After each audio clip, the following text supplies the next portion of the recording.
of DR Choksi FinServ and get some fundamental stock analysis going.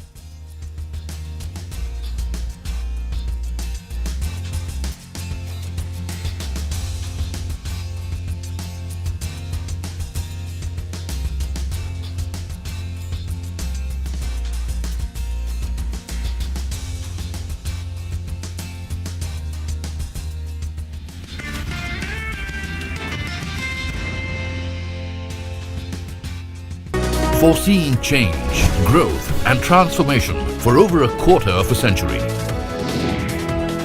Trendsetters crafting innovative content formats.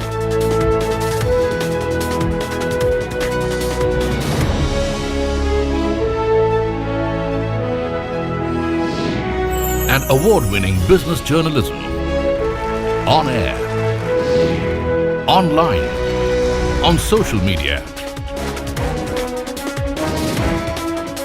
As we embark upon 25 years of excellence, we invite you to be a part of our future. CNBC-TV18, your trusted partner and investment ally. What does it take to build India's largest startup platform? It takes a journey of starting out as an unknown and ending up as unforgettable. It takes more than 2 decades of celebrating the most influential and influencing the most celebrated entrepreneurs. From chronicling the stories of India's startup universe to becoming a success story in itself as India's longest running show on startups and entrepreneurship. Celebrating 21 action-packed years of building India's biggest startup community. Young Turks at 21. Only on CNBC-TV18 and CNBC-TV18.com.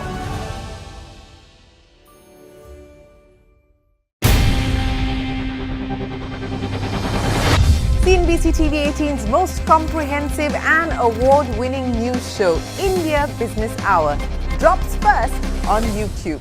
So get the first access to the most influential architects of policies and politics, the key newsmakers of the day. Discover the big themes as we decode the business of markets, macros and more. Be the first to go to the heart of all the top stories that drive the day's agenda. Catch the award-winning India Business Hour live every night on YouTube with me, Shireen Bhatt. India Business Hour live on YouTube at CNBC-TV18 weeknights at 7 p.m. The Parsi legacy is a testament to how a small community has made a massive impact on India's industrial, scientific and cultural development despite representing just a tiny fraction of the population. They reportedly make just 0.004% of India's population, but their contribution has been immeasurable. This is the story of the Parsi.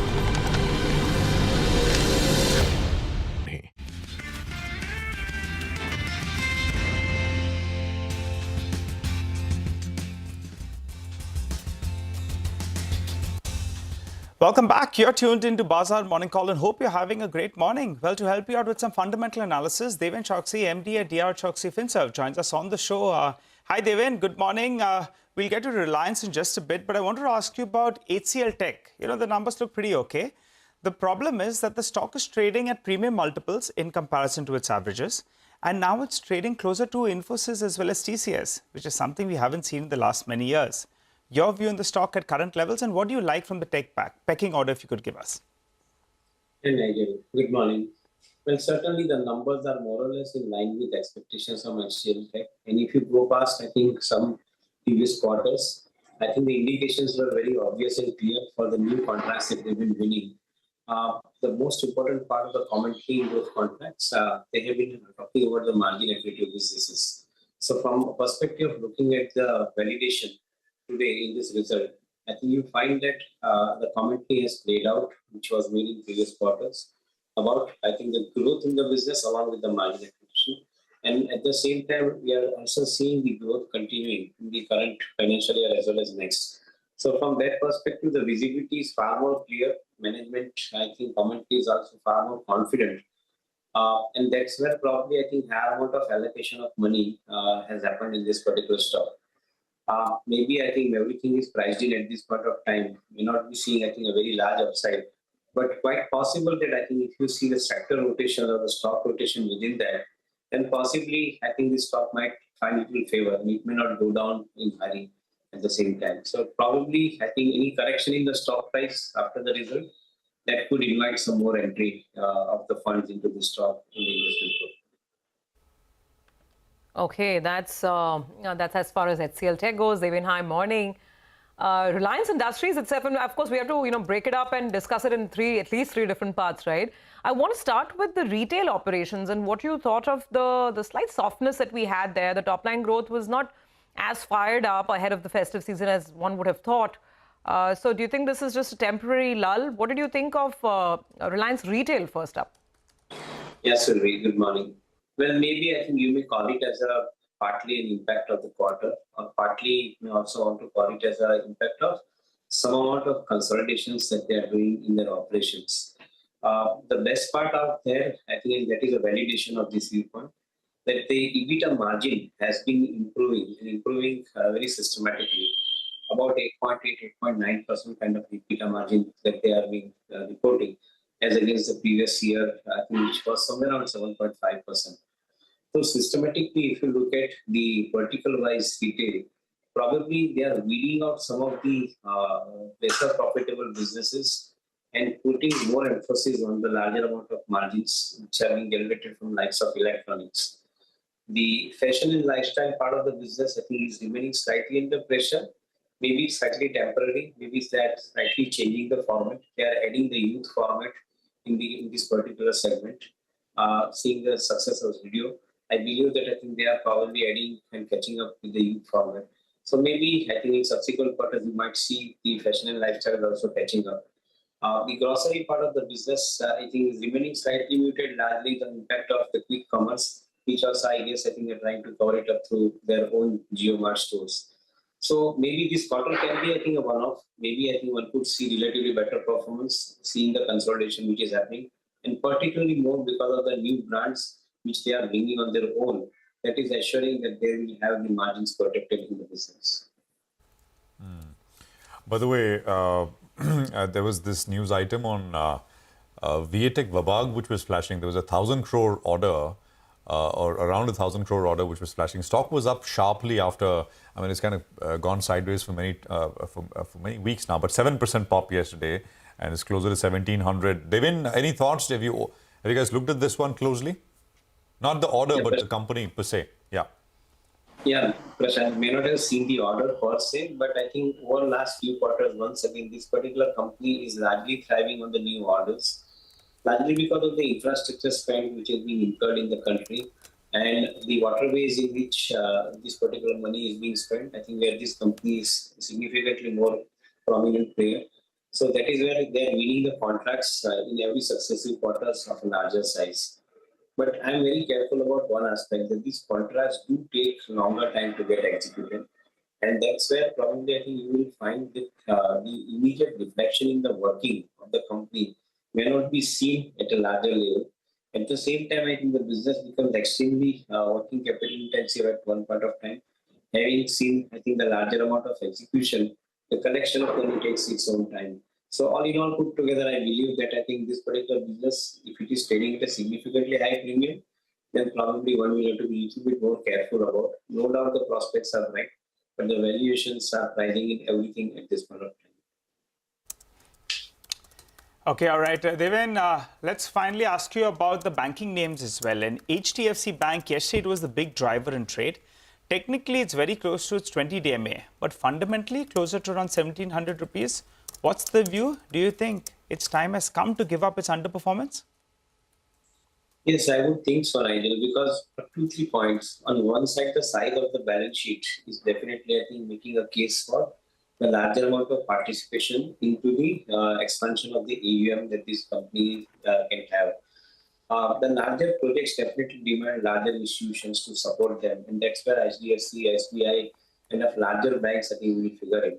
In my viewpoint, I think they could continue to grow the size of the business along with the housing finance portfolio in the vicinity of around 18%, 17 to 18%. AUM book size. So that is where probably I think the opportunity size is big. On a size of 25 lakh crore a year, I think it's a big opportunity size. I think that we are talking about. On the other side, the valuations are not far expensive, and that is where probably see contra buying opportunity also happens. I think in some of the funds. In my viewpoint, I think since this stock has been a little underinvested by most of the funds, probably this contra buying opportunity is being seized in right now, and that's where we are seeing the re-rating in the stock. We would remain positive about the possibilities. And as I maintained in past, I think should they show some kind of a signs with the fintech platform that they will get in, probably the retail part of the business I think could really spring up very well. So one will have to look at this part of the possibilities eventually. Devin, I'll just go back to Reliance to now complete the overall picture, right? The sum of the parts. You expressed the views on retail earlier. Jio, of course, has been a stunner this quarter, right? With this 7.4% ARPU growth. Oil to chemicals is slightly mixed. So what's the overall takeaway? The stock has cooled off 15% from the highs. I mean, tactical reasons, FPI selling. I think there's just a lot going on over there. But what would the advice be on Reliance now? What do you expect, say, over the next 6 to 12 months? Consumer-facing business is both retail as well as Jio platform, the digital business. I think they remain absolutely very, very strong and convincing. On one side, you have got the customer base, which is 47, 48 crore customers. Other side, I think you also have the contributing customers, which is, I think, significantly increasing. Increasing the ARPU is helping them. Jio Fiber, the connectivity with home is definitely adding more to that particular possibility. In my viewpoint, I think the amount of implementation of AI that they are having across different user verticals, be it education to agriculture to healthcare to fintech or even e-commerce, I would think that I think this company is talking about phenomenal amount of platform as a service provider kind of a business going forward in the digital space. So from a perspective of looking at this business, I think they are not only showing the sustainability and the growth, but also showing a big, significantly large amount of growth and the promises. Today, I think if they are growing at around 16, 17% or 17.5%, I would think that I think 20% kind of a growth rate in the profits would possibly be possible, possibly I think materialize in coming quarters also. So one remains, I think, distinctly positive about Jio platform, its prospects in the entire portfolio of Reliance. All right, Devan, stay with us. We're going to come back to you in just a bit. But Anuj is here now to take us through what he's making of the trade setup. Anuj, good morning. Morning, Prashant. And the market's at quite a bit of an inflection point. Look at what Nifty and Bank Nifty did yesterday. The Nifty first. And you would notice that after 3 days of lower high, the Nifty made a higher high, 25,159. And not just that, it closed at almost the highest point of the day, which is something the Nifty was not able to do because it's always tough to carry overnight positions in a market like this. The Bank Nifty is even more pronounced. Here also, if you see the chart of the last few days, lower highs, but yesterday, not just a higher high, but the market or the index almost closing there. That's a good sign. In fact, not just that, it's the best closing for both Nifty and Bank Nifty since the correction started, dating all the way back to the October 3rd. And Nifty and Bank Nifty both are now 150 points away from the 20-day exponential moving average, which is the most important tool as far as the near-term trading direction of an index is concerned. Because if you don't stop at 20-day mark, then there's a possibility of even hitting a new all-time high in the November series. If, however, there's a halt and there's a hard halt here, then perhaps maybe some more time correction.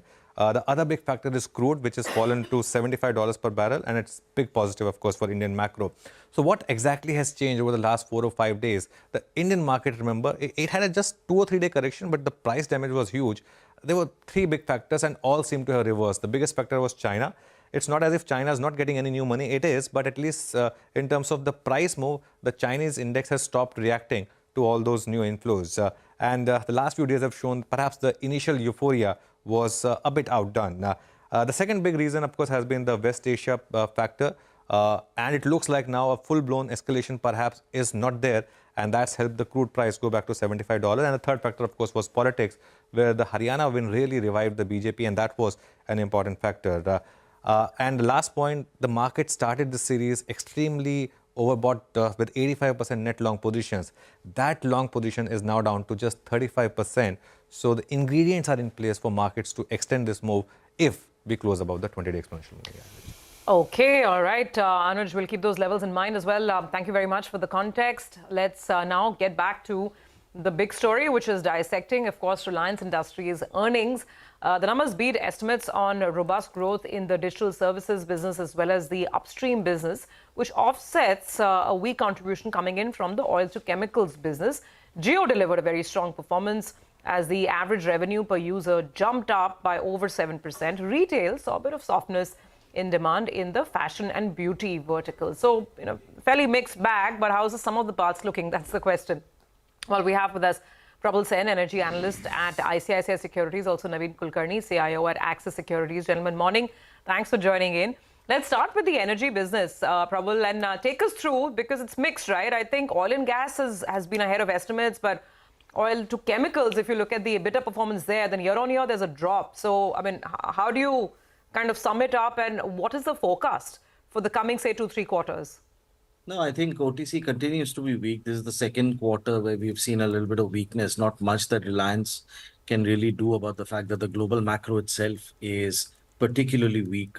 And I think that's something that's likely to continue. I was hearing the discussions around the fact that the crude is also starting to come off. The only reason that crude prices had been propped up in the last couple of weeks was the anticipation that, or the fear rather, that the Israeli-Iran conflict could develop into something much larger and engulf key transit points like the Straits of Hormuz. That doesn't seem to be happening based on the news coming out. So in any case, the crude price increase was also not really indicative of any great strength in demand. The fact that Chinese demand is not expected to really come up in a big way, based on at least the stimulus measures that they've announced as of now, is probably an additional factor that should keep refining margins and petrochemical margins on a slightly muted level from what we can understand. So from an OTC standpoint, I think the weakness will probably take a little bit, a couple of more quarters to sort of normalize. And even then, frankly, looking beyond that is very difficult given how uncertain every aspect is in terms of demand as well as geopolitics. Upstream, yes, I think the production numbers were probably a little bit ahead of estimates. There was a little bit of pricing delta, but please remember that now, once the plateau production has been hit, till the time that the next round of field development actually comes, it is likely to probably be flattish, barring the pricing delta that will come from October.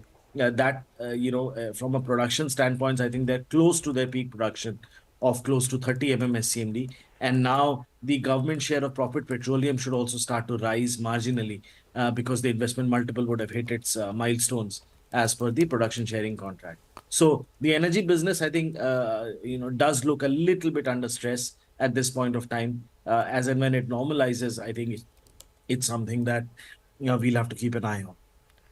Okay, so yeah, O2C weakness expected to continue.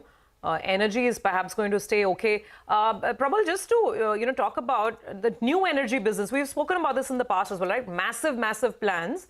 As of now, by when are you likely to factor in some sort of an earnings sort of impact coming through? What are the timelines that you're working with now by when it starts having a P&L effect? Very clearly articulated the kind of timelines for the first wave of the factories, in terms of the production as and when it commences. But, I would imagine that over the next 6 to 9 months, as and when the milestones are hit, specifically on the solar PV module production, which I think the guidance would start from the end of this year. So, by FY26, we should have some numbers coming through, which would enable us to, start building those in earnings. But, to be on the safe side, I think a material level of contribution to earnings perhaps can be seen from FY27 onwards would be my best guess as of now. As of now, we continue to play safe and build in a multiple on capital employed in our SOTP. But I would say that, FY26, H2, FY27, is when you could probably start to see those numbers coming through in the P&L as well. All right, Prabal, just one more question on the new energy business. How much can it add to the total profitability, say, if you're penciling in a number by FY27, FY28 as a percentage of the total consolidated PAT? Do you have a number there that the kind of contribution we can get? We have not published earnings estimates building in new energy, so it would be difficult for me to share a guess estimate. My apologies. No worries. No worries. All right, Prabal, got that. Naveen, let's come across to you before we take that snappy break. I was looking at a Jefferies note, and they say in the last 5 years, when Reliance trades at these sort of multiples on an EV upon a beta basis, the last 5 years, every time it's traded around here, it's bounced off here and it's been beneficial to investors. Your take post this 14% correction that we've seen on the stock? Yeah, so if I were to look at the quarterly numbers, the O2C business was quite weak because of the global factors, as Prabal has already alluded to. The retail business was also slightly weaker. So I think things can improve from current levels, right? So at least the retail business definitely can improve from current levels. Margins, they have already got it up. The telecom business is doing quite well, right? So 2 out of 3 businesses which almost contribute to close to around 70% of the company's value. These businesses should do better from here. From that perspective, I believe that from current levels also valuation-wise, it's quite cheap. So fair value for Reliance, consensus expectations are in the range of around 32 to 3,300, which gives a good enough upside from current levels for a lot of people to look at, right? So considering a large cap stock with a good amount of liquidity. So it looks pretty decent at levels. Okay.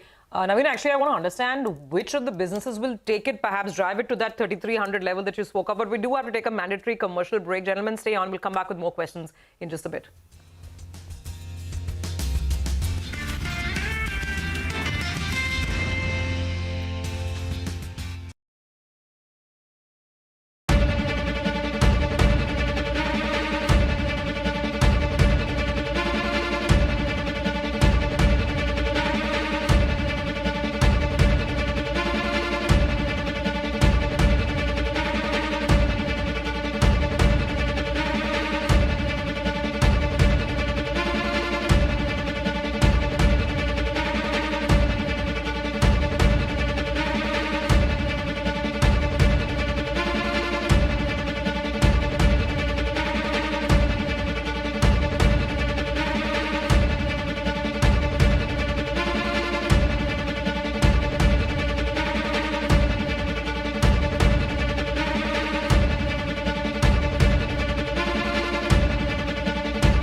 Welcome back. So getting back into that conversation on Reliance Industries before the break, Naveen was telling us the stock can perhaps climb back to levels of around 3,300.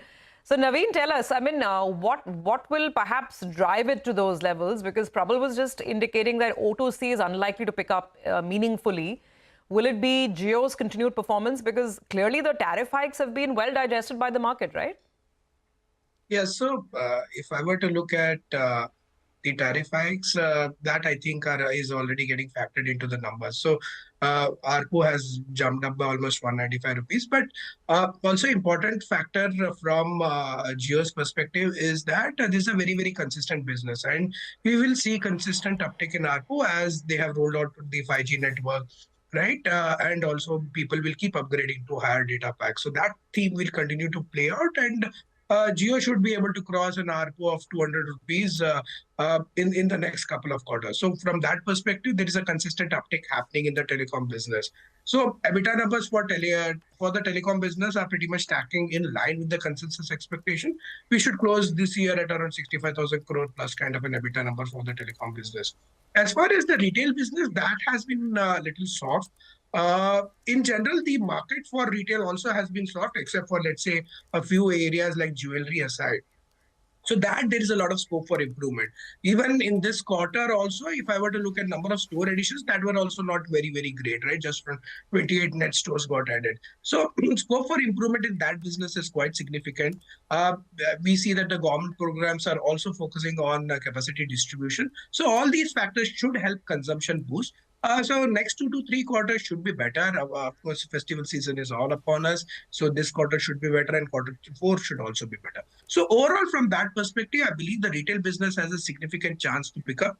So both these business put together contribute to almost 70% of Reliance Industries' valuation. If they are able to do well, I think the stock will jump up. Apart from that, this was pretty much a very, very tough quarter in terms of overall results. So I think things can look slightly better from the current levels. Okay, all right, Naveen, thank you very much for stopping by and weighing in on Reliance, making sense of the second quarter performance for us. On that note, we'll take another very quick break. We'll come back. We'll have the pre-open rates with us. And of course, we'll get you some technical trading ideas as well.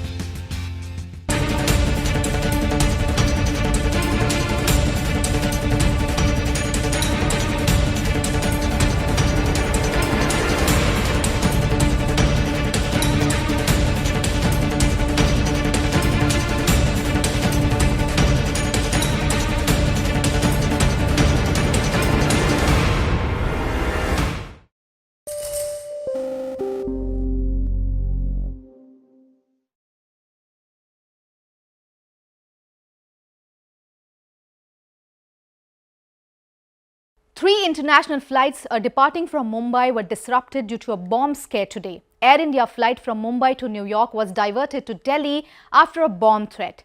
Air India has said the flight will now depart for New York tomorrow and passengers will be provided overnight accommodation in Delhi. Two Indigo flights flying from Mumbai to Muscat and Jeddah also received bomb threats, causing disruption to hundreds of passengers. Since this is directly linked to passenger safety, airlines unfortunately cannot take such threats lightly. But at the end of it, they also pay a big price for something that wasn't their fault. Now, every time a flight is taken for security screening, it has a series of things that get impacted. Of course, the passengers face inconvenience and stress. And if it is a domestic flight, then all the other routes that the plane was scheduled to operate get affected, impacting several other passengers across the country. Moreover, an airline faces tangible and intangible financial impact. For instance, let's take Air India's Mumbai-New York flight as an example. The flight had departed from Mumbai and then diverted to Delhi. It will now take off for New York tomorrow. According to people working in airlines, this flight would have had to spend at least 2 additional hours in air. And if the operating cost of the flight is around 12 lakh rupees per hour, then 2 extra hours would mean 24 lakh rupees. This includes charges such as fuel and navigation, crew and catering, among other costs. Then this flight would have had to dump the excess fuel before landing in Delhi, as it would have provisioned for a journey to New York, so that would be dumping 70 to 80 tons of fuel. Now, landing at foreign airports is all.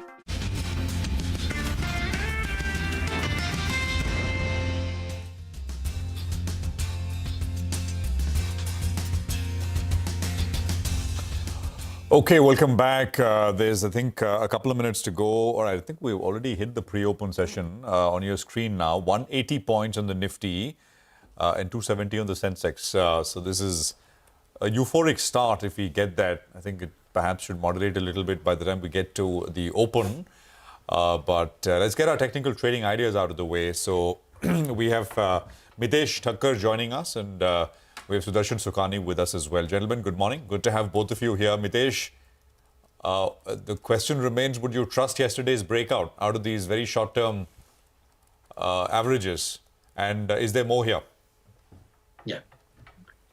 Good morning, Prashant. I still don't believe there was a breakout. I think we are seeing continuation of the pullback which started a few days ago. The Bank Nifty has definitely gained strength, and so has the Nifty IT. But yet, I think, we are not seeing clear signs of a strong or a starting of an up move, which could see the markets scale much higher levels. So for the timing, I think I would keep a close watch on 25, 350, 400 zones on the Nifty. Only about that we turn positive.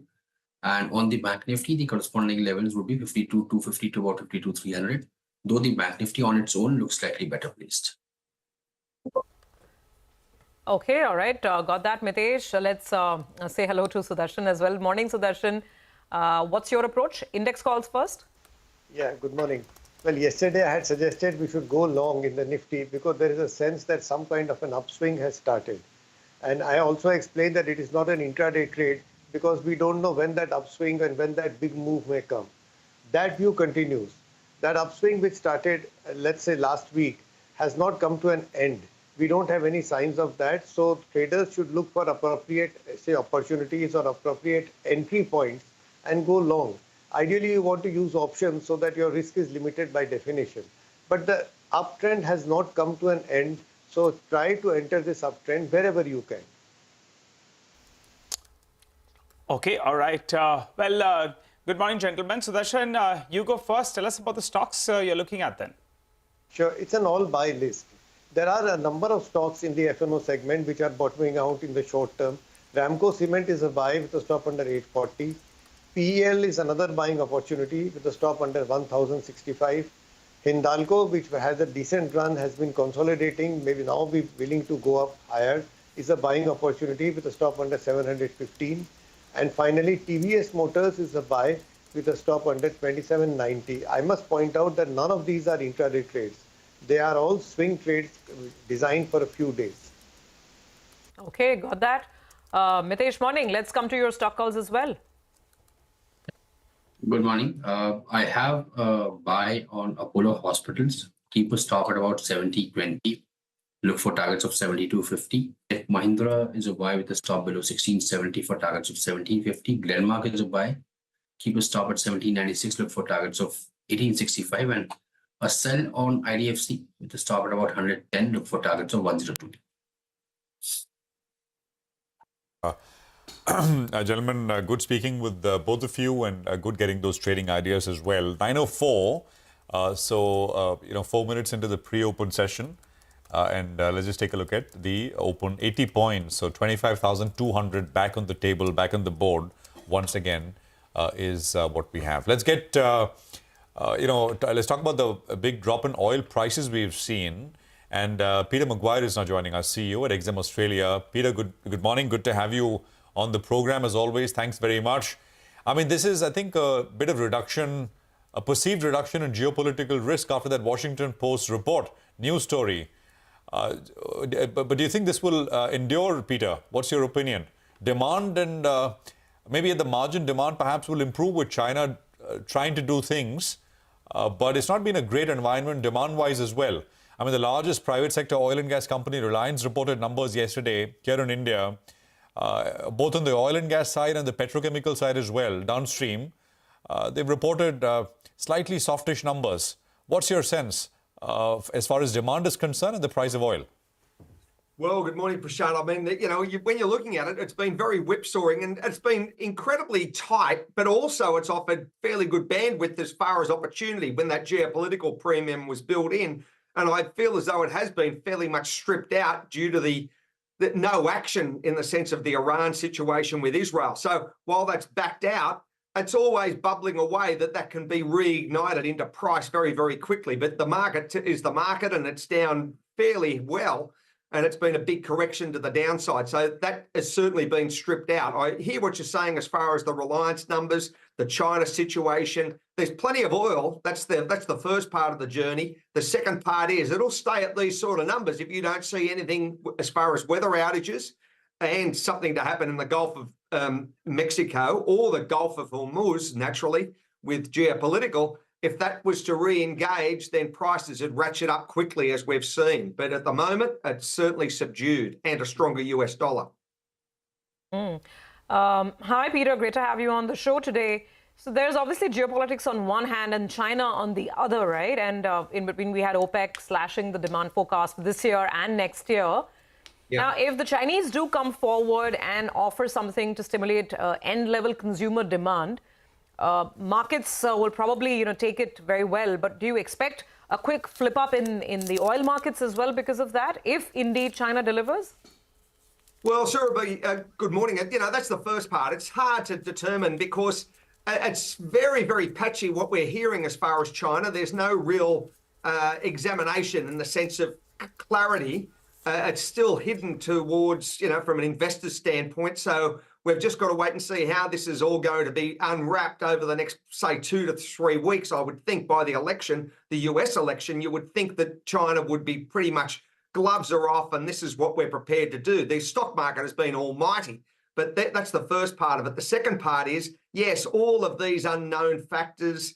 I'm understanding what OPEC's doing. I'm just sitting here at the moment looking at opportunity. And at the moment, no one can be long because the market's been severely pushed down. But I think that there's probably we'll have another round of this. It'll get ratcheted back up. And maybe you've got the big hedge funds playing with it as well as far as opportunity. Okay, all right. Peter, always good to hear your thoughts. Short but crisp discussion this morning. Looking forward to having a chat with you in the days to come. Thank you, Don. Well, let's move on then. Hyundai India's big IPO. Well, that's the one that's going to be opening up today. So let's go across to Sudarshan, who's standing by to fill us in with all the subscription details and how things are shaping up. Sudarshan, over to you. Hyundai India may be a new name for capital market, but it's a household brand that has long captured the Indian market. Once a formidable competitor to Maruti's iconic 800 with its Santro model, Hyundai has established a strong presence in India over the decades, and now it's ready to make capital market debut with the largest initial public offering in Indian history. The Hyundai India IPO of nearly 28,000 crore rupees will surpass LIC's initial share sale of rupees 21,000 crore to become the biggest ever. And the issue opens for subscription today and run till October 17. And the listing date is expected to be 22nd of October. At the top end of price band, company is likely valued at rupees 1.50 lakh crore, and this fully offer for sale issue allows promoters to offload 17.5% of equity, totaling 14.2 crore shares, reducing their stake from 100% to 82.5%. The anchor book for the IPO, which is open for bidding yesterday, has a size of 4.2 crore shares. Also, the IPO allocation includes 50% for qualified institutional buyers, 15% for non-institutional investors, and 35% for retail investors. For employees of Hyundai India, company has announced a discount of rupees 186 per share to apply in the IPO. Now let's talk about some of the internals. The earnings per share at the issue price stand at rupees 62.56 with a price to earnings ratio just above 26 times. So where do financials of the company stand in comparison to peers? On revenue front, in FY24, Hyundai India had a top line of rupees 70,000 crore against rupees 1.41 lakh crore of Maruti and rupees 1 lakh crore of Mahindra and Mahindra. On margin, it's almost at the similar level with Maruti at 13%, while M&M is leading the pack with 15%. The valuation metrics suggest that both Hyundai and Maruti have a PE of around 26 times, while M&M is slightly higher at 27.4 times. Now, talking a bit about company's details. Established in May 1996, Hyundai Motor India is part of the Korean company Hyundai Motor Group. As of June 30, 2024, it had 1,377 sales outlets and 1,561 service centers. In India, it's the second largest passenger vehicle company with a market share of 14.6%. Its vehicle lineup includes sedans, hatchbacks, SUVs and electric vehicles with featuring models like Grand i10, i20, Venue, Creta, Alcazar, Tucson and all-electric SUV Ioniq 5. So what do brokerages say on the IPO? Most brokerages recommend subscribing to the IPO for long-term gains, noting that while the issue appears fully priced, they anticipate healthy double-digit returns over the medium to long term. In the chat company recently had with CNBC-TV18, it said, IPO is the beginning of the next phase of the growth story. And talking about current demand, it said, inquiries, bookings and retails have been strong in the month of October compared to September, with the first week of October registering a growth in the range of 30 to 35%. And on the launch front, company has a plan to launch 4 electric vehicles over next few years, with Creta EV is expected to be launched in Q4 of FY25. Lastly, if you can talk about grey market premium, we understand that the premium currently stands at around rupees 65 against a premium of more than rupees 550 that it saw in the last week of September. Okay, well, you can catch the management speak to us about the issue as well. So it is, of course, explained and put the details out in great detail. 9:40 is when that will be coming up. So Tarun Garg of Hyundai Motor India with us then. All right, we're running into market open, 2 minutes to go. Let's revisit Reliance and what the street made of the numbers. Sonal is back with us. Sonal. Thank you for that. Well, let me start with Jefferies, which has a buy call with a target of 3,400 rupees a share. They say B2B and store rationalization in retail with respect to margin focus will continue over the second half and growth recovery will come back in FY26. O2C profitability because of subdued demand, something that we've been seeing across the industry. So on the back of that, they've lowered their FY26 EBITDA, but they note the sharp correction that we've seen in the stock is a good opportunity to buy. Morgan Stanley has an overweight call with a target price of 33.25. The capex intensity and debt rose on a quarter-on-quarter basis. There are cyclical challenges that they saw in the retail business as well, but that should unwind in 2025 itself. Even the refining business, which has the highest free cash flow, should unwind in 2025 and improvement should be seen from 2026. They say this will reverse the estimated downgrade cycle for these two businesses going forward. For Nomura, they also have a buy call. They say reported net debt moderated, but capex increased to 28,800 crore rupees.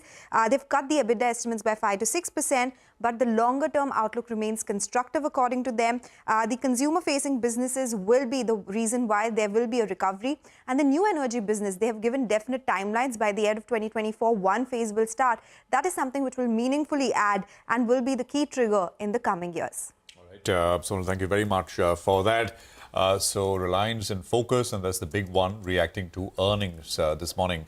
But the market itself, we'll start with indices and then we'll go down and look at individual names, etc. What do we have? First trades, the pre-open was indicating a 50-point higher start, and we're getting about an 80-point uptick as far as market open is concerned, 25,200 nearly. You've got the Nifty Bank, which is up 0.25%. That's 51,920. There's a pretty good start. Sensex is up about 1/3%. Mid-cap index is up 1/3.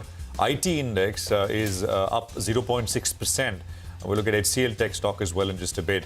The Nifty heat map is coming up on your screen, and it's largely up in the green. So yeah, I mean, about 8 odd names which are lower, but everything else is starting in the green at this point in time. Let's get to stock, Surabhi. Okay, well, Reliance for the time being has started off a little on the weak footing, yeah, about 0.5% lower.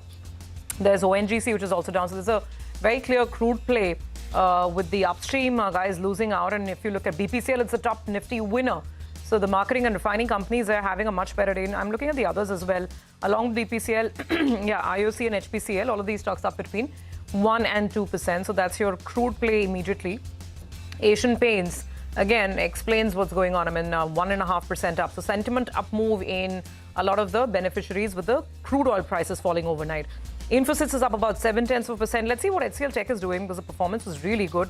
About 0.5% up on HCL Tech with the guidance increase coming in at the lower end. Trent, SBI Life, Britannia, these are some of the other stocks that are contributing this morning on the upside. The market's cooling off just a little bit, about 60 points higher. Reliance is now the big drag on the way down, 1% lower. I think the retail performance is something that wouldn't go down too well with the street just because it's a little sluggish at the top line level, while Jio is firing on all cylinders. JSW Steel, Hindalco, Coal India. So these are the other stocks on the losing side. So oil and gas, commodities, metals in general, a little soft as we start the day. Well, I think the stronger dollar is playing its role, right? There's an inverse relation between metals as well as the dollar move. So I think the stronger dollar overnight is plaguing some of those metal-related names. Let's focus on a few names. Angel One, splendid results, stock firing away, up close to around 7%. So good move is what we're seeing out there. Oil cools, as should be mentioned, you have OMCs that are doing well. In Berger Paints, that's one of the big gainers today. That's up close to around 3%. So that's doing very, very well in today's trading session. India Mart as well is up close to around 2%. So good move is what we're seeing out there. Ola Electric, I think I saw a shade of green to kickstart trade. They kickstarted the festive season on a strong note, is what they've said. They've cemented their market leadership further in the EV two-wheeler space. And as of October 14th, they say that their market share is at around 34%. So the street likes that. For the time being, that's opened up with some green. Last few days, we've seen good amount of volumes on Greaves Cotton as well. That stock as well has opened up with a gain, I think, of around 2%. So good move is what we're seeing on that one. Bharti Airtel, they won a mega order of around 1,000 crores odd towards a seawater desalination plant at Indosol Solar Project in Andhra Pradesh. For the time being, that one as well, I think, has opened up higher. Bharti Airtel, let's pull up that stock. The order book now, I believe, is close to around 15,000 crores, which is super duper. So good order visibility, up 2.5%. Jain Irrigation on the losing end, that's one of the volume losers. It's down to around 62 rupees. It was around 85 rupees earlier this year. So that's seen a sharp correction. One of the stocks had bounced back and now getting sold into. So 62 rupees on Jain Irrigation as well. But otherwise, a good start. It's a good start. 65 points. So 25,000, just under 25,200 is where we are at. The biggest volume-led gainer is Angel One with an 8% pop. So that is right there on the leaderboard. CDSL is another one, which is a close second, 3% higher and very large volume. CDSL was, of course, a big mover yesterday as well, along with BSC, which went up 7%. Let's look at BSC for a quick bit as well. Big volumes, by the way, on BSC yesterday. 0.5% on, so 48.32 there. Actually, it's all capital market plays, right? JM Financial is the number 3 biggest volume-led gainer, 5% pop, 163 on JM Financial. I can spot CAMS with a 1.5% gain. So that is at number 6 or so, but big volumes on that one for this point in the day. 361 is another capital market play, 2%. Wealth Manager, 1,085 there. But volumes here are a little lower. K Fintech, decent sized volumes. K Fintech is up about 2.5. So I think a lot of these capital market plays are doing well. What else? RK Forging is up 2. I mean, HPCL is up about 3%. We should look at IOC and BP as well. With the drop in oil, that's tends to have a reaction. Premier Explosives saw a big move yesterday, and I think it's up another 7% today. So from what Thursday's close of 248, stocks moved to about 320 in 2 sessions flat. So you know, that's something to watch out for. Viatec Vabag, I was talking about this, the order this morning, 7% yesterday, another 3.5% this morning. And there's Wockhardt Pharma, which is starting about 5% in the green as well. So 1,098 right now. You know, on Wockhardt, I just want to mention, ever since they announced them nearing approvals for this pneumonia drug, it's an antibiotic drug for pneumonia, where they're getting approvals in India. The stock's been doing this 5% circuit yesterday and today. So the market's pretty excited about the opportunity. And on RK Forgings, UBS has initiated coverage with a buy call. They think 1,500 is possible on the stock. That's the target price, which is substantially higher. So that stock's in focus. But look at the star today, Angel One, flying away, 8% now. Absolutely. So let's actually start our conversation with Rahul Arora, who's with us here in our studios on Angel and other capital marketplace. Rahul, of course, is CEO of Nirmal Bang Equities. Rahul, good morning. Good to have you with us here. So before we get to markets and everything else, capital marketplace, right up your alley in that sense. What's the sense, Rahul? So first of all, morning, thank you for having me on the show and very happy festivities to you, your team and your families. Well, on a lighter note, I declared my results to my board yesterday. So it doesn't surprise me with what's happening. I think the listed guys at least give you pre-quarter disclosures. So I think it's been a remarkable 6 months. Our business is a derivative of the mutual fund industry. The more they do, the more they churn, the better for us. It's literally as simple as that. It's all a question of, the SIP flows really. I think the fact that they're still continuing 25,000 crores a month, you're still seeing, just look at the amount of demat accounts that were there when you went into the lockdown, compare them to what you have today. I think that number is up, 5x, 6x, something like that. So nothing is surprising here. I think, Prashant, in our business, it's purely operating leverage. So my costs move once a year, which is basically when I give my salary hikes. That's my raw material as a percentage of sales my raw material is my people. And that's true for any player in capital markets. So any incremental activity in the market basically flows straight through your bottom line. So, while I don't want to get too specific into our numbers, I think we're at a 43% ROCE for 6 months. Wow. So, you can just imagine theoretically, if I was to list in this market, I'd get a reasonable valuation as well.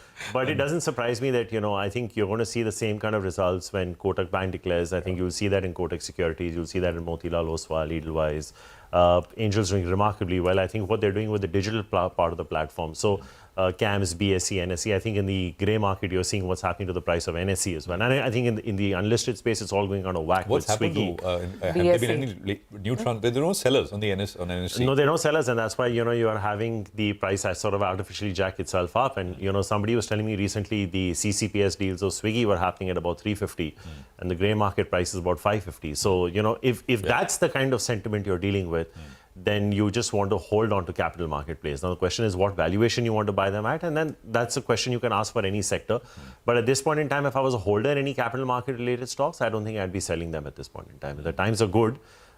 Even if you do have a correction in the market, I don't see any reason why, like I said, it's churn at the end of the day. So it's good for business one way or another. But if you're a holder, there's no problem at all in life, like in market in general, right? It's always about people who are trying to sort of, find an entry point into areas where there seems to be good business runway, but then at what price? So therefore, on capital markets, give us that number. What perhaps would be fair value in a sane world? So, okay, let me put it this way. When HDFC Mutual Fund listed, I think for a 40% ROE, ROC, I think the peak multiple it got was about 48 times, if I'm not mistaken, on a price to earnings.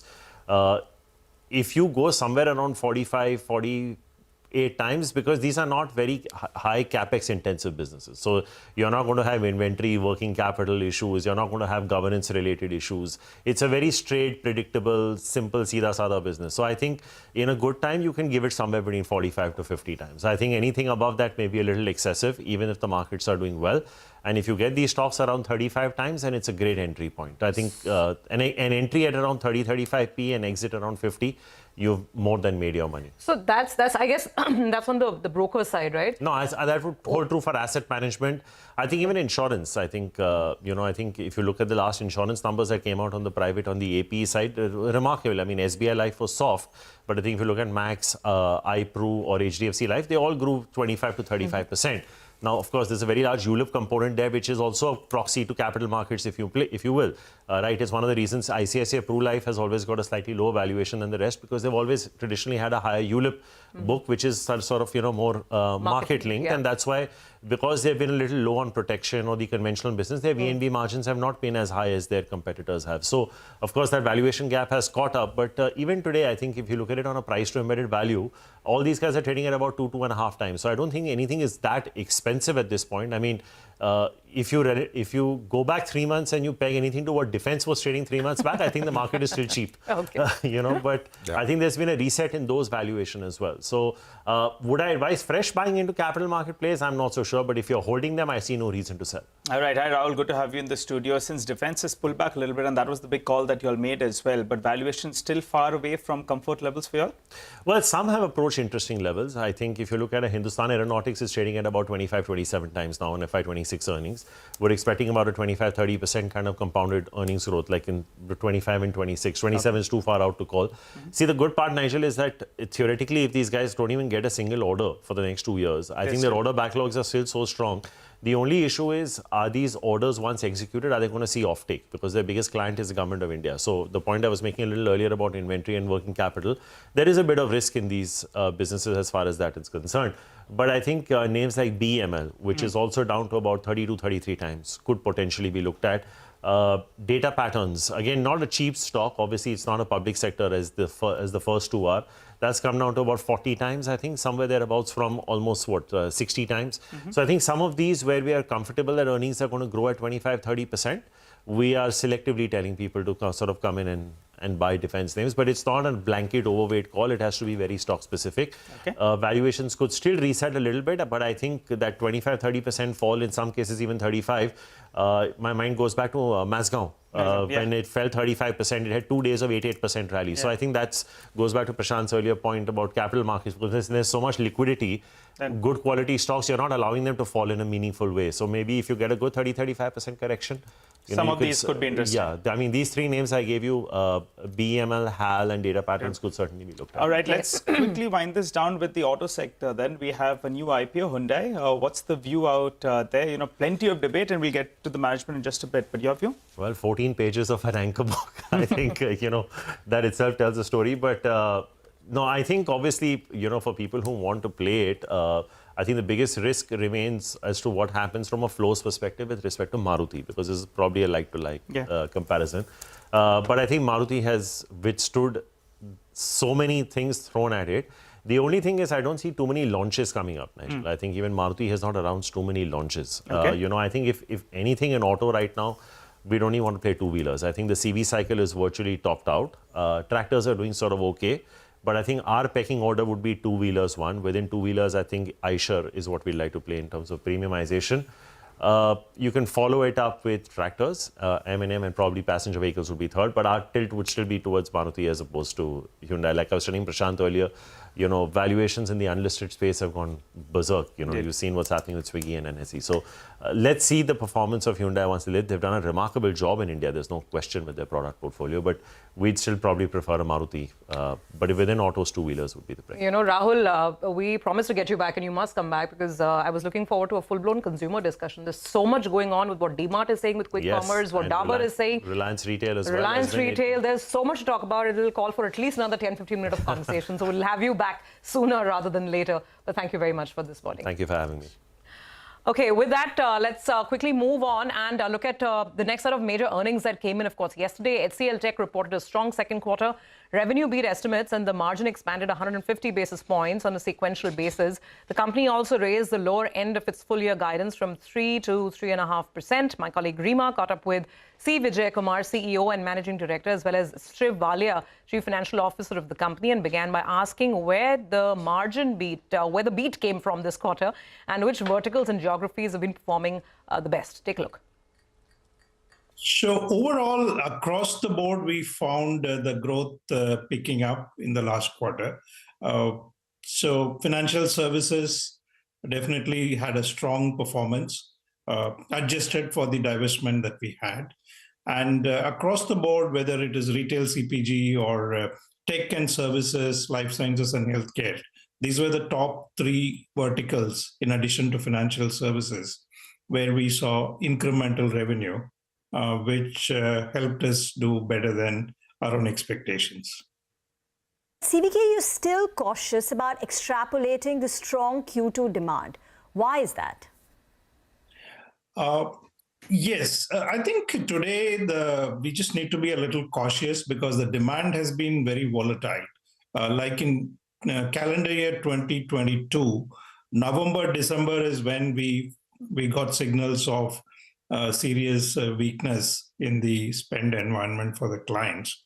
And of course, we are remaining cognizant of the broader macro and geopolitical environment and being cautious that we don't want to extrapolate it. Obviously, we've done well. That's why we've increased the lower end of the guidance. And we need to give it some more time before taking a strong view on the overall demand environment. But do you think the environment currently we're in is similar to November and December of 2022, which is when demand weakness crept in? Are you seeing any lightness in the environment? No, the demand environment is significantly better than what we saw in the last quarter. But the reason that we are not extrapolating this to the future is based on the experience that we and everybody in the industry saw in 2022. Okay. Shiv, I believe you've called out the impact of the wage hikes the impact of the wage hikes on margins for Q3 and Q4. So can you tell us that? So with that, do you think you're likely to end closer to the lower end or the upper end of your margin guidance of 18 to 19%?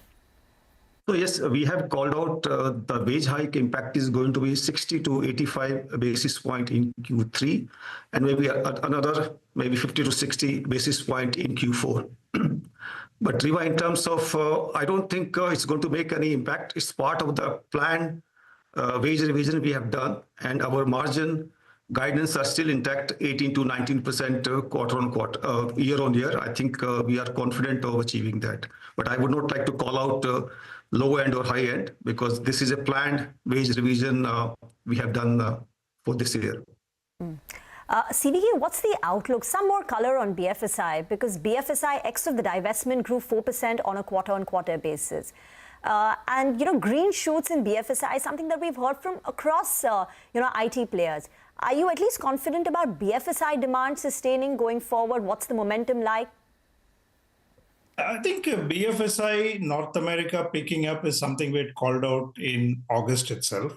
And now I would say that the demand is a little more broad-based in the financial services. We found very strong growth coming in from Asia Pac, which is our growth markets. Europe as well grew quite well in the last quarter. And in the US, especially insurance, definitely grew well. So I think it's a little more broad-based and we feel good. And it's really what's happening is there's a lot of modernization programs where clients were a little cautious, but with Gen AI also giving a lot of promise on what can be done in modernization, we see some of those programs really taking off. And what's the outlook on the other sectors? Are there any spots any verticals where you're still a bit cautious? I mean, it's really micro verticals. Maybe I think auto in some segments, like for example, Europe automotive segment is under some pressure. There are specific clients in aerospace where there is definitely some pressure. But all of this goes into manufacturing. But manufacturing demand is also accentuated by a lot of SAP migrations that you see in the traditional manufacturing companies. So that's definitely offsetting some of the demand softness and some of the challenges that we are seeing in specific clients. Would you say the discretionary demand is back to some extent? Sorry, what was that question? Would you say the discretionary demand is back, to some extent? Earlier, it was all about cost optimization, efficiency. Yeah, definitely. So this quarter, the growth was fairly balanced. If you look at our ITBS, it's grown about 1.8% sequentially. And adjusting for the divestment, it's probably closer to a 3% growth. What does this mean? I mean, maybe 2.5% growth. And this 2.5% is quite well balanced between efficiency-led programs, which we had won, which are getting ramped up in the last quarter, and incremental demand coming from a lot of existing customers, which are mostly discretionary in nature. They're largely around data, and AI is the biggest theme, and compliance and programs on modernization and things like that. Those are the discretionary aspects which we are seeing pick up now. Shiv, what's the outlook on hiring? Your net employee base contracted for the second consecutive quarter. And even on attrition, will it stay stable for the next 2 quarters, according to you? Starting with the first question, on the hiring front, on the contraction of workforce, I think if you see if you take out the divestment-linked State Street divestment, so on a year-on-year basis, our workforce has increased by around 2.4%. And we have, last year, we hired around 12,000 freshers, despite the fact that industry hiring was muted. And as we announced in August, we have a Ascent program kicking in now, which we intend to have Gen AI-led productivity and efficiency improvements. That will help us to, I guess, gain some more productivity and utilization. As well as I think we are going to have AI-led program to reskill and train our employees. So that will also give us the leverage required to meet the demand. So we have not worked out. We do intend to hire additional maybe 2,000 freshers this year, but that's it. I guess we don't expect for the next year. We have to plan out the fresher hiring. Work out the plan on this. CVK, is it possible to quantify what the AI or Gen AI pipeline is? I think, I think it's kind of a misnomer to kind of look at Gen AI pipeline, because a lot of pipeline is dependent on what programs Gen AI can enable an enterprise. So, of course, the modernization, there is a lot of modernization programs which are becoming viable, and customers are focused on eliminating technical debt, where they're using Gen AI as a very important tool. So I think that pipeline is quite strong. The second aspect is to get the right leverage out of Gen AI. Data is a very important underlying ingredient. And so a lot of work on streamlining data pipelines, all of that is where we see demand. And the third element is as customers are looking at scaling Gen AI, the underlying infrastructure, whether it is a hyperscaler or private AI stack, both of them are being used in different scenarios. So I think these are the three broad elements: modernization, data and AI, and cognitive infrastructure. All the three are the manifestations of Gen AI programs. One final question then. How are the decision-making cycles? Have we seen a pickup? And is it realistic to expect a pickup in budgets next year? Because of the interest rate cutting cycle in the US, a potential thaw once the US elections are out of the way in decision-making? Yeah, it's a little early to call that, Rima, but given what we saw in this quarter, and if you want to remain optimistic, I think it should pick up a little bit. But at this point, we have not baked in some of that. We really are focused on executing the current demand that's on hand, and being a little bit cautious about the broader macro environment and some specific client issues. So we'll wait for this quarter before taking a call on the longer-term trend. And do you think you'll end at the lower end or the upper end of the revenue guidance based on the visibility that you have right now? Right now, it's 3.5% to 5%. That's a range that we've given, and that translates to 0 to 2% on a quarterly run rate.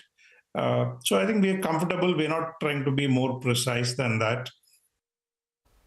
Okay, the demand environment is getting better, but HCL Tech remains cautious given the macro setup. We need to take a break on that note, come back on the other side, and then the big interview of the morning. Tarun Garg of Hyundai Motor India will connect with us as the company gears up for its mega 27,800 crore rupee IPO, which opens out for subscription today.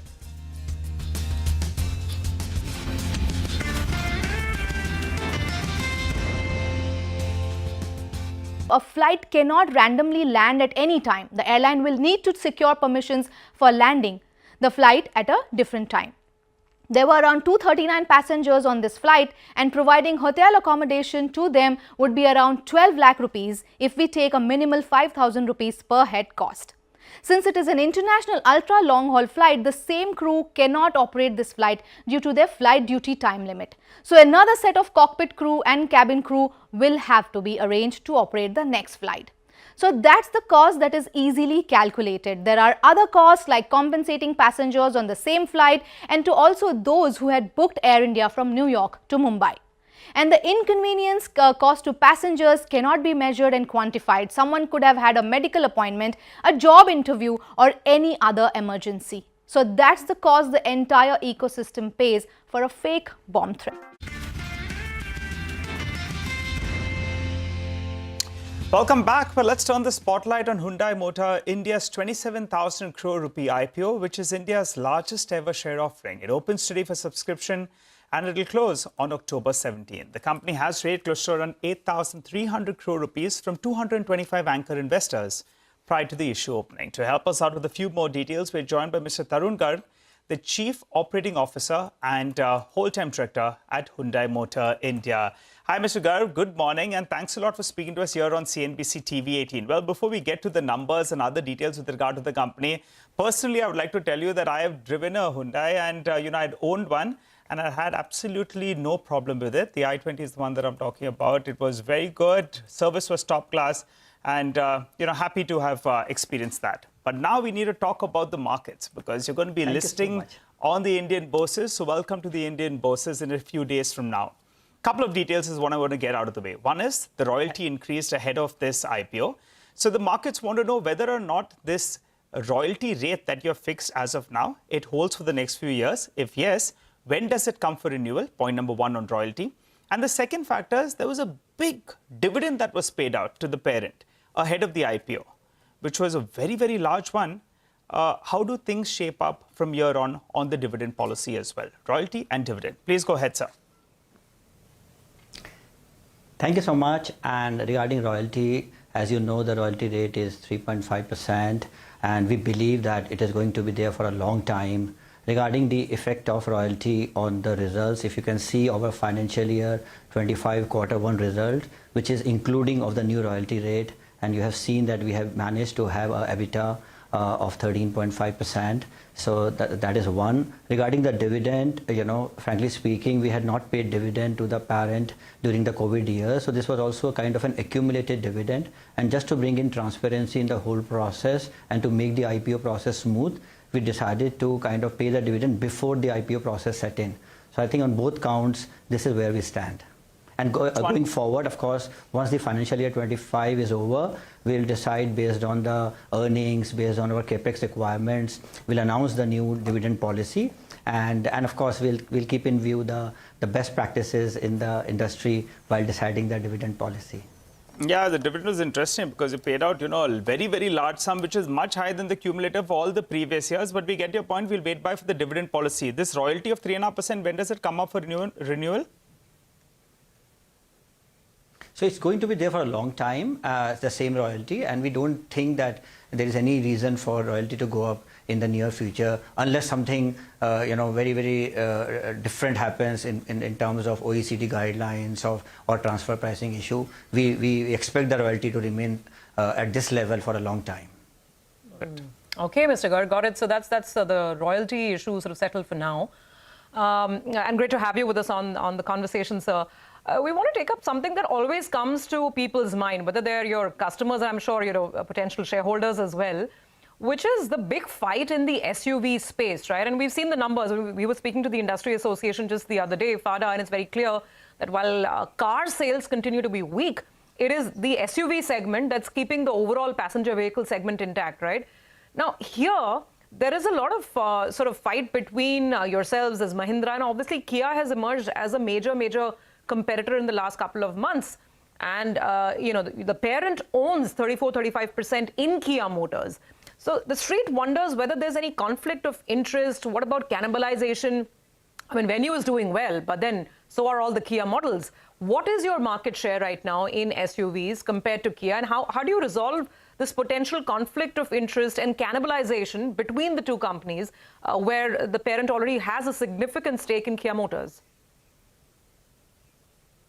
So look, if you see our history in India for the past 26 years, HMI has always been ahead of the curve in terms of identifying trends. In fact, in 2015, when we launched the Creta, SUVs used to contribute only 13% to the overall market. And of course, things changed dramatically. Today, in the TIV, SUVs are contributing 50-52%. As far as Hyundai is concerned, we have a big range of SUVs. And January to September period, SUV percentage is at 67%, much higher than the industry. In fact, in the month of September, we touched 70%. And what is exactly happening is actually our rural markets are also contributing the same to the SUVs. The rural penetration also stands at 67%. I think this is a very clear indication how the aspirations in the rural markets have also caught up.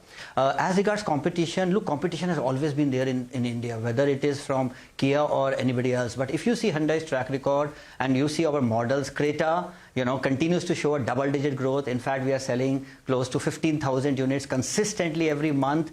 Of course, this double-digit growth in Creta this year is coming on a back of last year, which again had a double-digit growth. So absolutely, you can see that because of our strong lineage in India, because of our strong product pipeline, because of our strong brand connect, because of 8.5 million customers who have really given us love and affection in India all these years, we believe that we have all the wherewithal to tackle all kind of competition like we have done in the past.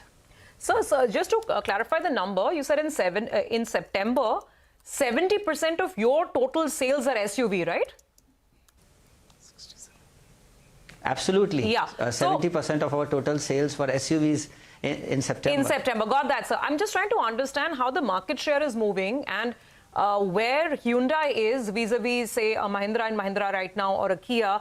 What is the gap? Just to understand how the pecking order is placed at the moment, if you talk about total SUV sales.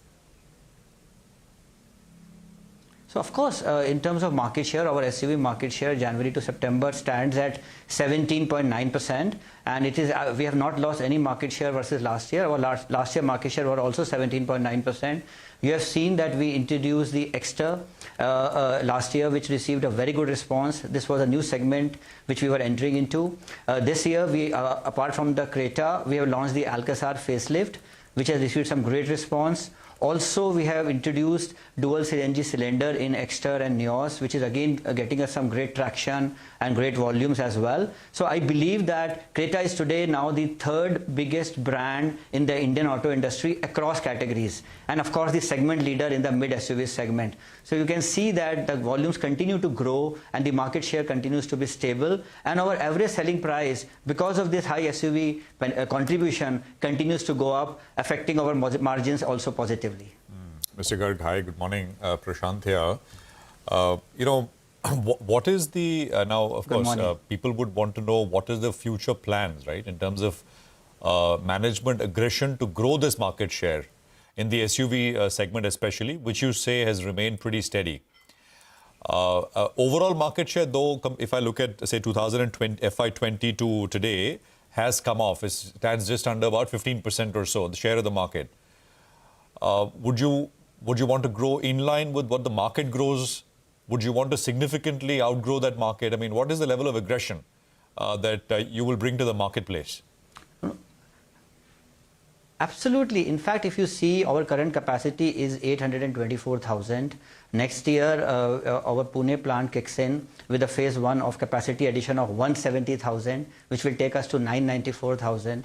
And of course, then 80,000 more in 2028, which will take us to almost 1.1 million capacity, which is a 30% addition in capacity. So we are geared up in terms of capacity to take care of both our domestic as well as export volumes. Also, if you see, the EV space is where probably we have a lot of headroom to grow. You would have seen in our RHP that we are going to launch the Creta EV in financial year 25 Q4, which is absolutely basically next quarter itself. Creta is a very strong brand. We believe this could be a very big game changer. And then going forward, 3 more EVs in the mass and premium segments will be introduced. And not only that, we are lining up these EVs along with a very strong localization plan. So as we speak, the battery packs are being localized. We have already announced a collaboration with the local Indian partner for the LFP cell manufacturing. We are looking at power electronics, drivetrain as well. So the entire EV ecosystem is being localized. Also, we are investing in the charging infrastructure as well. So you can see that will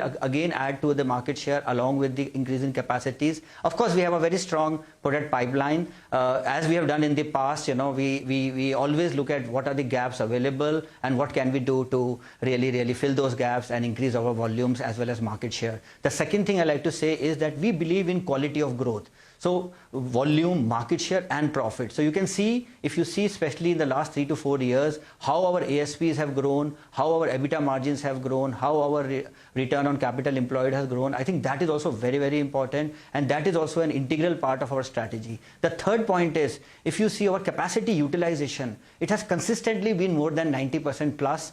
And I think this is again one reason of our very stable and increasing returns, because we have a very good mix of 80% domestic and 20% exports, which gives us not only very precious foreign exchange, but also a dollar hedge, and also to take care of some kind of fluctuations which happen in the market. So I think this balanced approach with a big focus on SUVs, always looking for some opportunities, and of course, volume, market share and profit in tandem going together. I think this is the approach we have taken, and this is the approach we wish to take in the future as well.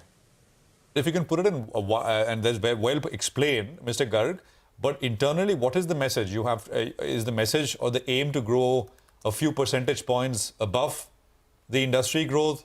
Is it to grow in line with industry growth? Just to get a sense of what the thinking is. What's the messaging?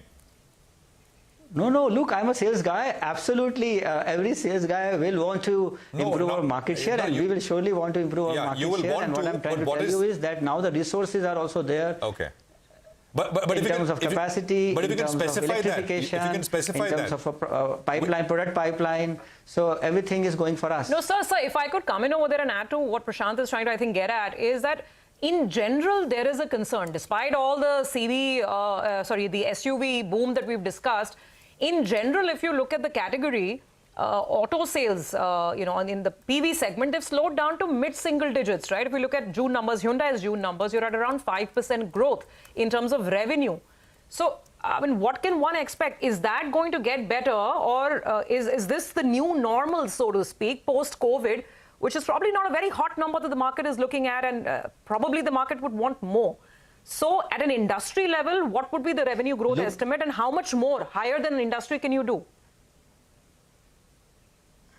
Look, this is very important, and if you see, I have spent now more than 3 decades in the Indian auto industry. If you see CAGR, 5-year or 10-year CAGR, it is at 5%. Of course, post-COVID, because of the pent-up demand, in 22 we grew by more than 22%. Then we grew by more than 8 to 9%. So some kind of moderation had to happen. I don't think anybody should be surprised with that. The other thing is, if you're talking about June, July, August, September periods, because of heat waves and because of floods, etc., these are normally slow months. October, I think after a long time, both the festivals, Navratra, Dashera, as well as Dhanteras, is in the same festival. As far as HMI is concerned, we are seeing a 29% increase in Vahan registrations in the first 2 weeks over last month. So already we are seeing very positive offshoots. The festival has started on a bang. So I don't think we should be really worried by 2-3 months of a moderate growth or degrowth. But you're saying 5%, this has happened so many times in the past. But sir, what you said, that's a big statement, right? And that's very important context. You're saying that if you go back to pre-COVID, then on a 5-year basis or even a 10-year basis, the steady state growth rate has been 5%. So are we back to that? I mean, was that the original normal and we are back there and we should be satisfied with 5% growth?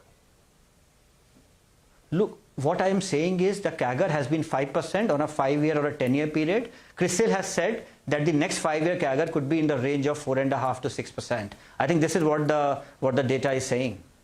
Okay. And I think this is not bad, Sometimes we feel that probably 20% is a norm. Please understand, this year also we are growing on a very high base. In fact, as an industry, in 22 itself, we had reached the pre-COVID levels, whereas many countries in the world were still struggling to reach that level. So I think we have to see the base effect as well. Okay, all right, Mr. Garg, let's focus on... The second important point, I think, which... Yeah, go ahead, sir. Please complete that point. Sorry, but the second important point here is the premiumization, because one is the volumes, the second is the average selling price, and the premiumization which is happening, the SUV percentage which continues to go up, the higher trims which are being sold. I think that aspect also has to be taken into account, because this is the new Bharat we are talking about, where aspiration has taken over functionality, and people are wanting to take higher trims, they want connected cars, they want sunroofs. So average selling price is going up. So the revenues are growing at a much faster rate than the volumes. I think that is also a very important aspect which we must keep in mind. All right, the premiumization play as well. Mr. Garg, you briefly mentioned on a couple of aspects. Exports are in early 20s, I understand, as a percentage of your total mix. And exports, I presume they're better margin business. So that's what will help your margins as well. Give us 2 numbers. What does export stabilize at as a percentage of the mix? And also I was looking at, raw material imports. I think that as well is in early 20%. What is the plan on that front? Do you look at reducing that dependency? Yeah. So if you see our export in terms of volumes are contributing about 20% to our sales. In terms of revenue are contributing 23% of the sales. Yes. So India is a production hub for emerging markets. We're exporting to 80 plus countries, including Middle East, Latin America, Central America, Asia, Africa, etc. In fact, right from the time we set foot in India, exports has been an integral part of our strategy. You talked about foreign exchange. Yes, dollars, the export currency is dollars. And of course, we, government also incentivize a lot on exports. So we get incentives of 3 to 4%, which helps us in the margin on exports. On the localization, our current localization is at 80%. Absolutely, we want to really increase the localization. If you see, the major part of imports is on the semiconductors. We believe that now there's a big plan of localizing of semiconductors as well as government is concerned. They are really encouraging more and more companies to set up units in India. So we are looking at it with interest, and as and when opportunity comes, we will look at increasing the localization content, because localization is very important, not only from a cost perspective, but also from a geopolitical point of view, because it helps us in taking care of the logistics and other issues as well. So very, very important for us to continue to work on the localization. Got it. All right. So localization is one point that you'll work on as well. You've raised an ambitious plan for the next few years. I think 30,000 crores of capex. So how do you fund this though? Give us a near-term target. In the next 3 to 5 years, what should be the total capex plan that you're looking at? And what about funding? Because some part of the market fears you'll have to come back to the market to raise some capital. So if you see, we have announced in our RHP that we are going to invest a total of 32,000 crores by 2032. Yes. 32,000 crores by 2032. So it's a staggered capex. Of course, it includes the Pune plant, it includes new models, it includes everything. And we believe that we are generating enough cash and enough internal accruals to take care of these capex needs in the next 8 to 10 years, which I've said. So this is where we stand today. Mr. Garg, just a broad sort of industry question, but very relevant to you as well.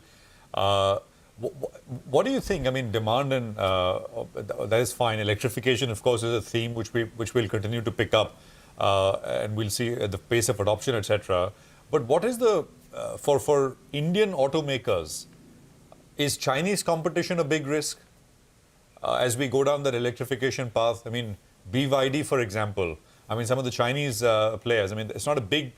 There's no big level of competition here in India from them currently. But what's your sense?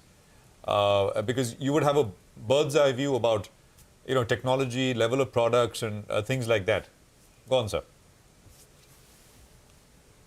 So look, if you see the history of India, and of course currently India is at the early stage of electrification. Current penetration is at 2.5%, backed by government incentives. I think electrification is only going to go up. You mentioned about Chinese OEMs or European OEMs or US OEMs or any other OEMs. Frankly, competition has always been there. What is more important is what is the company's strategy? What is the company's connect with India? How are you looking at really converting your customers, upgrading them to electric vehicles? So we believe the kind of game plan we have in terms of launching those 4 products led by Creta EV, localization, the charging infrastructure, and the strong brand connect which we have in India. We believe we are rightly poised, of course backed by very strong HMC parentage. It really helps us to get all kinds of technologies in India. And I'm so encouraged, actually, frankly speaking, by yesterday's anchor response that we have received. 225 individual lines, from FIIs, from sovereign funds like GIC, Norges, Fidelity, Schroders,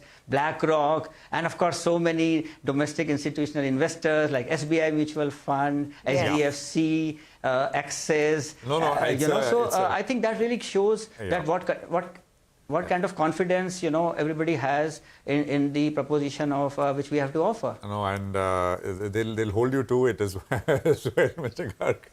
But it's a good conversation, and I think it's a good way to kick off the listed journey. But I think, Surabhi, you have a question? One last question, sir, if I could squeeze that in. And I'm just speaking, out of the concerns. So it's a very well-loved brand, and that explains the anchor book as well. But just one last question, that the parent is selling a little over 17% right now, and regulatory setup and rules will require the parent to offload a little more equity to come down to this 75% minimum public shareholding requirement, right? Aside of that, I mean, will the company need to raise any further equity capital? Because none of the money that's being raised now, this massive 27,800 crores, none of that is going to the company. It's going to the parent, right?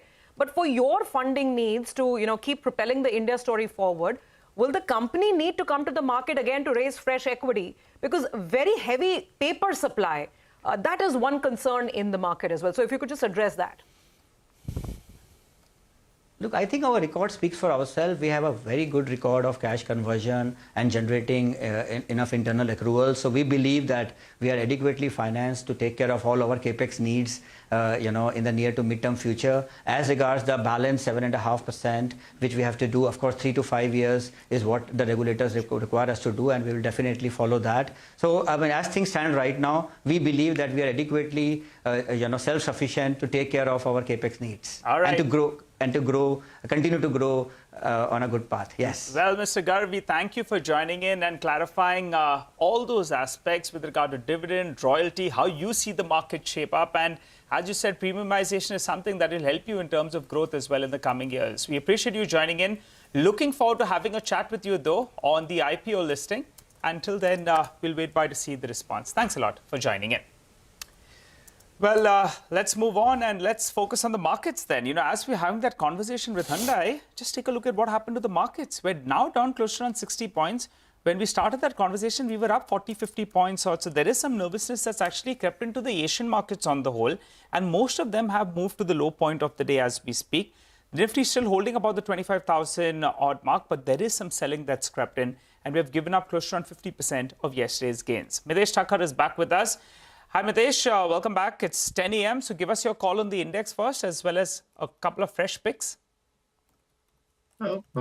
Morning again, Nigel. As I said, I think, this is not a market which is breaking out, still contracting, still consolidating. I think we are kind of now tapering off from the upper end, which is first level is around 25,250, and then we have 25,350, 400 zone. So I think we still might just do this range for some time. And therefore, I think, chasing with the stock specific bias is what I feel would be a better approach in this kind of market. I have one sell, and today, a lot of your metal names are breaking down. So Jindal Steel is a sell with a stop at about 990.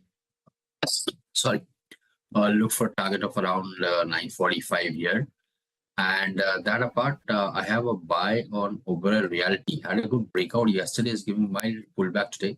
So around 1975, 1970, I think, that's a good area to get in. Buy there with a stop at 1945 for targets of 2030. Okay, all right, Mitesh, thanks very much for that. So markets off about 70 points on the day, 25,060 is where we are at. We'll take a break. We are back with commodities and what's making news. Manisha is going to be with us on the other side. Stay with us.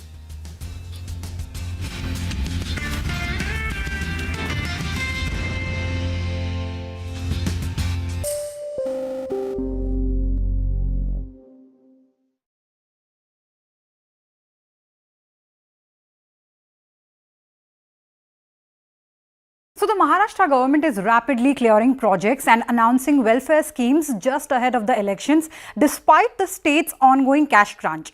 Just today, in what is possibly the last cabinet meeting before elections, the state government cleared a toll waiver in Mumbai, second leg of the Pune Metro project and the Daman-Ganga river linking projects. All this is likely to cost the state exchequer 18,000 crore rupees. The ruling coalition, including Eknath Shinde's Shiv Sena, BJP and Ajit Pawar's NCP, are continually introducing schemes designed to secure political gains or provide subsidies despite objections from the state's finance department. First, let's take a look at the key schemes. One of the most prominent is the Ladki Bahin scheme, which will cost the state exchequer 46,000 crore rupees annually. Under the Ladka Bhau Yojana, a program offering internships and stipends to unemployed men, the government will spend 5,600 crore rupees. The provision of free electricity to agricultural pumps will add 14,000 crore rupees to the state's expenditure. These and similar schemes will cost a total of 96,000 crore rupees. The government is also clearing several major infrastructural projects. The Orange Gate Marine Drive tunnel will cost 9,158 crore rupees. The Thane-Borivali tunnel 18,800 crore rupees and the Thane Circular Metro Rail project 12,200 crore rupees. Additionally, the cabinet approved a 20,000 crore rupees cost escalation for the Pune Ring Road project. The state also announced a subsidy of 50 rupees per day for desi cows registered in Gaushalas, costing the government 230 crore rupees. Now, why is this situation worrisome even for a state like Maharashtra? The financial burden of these schemes could destabilize the state's budget and affect its ability to secure new loans. The Finance Department has repeatedly warned that Maharashtra has already surpassed the fiscal deficit limit of 3% of its gross state domestic product, which stands at 42.7 lakh crore rupees. The fiscal deficit has already reached 2 lakh crore rupees for 2024-25. compared to 1.10 lakh crore rupees in June when the state's budget was presented. This figure has nearly doubled in less than 4 months. According to the Fiscal Policy and Budget Management Act, the state cannot raise more than 3% of its GSDP in debt, which equates to 1.28 lakh crore rupees. The mounting burden from these schemes and projects will make it challenging.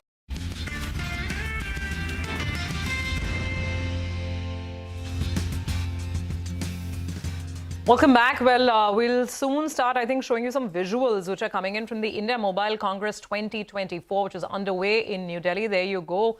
Industry bigwigs and the leaders of the segment. Akash Ambani, Chairman of Reliance Jio Infocom, Kumar Mangalam Birla, Chairman of the Aditya Birla Group, Sunil Bharti Mittal, Chairman of Bharti Enterprises, all of them there. I think this was just before they went in for the inaugural session. Promises to be a big, big event where, of course, there's lots up for discussion, including the rollout of 5G and other newer technologies, and plenty of course, interactivity expected with government dignitaries and the minister himself.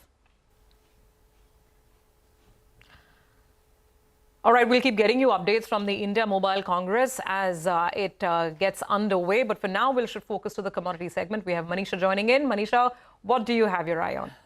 Well, I'm looking at the energy as a market because while the crude oil prices have been declining, that's exactly what you have seen across crude products as well. So starting with the energy markets itself, and the Brent prices fell 2.5% overnight. And as you can see, we are 3% down in the Asian markets right now as well. So 75 just about holding. It was just previous week that we saw 80 plus kind of levels come in for the Brent prices also. So this has been a sharp decline in last couple of sessions already. Well, reasons are that the OPEC has cut the world demand forecast for a third straight month, and this time around the OPEC and allies feel that for 2024 the growth demand that you will see in this year would be to the tune of 1.93 million barrels per day, and next year would be lower at around 1.7 million barrels per day, 1.65 million barrels per day. So we have seen a constant decline come in for this one. Apart from that, the China crude imports have continued to decline as well. From the month of Jan to September, the overall imports have declined by 3%, and also the China markets have seen a decline also because of the lack of new stimulus measures which the street was anticipating to come in by this weekend there.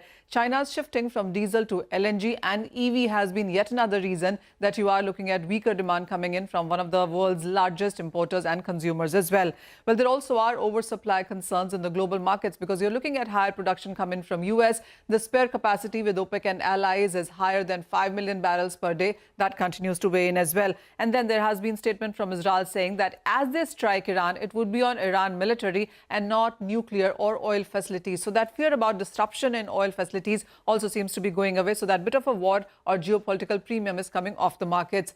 There is weightages that we have seen come in from the dollar index as well, which is holding above 103, which is a 10-week highs. So not just crude oil prices, but if you look at the metal market today, copper, aluminum, zinc are trading on a weaker side. Gold and silver is in the negative as well. So the strength in US dollar index also seems to be weighing on. And then not just crude, if you look at natural gas, that's down by 5.8%. Heating oil fell nearly 5% in the overnight markets as well. Now going forward, it is going to be important on what the speculators also seem to be doing. At these lower levels in the previous week, we have seen net long positions being added for a fourth straight week. The shorts have been continued to be cut, which is at the lowest, by the way, now since 2016. So there is that balancing that we are seeing in the international markets also. But going forward, there's so much to watch out for. Today, you have the IEA NIB data coming in sense of global demand and supply numbers. Tomorrow would be the crude inventories. And then as you get into the month of November, the US Fed meeting, presidential elections, and all of that would continue to impact crude and vice versa. So it's going to be a volatile month going forward for crude prices. All right, Manisha, thank you very much for that. So oil very much in focus, but thankfully not on the boil. Now, let's talk about JSW infrastructure. Vivek is here to tell us what's happening. Vivek, morning. Well, good morning. Very interesting report from Nuvama today. They've initiated coverage on the stock. They have a target price of close to 390 rupees a share. In terms of earnings, they expect the revenue, EBITDA, PAT, CAGR to clock almost 19%, 16% and 15% respectively from FY24 to FY27. And they've come to the target price by giving a valuation of close to 25 times FY28 EV to EBITDA. Now, about JSW Infra, what is it that they're saying? Second largest private port company with a 25% volume CAGR that the company has seen over the last 5 years. They say that the company is poised to sustain long-term growth on the back of favorable macro tailwinds. What they're expecting is that they're expecting almost 4 times capacity growth over the next 25 years, supported by both organic as well as inorganic growth. Organic growth is coming in from the group companies itself, especially JSW Steel. Inorganic growth that the company has already done in terms of acquisitions, both from ports as well as the logistics segments. They believe the JSW group may continue to contribute almost 50 to 55% of the revenues over the long term. And they see, as far as FY28-29 is concerned, they are expecting almost 43% and 25% year-on-year growth respectively as far as EBITDA is concerned. Along with that, they see key triggers or key kickers as the commissioning of the Jaigarh port, the Dharampur port, the Goa port, as well as the Greenfield Jatadhar port, as well as multiple slurry pipeline projects that the company has in its kitty. Okay, all right, got that. Thanks very much for it, Vivek. With that, let's take a... I think we have, in fact, before we take that break, we have Sonal joining in. Suntec Realty came out with updates as well. So let's look at those numbers. Sonal? Well, it was a good set, and it has come in at a time when the other players have seen a YOY decline. But Suntec, on the other hand, has seen an improvement on a YOY basis in pre-sales. So pre-sales, they went up by 33%. The collections have also gone higher by 25%. However, there has been a decline here on a sequential basis. On the first half basis as well, sales are up 31% to come at 1,026 crore rupees, and collections, they've gone up by 21% to come at 609 crore rupees. Remember, this comes in after quarters of decline that this company has been seeing. So definite improvement, and that's why the excitement on the stock today. All right. Thanks very much, Sonal, for that. We take a break. On the other side, our special segment, it's the economy. Lata will be speaking with Sheshadri Sen of MK Global, and they'll talk about the weakish kind of macro environment that we find ourselves in, and whether it'll impact second quarter earnings. By the way, some visuals coming in from the Mobile Congress in Delhi. Prime Minister Narendra Modi sort of being shown around the venue and through some of the stalls as well at the IMC 2024 event. You earlier had visuals of Akash Ambani and other dignitaries there at the event as well. So we'll, of course, get you updates from there. I think there'll be a couple of interesting speeches that we'll bring portions of to you as we go on. All right, we'll take a break. It's the economy on the other side.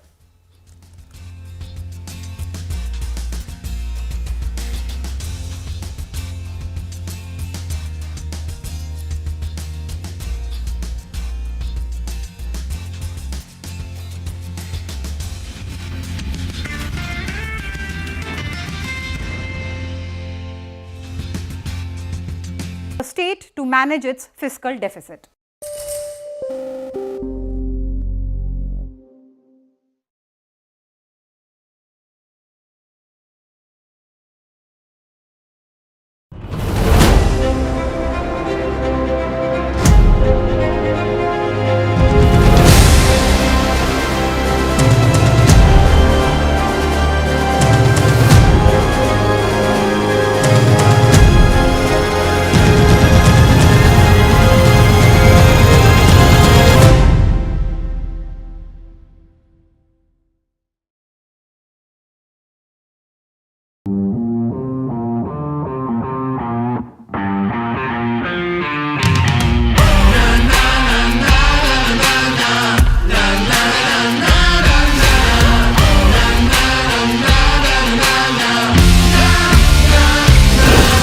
Make informed decisions with comprehensive analysis on the go. Strengthen your portfolio with real-time market updates on the go. Create effective strategies with insightful expert opinions on the go. Grow on the go with CNBC-TV18, now streaming live 24/7 on YouTube. How about listening to global market maestros before crafting your investment strategy? How about getting deep insights into their businesses from top Indian honchos before putting your money on the line? How about making every trading day profitable with strategies from the market masters, macro pundits and chart wizards? Only one show gives you a head start to your trading day. Get ready to profit. Get ready for business with Bajaj at these times on CNBC-TV18 and CNBC-TV18.com. CNBC-TV18, an unending pursuit for excellence. A pioneer, a leader, a visionary, building a lasting legacy of credibility, consistency, and trust. Giving unparalleled access to global thought leaders and powering conversations that are shaping the new world order. Setting the highest standards through exemplary leadership. It is this unrivaled reputation for the most comprehensive coverage, actionable intelligence, and in-depth reporting that makes CNBC-TV18 India's #1 business news brand.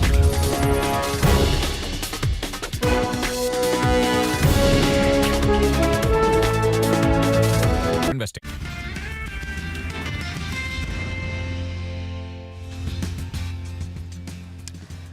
This isn't an economy story as much as a corporate earnings analysis. Now, macro trends for the second quarter have been weak.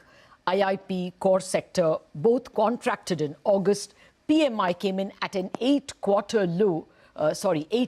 low in the month of September. And most tellingly, GST collections in September were only 6% higher year on year against a nominal GDP growth forecast for the current year at 10 to 11%. To what extent will these macros reflect in the Q2 earnings? I have with me Sheshadri Sen, the head of research and strategy from Emkay Global. Sheshadri, good morning and thank you very much indeed for joining us. Well, for starters, yes, we've had two biggies who have already announced numbers and a few smaller ones. But how bad is the second quarter likely to be in terms of overall Nifty earnings? Hi, Lata. Thanks for hosting me on the show. It's good to be back to talking to you. If you look at the aggregate numbers, they aren't particularly inspiring, very frankly. There's flat top line and I think even flat bottom line. But once you dig deeper, the forecasts from our team and consensus don't look that worrying at this point in time. The stresses, I think, is focused on two sectors. One is the energy sector, where there is a high base effect. And this is the last quarter of the base effect. Cement, this is a seasonally weak quarter. And this time the seasonality has been a little more pronounced than normal. Which is why cement is dragging the overall Nifty and, from the NK coverage universe as well, down further.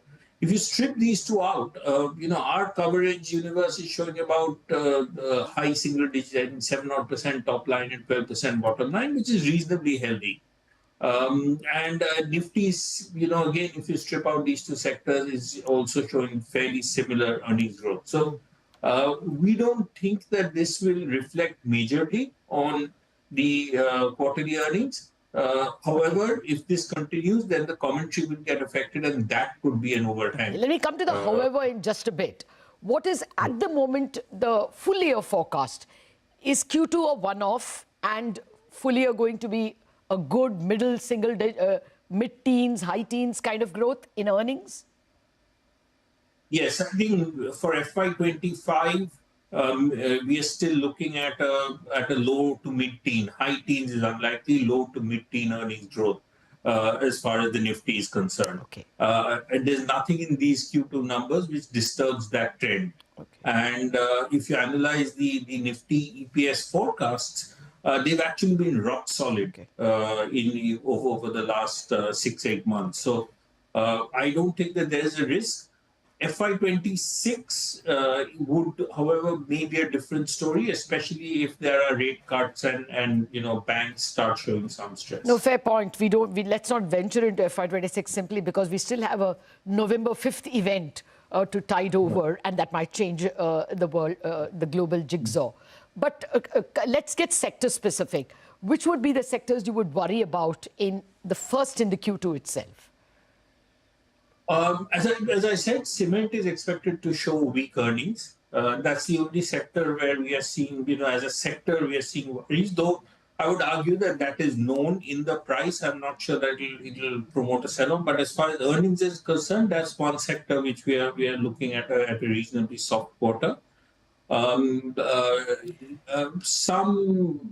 is broadly the only one. Oil and gas, obviously, energy is the other one where we are expecting year-on-year growth numbers. Which you said that energy is actually impacted by the high base. You said that. Let me come to the stronger sectors then. Consumer is again a little troubled. The DMart numbers didn't look good. And of course, you could blame it on quick commerce, but overall the numbers were not very encouraging. As well, if you looked at, the GST numbers, GST is a consumption index. That didn't look very good in September. IIP numbers, consumer non-durables didn't look good. So would you worry about consumer staples generally, FMCG? No. I think there is a shift in the consumer sector in FY25, and we are going to see signs of that in the second quarter results. There is a significant slowdown in discretionary consumption. So all areas of discretionary consumption, which are not staples, which are, will show some kind of top line stress. And you will see that coming through. Those are, however, some of those companies are fairly small, but I would keep an eye out on discretionary consumption. Staples, and what is happening this year is that the momentum is shifting away from discretionary to staples. Staples, after a fairly torrid 2-3 years post-COVID, is starting to show signs of recovery. So I think, some of the positive surprises could come in the staples sector, where we will see both top line and bottom line momentum.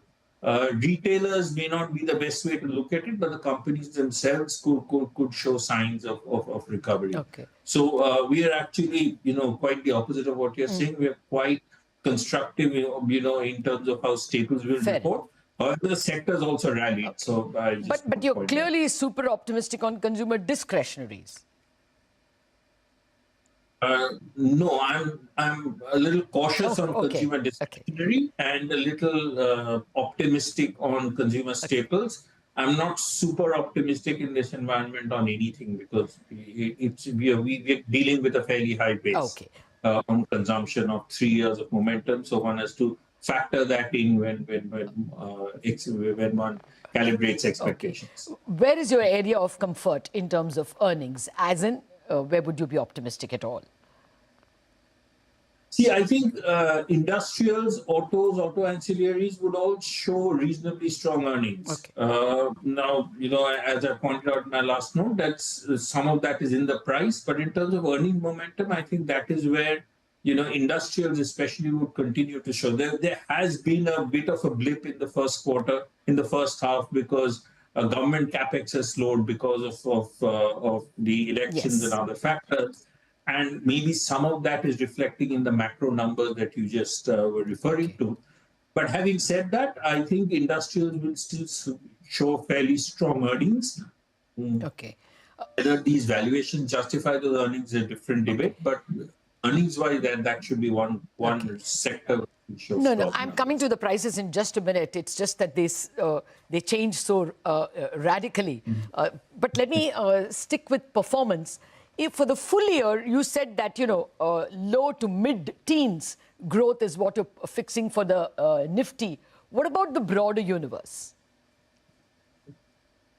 A broader universe is tough to make, beyond, say, Nifty, it is really tough for it to make a forecast for any index because as you go deeper, the extent of coverage for some of these sectors are not that strong. So what we do is look at a disaggregated analysis of the top 350 companies by coverage. And there, if you look at the broken down numbers, around 65% of the companies have their earnings in the range of +10 to -5, right? Which we call as stable. So our the key conclusion from that is that broad earnings forecasts and at a disaggregated level look very stable. They've been more stable than they have for the last 2 years. That's good news. And that gives us comfort because aggregate numbers, are moving parts. Sure. One large company shows a drop off and it can get quite misleading. Yeah, I take your point. I take your point on that. So let me come straight away to, both putting price and valuations, putting earnings and valuation together and the current price trends. Where is MK overweight? So we are overweight on consumer discretionary, which may seem a bit odd given what I said, but there we find autos fairly constructive. We continue to like healthcare, those are our two main overweight sectors as far as at this point in time. We are, as I said, a little cautious on the markets overall, so we aren't, bullish on too many sectors at this point. Energy is the third sector that we like. Okay, we'll leave it at that, Shishadri. It was a pleasure speaking with you. Thank you very much for preparing us for the oncoming earnings season, though, of course, a couple of biggies have already reported. Thank you very much for joining us in this discussion. Well, that's it on Bazaar. After break, Chartbusters.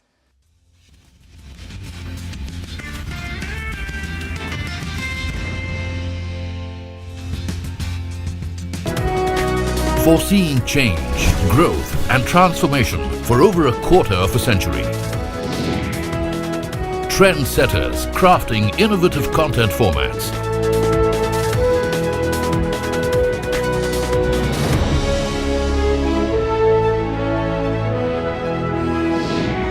And award-winning business journalism. On air, online, on social media. As we embark upon 25 years of excellence, we invite you to be a part of our future. CNBC-TV18, your trusted partner and investment ally. What does it take to build India's largest startup platform? It takes a journey of starting out as an unknown and ending up as unforgettable. It takes more than 2 decades of celebrating the most influential and influencing the most celebrated entrepreneurs. From chronicling the stories of India's startup universe to becoming a success story in itself, as India's longest running show on startups and entrepreneurship, celebrating 21 action-packed years of building India's biggest startup community. Young Turks at 21, only on CNBC-TV18 and CNBC-TV18.com.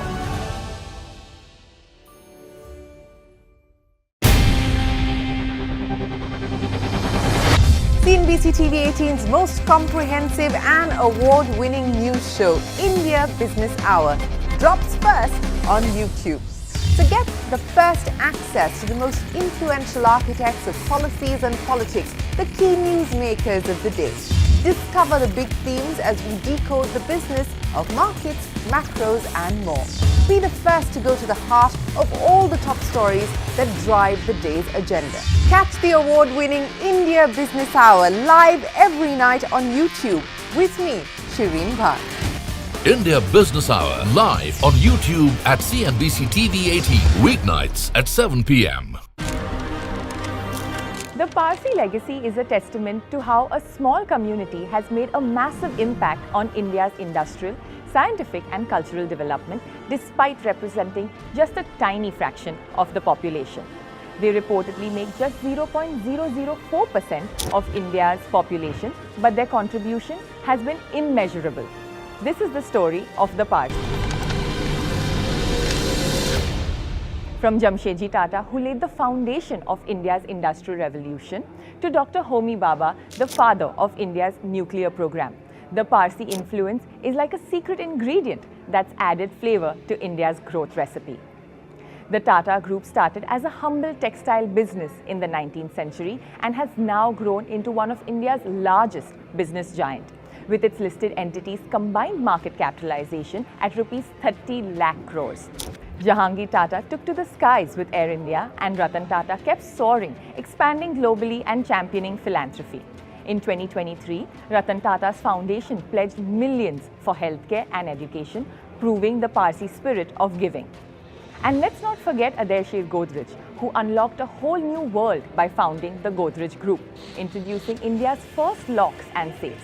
Today, it's a global sensation known for its eco-friendly products and commitment to social responsibility, perfectly embodying Parsi values of philanthropy.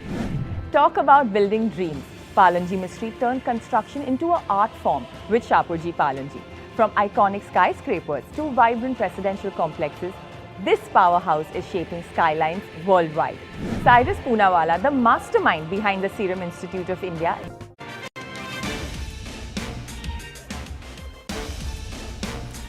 Reliance Industries beats estimates on robust growth in digital services and upstream business, which offsets a weak contribution from the O2C business. Jio delivers strong numbers as average revenue per user jumps, while retail sees some softening in demand in the fashion and beauty vertical. Brokerages Jefferies, Morgan Stanley and Nomura also issue positive calls on the stock. Angel One zooms more than 8% on the back of a strong showing in its quarterly numbers. The company misses revenue estimate. However, there's an improvement in the operational performance, which leads to a beat in the profit after tax. Oil marketing companies HPCL, BPCL and Indian Oil surge as Brent crude prices fall over 2% to $75 a barrel after the OPEC cuts its 2024 global demand estimate for the third time in a row. Bharti climbs more than 1.5% after the company wins a 1,000 crore order from Indusol Solar.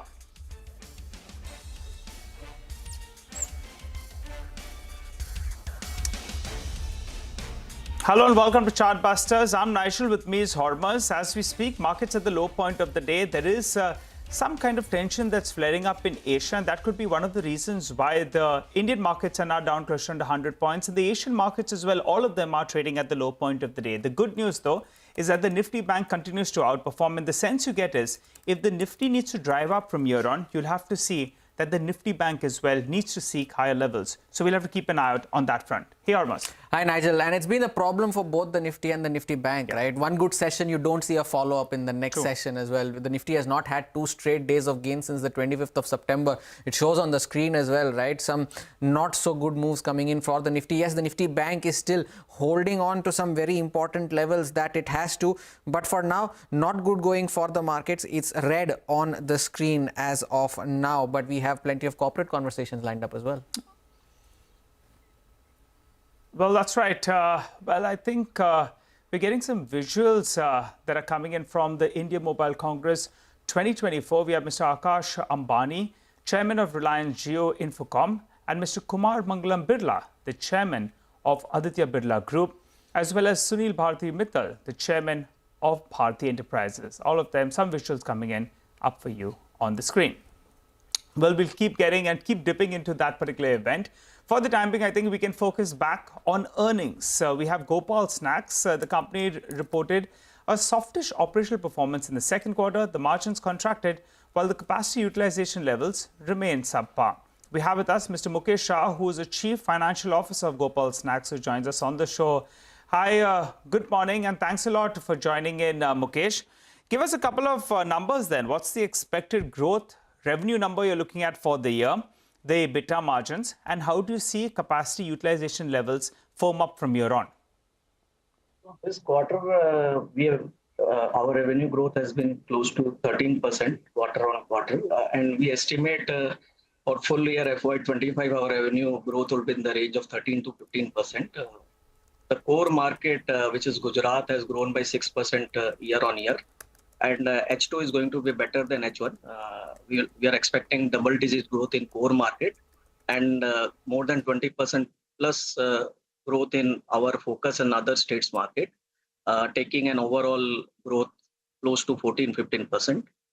From an EBITDA margin perspective, our range is we will be maintaining our EBITDA guidance, and the EBITDA margin will be in the range of 11 to 12% in FY25. Mukesh, good morning. Thank you for joining in. Will you quantify the double-digit growth that you're anticipating from the core market? Would it be low double digits, mid-teens, or even high double digits for that matter? So it will be close to low double digit. It will be in the range of 10%, I would say, because Q1 we had a growth of 3%, Q2 it is 6%, Q3, Q4 is going to be in the range of 10 to 12%. On an average, the growth will be around 9 to 10%. Got it. All right. What about wafers? As a percentage of your total mix, what does it constitute right now? And where do you see that number headed? Currently, wafer is growing at a 46, year on year, it is growing more than 40%. In terms of volume and price, it is at around 47%. The revenue mix, it is wafers is 11% of our overall revenue mix. We expect this wafers to grow in a big way. If you see overall wafers market, as per the industry's estimate, the overall market is more than 15,000 crores. Our annual run rate from wafers is close to 200 crore currently, which was 120 crore last year. And we expect the wafers market to grow for us in the range of 25 to 30% year on year. All right. So in the next 2 years or so, by FY26, FY27, you should be close to around more than 350 crores of yes, from wafers? Definitely. Yes, 350 crores. 350 crores. Mukesh, I wanted to ask you. It is high marginable product for us compared to other products. So we have. So what does it do then? What does that do then to margins? If you could give us, what is the margin difference between wafers and the other products? And for your entire blended margins, do you see it headed gradually towards mid-teens as wafers contributes more? So I'll speak about GP, gross profit margin, where wafers give us close to 30 to 33% of gross profit margin on revenue, whereas other products like ethnic snacks and namkeens, we have a gross profit margin close to 27% around. So on a blended basis, we reported 29% margin. Going forward, 70% of our cost is raw material cost, where we see inflationary trend. In fact, if you see, there has been a close to 10 to 15% increase in the raw material cost, be it chana or palm oil.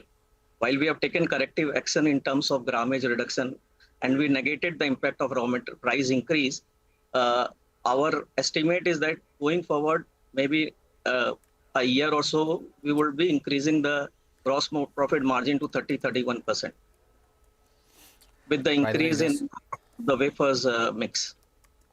By the way, you just saw some visuals on your screen there. Prime Minister Modi inaugurating the India Mobile Congress in the presence of Akash Ambani, Jyotiraditya Scindia, Sunil Bharti Mittal, as well as Kumar Mangalam Birla. So the India Mobile Congress taking place, inaugurated there by Prime Minister Modi. Mukesh, I wanted to ask you about the smaller packaging price points. So the 5 rupee packs, they account for almost around 2/3 of your sales, if I'm not wrong.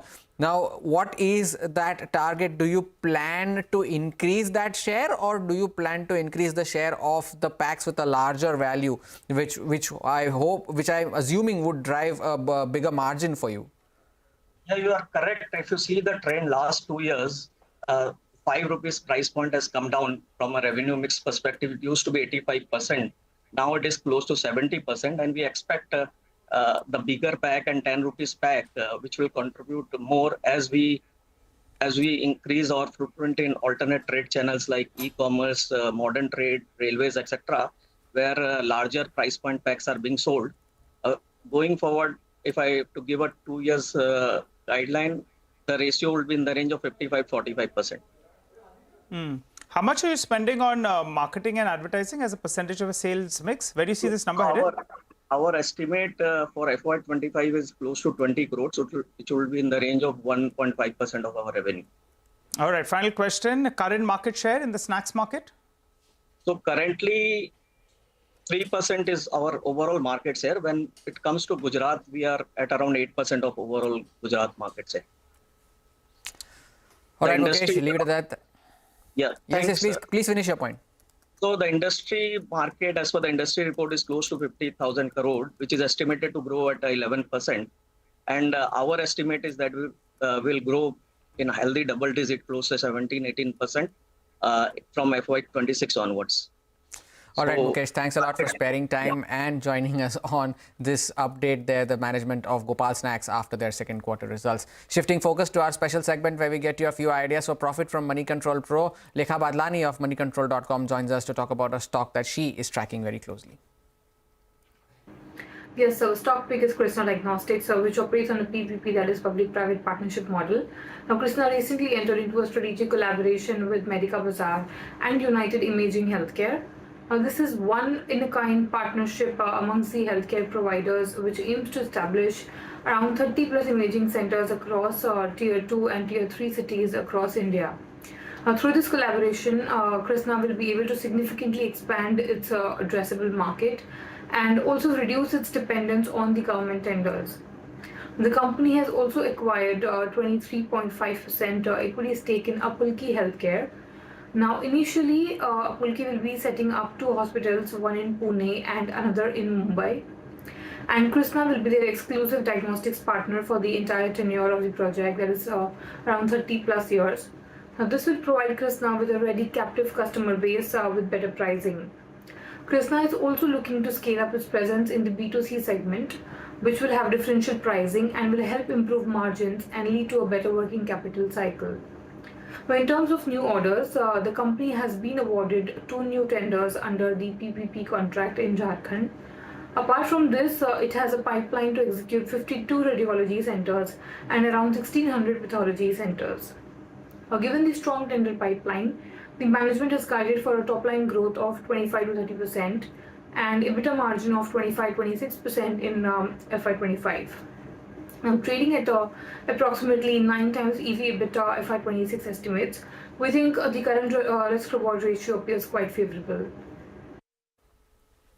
Some ideas for profit from Money Control Pro, but on your screens you can see Prime Minister Narendra Modi there at the India Mobile Congress inaugurating the new version of this India Mobile Congress in New Delhi, inaugurated by Prime Minister Modi. Almost all the telecom bigwigs are in attendance at this India Mobile Congress, be it Sunil Bharti Mittal, be it Akash Ambani, be it Kumar Mangalam Birla as well of Vodafone Idea, and the Minister Jyotiraditya Scindia also is currently speaking. And the minister right now is currently addressing. So lots expected out of the India Mobile Congress as well. Some key timelines as well, right? Vodafone Idea in the previous Congress, they had highlighted that they will roll out the 5G pretty soon, but there's still a lot more clarity that is still awaited on that. Well, indeed, we'll have to wait by to hear out what Mr. Birla has to say with regard to that. How are they dealing with the vendors as well will be quite important. I think for the time being, Mr. Scindia is addressing that conference. So let's go across and hear out what he had to say. Not one, but 2 landmark events for our telecom sector. The World Telecom Standardization Assembly, convened by the International Telecommunication Union, and the Indian Mobile Congress. It is our singular honor to have between us the Prime Minister of India, Shri Narendra Modi ji, to grace us with his presence.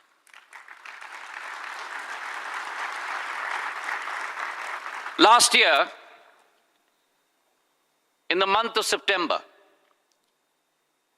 owing to the Honorable Prime Minister's dynamic leadership, India took up the baton of the G20 summit for the first time in her history of 75 years. And in the same vein of firsts, we are now honored to host the illustrious WTSA Assembly, which, mind you, is also the first time it's being hosted in all of Asia in Bharat Mata, where we will celebrate the power of technology, particularly telecommunications, and the underlying global frameworks and standards. We have amongst us 3,200 delegates from over 160 countries, the highest ever for any WTSA assembly in its history.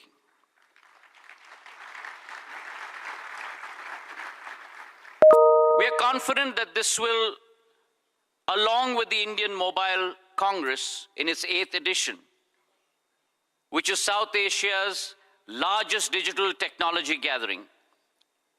This will serve as a breeding ground for innovation, but also showcase India's impending but inevitable emergence as a global hub for telecommunications across the world. पहले ज़माने में mobile और telecom को केवल दूरभाष का साधन समझा जाता था और प्रधानमंत्री जी के दूरदृष्टि नेतृत्व के आधार पर आज ये एक-एक व्यक्ति को विश्व के साथ और भारत में एक-एक व्यक्ति को दूसरों के दिलों के साथ जोड़ने का साधन बन चुका है। भारत में टेलीकॉम का महत्व केवल टीवी, इंटरनेट और फोन के साथ जोड़ने का नहीं, लेकिन भारत में अगर एक परिवार को मोबाइल मिल जाए, इंटरनेट की सेवा मिल जाए, तो वो बैंकिंग से जुड़ गया है, वेलफेयर स्कीम्स के साथ जुड़ गया है, आवश्यक सूचना के साथ जुड़ गया है और सबसे महत्वपूर्ण संपूर्ण विश्व के साथ जुड़ चुका है। Some of the most remarkable examples of the power of telecom, paving the way for universal empowerment, is the DBT, the Direct Benefit Transfer Scheme, which in a day transfers more than 10 million direct cash transfers on a daily basis into the bank accounts of people. अभी हाल ही में कुछ दिन पूर्व हमारे प्रधानमंत्री जी ने 93 million किसानों के खातों में प्रधानमंत्री किसान सम्मान निधि के आधार पर 20,000 करोड़ रुपए, मतलब $2.5 बिलियन सीधे उनके खाते में पहुंचाने का कार्य किया है, जो शायद विश्व के किसी देश में नहीं होता, प्रधानमंत्री जी के नेतृत्व के आधार पर भारत में संभव हो पाया है। It's a fundamental change in the approach towards technology development. And India has ushered in this fundamental change due to the leadership of Prime Minister Narendra Modi ji, who has always put people at the heart of progress. His motto, Sabka Saath, Sabka Vikas, Sabka Vishwas, or Sabka Prayas, combined with his second motto, One Earth, One Family, and One Future. Well, that's Mr. Jyotiraditya Scindia, who is the Communication and Development Minister for Northeast Region, speaking at the India Mobile Congress 2024. Well, for the time being, I'll tell you what, we'll slip into a short break with news that the markets have recovered considerably from the low point of the day. You come back, we'll focus on a lot of stocks that are moving around.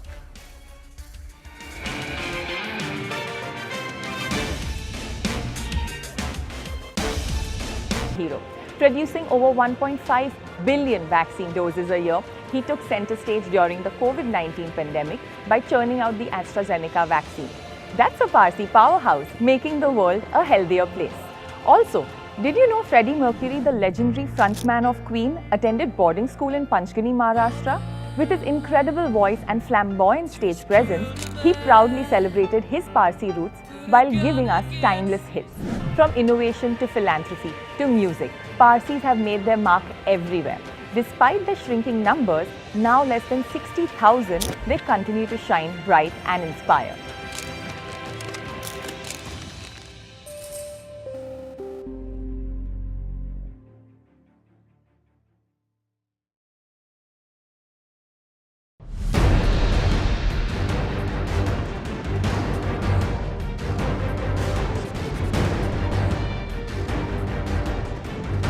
Canada has provided credible, irrefutable evidence of ties between agents of the Government of India and a murder of a Canadian citizen on Canadian soil. Now it is time for India to live up to what it said it would do and look into those allegations.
Baba Siddiqui actually had police protection. It was non-categorized police protection, but Carefully.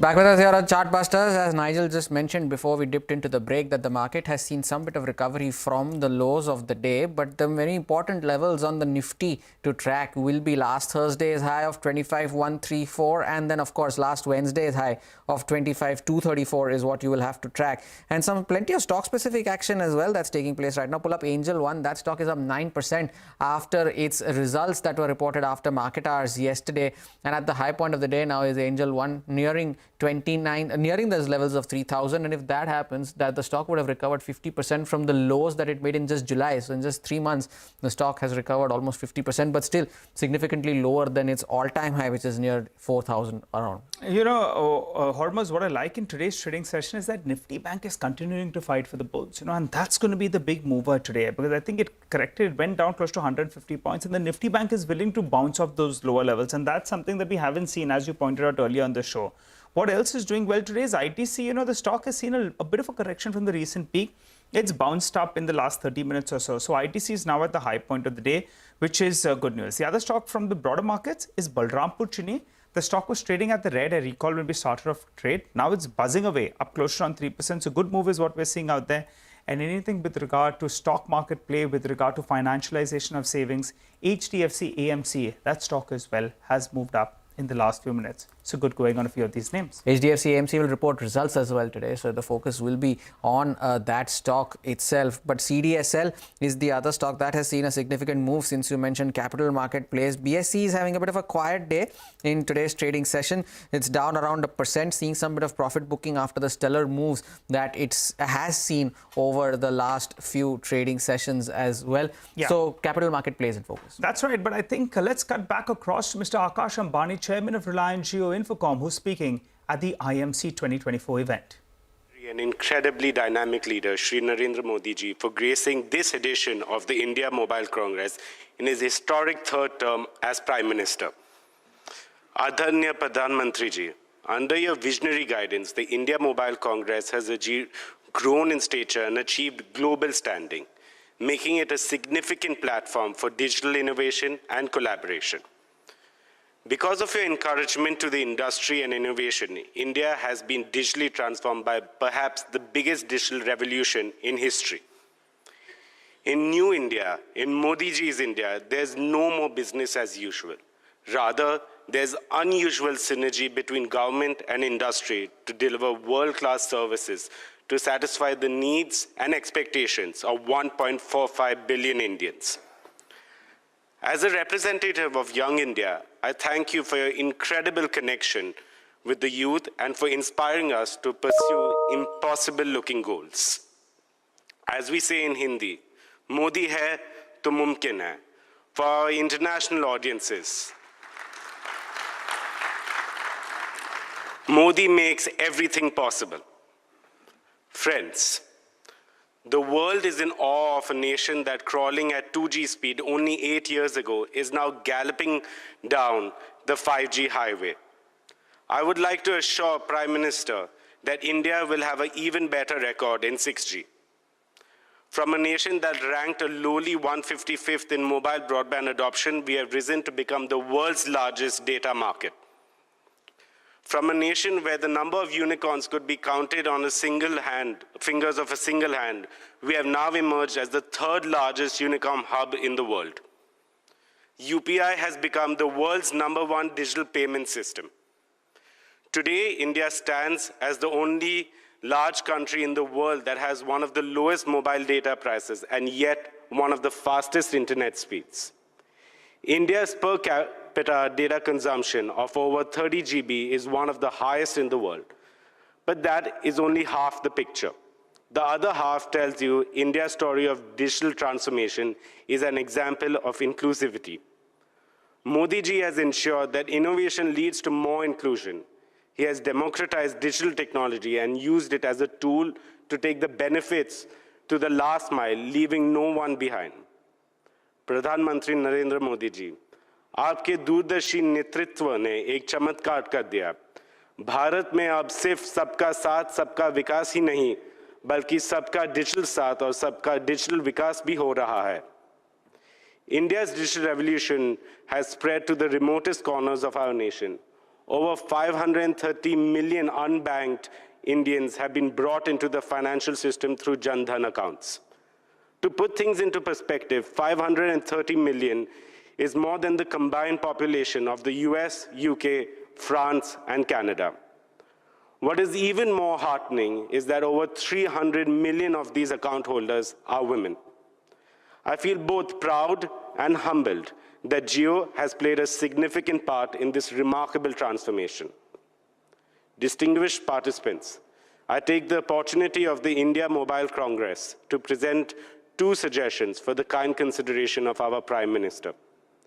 My first suggestion: artificial intelligence is the most revolutionary tool of transformation invented by the human mind. It will disruptively transform every aspect of our life, every facet of our society, every sector of our economy, and bring in an era of unimaginable abundance and efficiency. With AI, India has the potential to completely transform the manufacturing sectors, including SMEs, so that India becomes a new age factory and new age service center for the world. The agriculture sector, so that our farmers can become prosperous by growing more with less water. The health sector, so that quality healthcare for all can become a reality. The education sector, so that every Indian student can have the best of learning opportunities. AI is absolutely critical for realizing our dream of a Viksit Bharat by 2047. Therefore, India, under your leadership, should urgently embrace AI with a holistic strategy driven by maximum Atmanirbhar efforts. At Jio, we have begun our efforts to bring benefits of AI to every Indian, just as we did with mobile broadband. We are committed to democratizing AI, offering powerful AI models and services to everyone in India at affordable prices. Towards this end, we are laying the groundwork for a national AI infrastructure. My second suggestion: the scale and speed of multilingual data generation in India, which will drive the AI revolution, will grow exponentially. We request the government to expedite the updating of the 2020 draft of the data center policy that Indian data should remain in India data centers. Therefore, Indian companies ready to set up AI and machine learning data centers should get all necessary incentives, including incentives for power consumption. Indian mobile companies, along with the thriving ecosystem, are in a position to offer solutions to the rest of the world, including developed nations.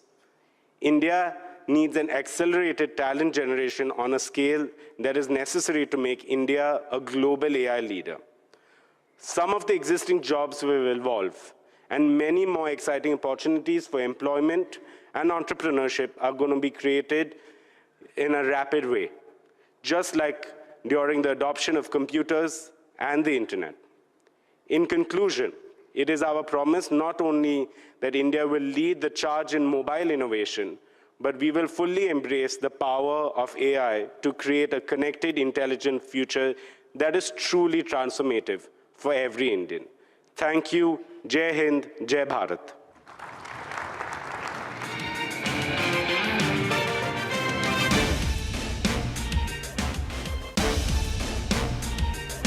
1 constables with him. That means that during the day, 2 constables were deployed for his protection, and in the night, 1 constable. This makes this matter even worse. Remember Baba Siddiqui, who was a loyal Congress political leader. In February, he shifted sides and he joined NCP Ajit Pawar. This means that he was a political leader of a party which is in the government, is a part of ruling alliance. And despite police security, he was shot dead on Dussehra night, a night when police security, police deployment is anyway at its peak in Mumbai. The clarity on motive is yet to come, but what has been established by Mumbai police that this is a case of contract killing. These 3 accused, one Gurmail Singh, hailed from Haryana. He's a 23-year-old person who actually has a record. Carefully. More special. This event showcases India's development in telecom infrastructure and its digital technologies. In this very hall, not too long ago, the leaders of the world's top 20 countries assembled and witnessed India's rise on the global standing in both political terms and economic terms. But what the world has sat up and noticed and has been awestruck is the digital revolution in this country. I have been a long traveler on this journey. Since 1983, I've been a part of India's telecom story, but I can tell you that the real story began when Prime Minister Modi ji took charge in 2014. He knew the power of technology. He used it in Gujarat for the benefit of the citizens of Gujarat and the society. He realized that if India has to achieve its place on the top table of the world, technology needs to be put to use. And one of the main pillars of his vision was Digital India. That fired up all the entrepreneurs who are connected with telecom and digital services. That ushered in the 4G revolution in this country within 2 years of his assumption of office. That brought in smartphones in the hands of not just rich urban Indians, but in the poorer Indians in the most rural and hinterlands of India. That, as our minister rightly said, ushered in a revolution of digital broadband connectivity that connected them to wonderful services that both private sector and indeed the government and public sector had to offer. That spawned a number of startups in this country, turning many of them into unicorns and bringing in billions of dollars from the world. That stage was set to be used for Prime Minister's second term in 2019, when he came in and recognized that India is highly dependent on imports of telecom equipment and digital equipment. India at that time was importing nearly $500 billion worth of equipment from all over the world, including from our neighboring country. He asked Indian entrepreneurs and world corporations to come and set up manufacturing bases in India. And I have mentioned this before here, India had lost the manufacturing race in the previous 20, 30 years to China and other parts of the world. That call to action has resulted in today India becoming a major manufacturing hub where the animal spirits of Indian entrepreneurs and the global corporations are unleashed by the support of a massive productivity-linked incentive program, the PLI, as well as ushering in the most complicated, complex process, which no other country has really initiated in a manner that India has, of trusted sources and trusted products. Today, every element in this country that is coming goes through the detailed eye of National Security Council on Telecom. Every source, every product, every element of India's network that connects our nation passes through that rigorous test of trusted networks and trusted products. This is seminal development which other countries need to follow very quickly. Before the second term expired, he recognized that India may be left behind and become a follower once again in 5G. He asked Department of Telecom and the Indian operators to gear up and launch 5G at the fastest pace possible. And I'm glad to report, and I'm sure most of you in this room are connected to a 5G network, India not only launched the fastest 5G networks in the country, not just in urban areas, but including all the villages and rural areas, and more network rollouts are happening as we speak every day, every month. And within a matter of next 12 to 18 months, again, each and every part of the country will be connected through a very powerful 5G network. That was, to my mind, the seminal contribution of the second term of Honorable Prime Minister Modi. But as we know, he never rests on his laurels. You achieve something, he will give you a bigger task to do. India has now dialed up its ambitions to be a semiconductor destination as well. A number of initiatives by the government of India have been taken to now start the process of manufacturing semiconductors in this country. Alliances globally are being built. India and US have recently signed a critical technology partnership. India has gone ahead and signed partnerships with France, with UK, with Japan, and many other leading countries, including Taiwan, to come and set up shops here in semiconductor. The other big part of the third term is going to be opening up of space industry for the private sector. That, to my mind, is again one of the huge developments that India is seeing. Friends who are here from the world, from mobile industry, recognize that it's almost impossible for terrestrial services to cover every square inch of any country, or our oceans, or our skies. In the past, just like 2G, we had the VSATs, which were connecting on a very slow 2G type of dial-up speeds some of the critical areas. With the launch of LEO networks, the low Earth orbit networks, now we have the possibility of connecting 4G speeds and massive capacities in the hands of those who have been left behind. India has 95% of population covered, but they live in 75% of the places. There are 5% of people who are in those remote areas, in mountains, in forests, in deep remote rural areas, where USO is trying to catch up and provide the services. And I want to assure the Prime Minister that with the launch of SATCOM services in this country, anybody, anywhere in the country, however remote or in difficult conditions they may be, will be able to connect on a fast-speed network to the internet using voice, data, videos, whatever is required, as is done on a 4G, 5G network. Doreen is here.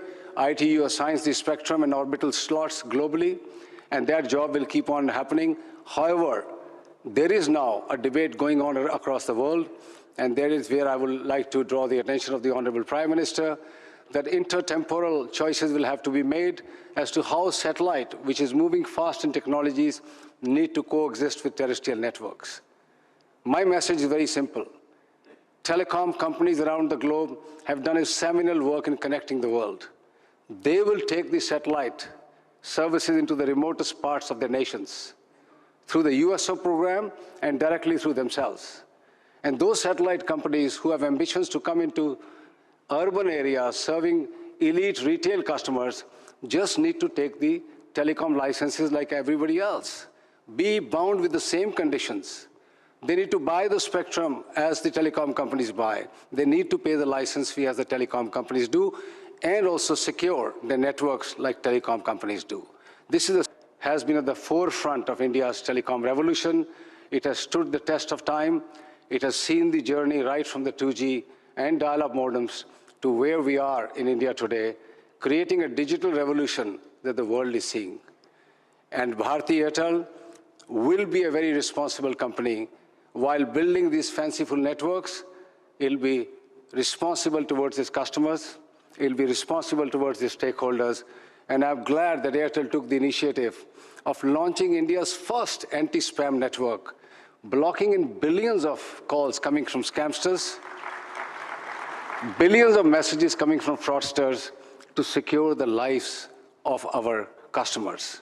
We are now working with the industry to ensure, and with the Department of Telecom, that our people, when they're using these networks and enjoying all those services, are safe and secure.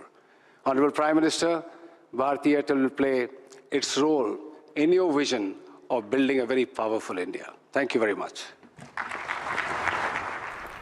That's Sunil Bharti Mittal highlighting Prime Minister Modi's contribution to India's digital revolution, whether it's the fastest 5G rollout, with 5G covering every part of India in metros and, now even in rural India, the steps that India has taken to become a semiconductor manufacturing hub, and also highlighting that how the next frontier of communication is now moved to space with satellite communication, and how space satellite telecommunication needs to exist with terrestrial communication, which is where Airtel, on a private level, has interests. But Kumar Mangalam Birla of Vodafone Idea is now speaking. Let's cut across. CN Secretary DOT, Dr. Neeraj Mittal, my colleagues from the industry, ladies and gentlemen. It is a pleasure to be here as we mark the inauguration of the 8th India Mobile Congress and reflect on the remarkable progress made by the telecom sector in delivering connectivity and the benefits of digital transformation to Indian citizens. At the heart of this progress, as we know, lies the steadfast progress support of our government. Our government has consistently recognized the importance of digital connectivity and has introduced several reforms over the years to drive us towards an even more connected, empowered, and inclusive digital nation. Pradhan Mantri ji, इस digital परिवर्तन की नींव आपकी vision ने आधारित की है. What has been remarkable in this journey is the government's continued thrust on expanding digital infrastructure and accelerating digital adoption for people and businesses equally. As a result, the digital transformation is now moving beyond just the large businesses to our MSMEs, enabling them to break traditional barriers and enter new markets. A few years ago, our Prime Minister had articulated that MSME means maximum support to micro, small, and medium enterprises. We at VI2 are committed to providing maximum support by promoting digital transformation to India's small businesses. With a focus on technologies like 5G, IoT, AI, and cloud services, the VI Business Ready for Next program is helping MSMEs assess their digital readiness, identify areas for improvement, and adopt necessary digital solutions to become future-ready corporations. Since its launch in June 2022, over 1.6 lakh MSMEs have used the VI platform. And through the power of our telecom platforms, I believe that we can create a thriving digital ecosystem that empowers our MSMEs to drive India's economic growth. Robust connectivity is also transforming how we live and how we work, as demonstrated by solutions showcased by VI at IMC this year. High-speed networks are making telemedicine possible, for example, in remote locations, allowing medical professionals to diagnose and treat patients virtually and bridging the gap between urban and rural healthcare. Just last year, India achieved the remarkable feat of 10 crore teleconsultations, and I believe that this is a matter of great pride for every Indian. Real-time high-speed connectivity will also enable safety and improved efficiencies in critical industries for sectors like mining, construction, and industrial automation. Unimaginable some years ago, it is remarkable how far we have come in connecting people, machines, and devices with such efficiency. Today, we are building a future where virtual and augmented reality immersive experiences will become increasingly integrated into our daily lives. One of the most pressing issues being addressed by the government, regulator, and industry in the past year is spam control and fraud protection. As networks have grown, we have the potential risk to the public, especially from phishing schemes, fraudulent calls, and spam messages. These undermine public confidence in communication systems and also put people's personal and financial security at risk. In collaboration with the government and regulatory bodies, VI is making significant strides in combating this menace. Vodafone Idea is committed to bringing new and innovative solutions that will fundamentally address spam and fraud at the very core. Public awareness campaigns, too, are helping to educate users about how to identify and avoid spams. This year has also been an important one for Vodafone Idea, as the company has taken critical steps in its own transformation journey. The company's 18,000 crore FPO, marking the largest of its kind in India, was met with overwhelming enthusiasm. It was oversubscribed 7 times overall and an astonishing 19 times amongst institutional investors. The surge in demand culminated in a total bid for approximately 93,500 crores across various investor categories. This response was an emphatic endorsement of the potential of the Indian telecom sector. To me, it signaled the faith that investors have in our Prime Minister's bold vision of a digital India. The fundraise has enabled the company to kickstart again its capex cycle. Vodafone Idea has already announced the next phase of capex detail worth $3.6 billion with 3 global partners, Nokia, Ericsson, and Samsung. These are all key steps that place VI on a more secure footing and ensure that the company remains dynamic and competitive. With the continued support of the government, I'm confident that we will do our part to realize the Prime Minister's Digital India destiny. I am a firm believer in the transformative power of India's telecom sector, and I see it as a bridge to a more connected, empowered, and prosperous India. Thank you once again to the government, to our partners, and the entire telecom community for making the past year truly an exceptional one. Thank you.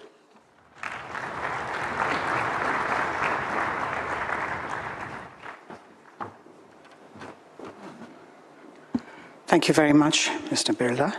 May I now invite the Secretary General ITU, Ms. Doreen Bogdan-Martin, to please address the WTSA 2024.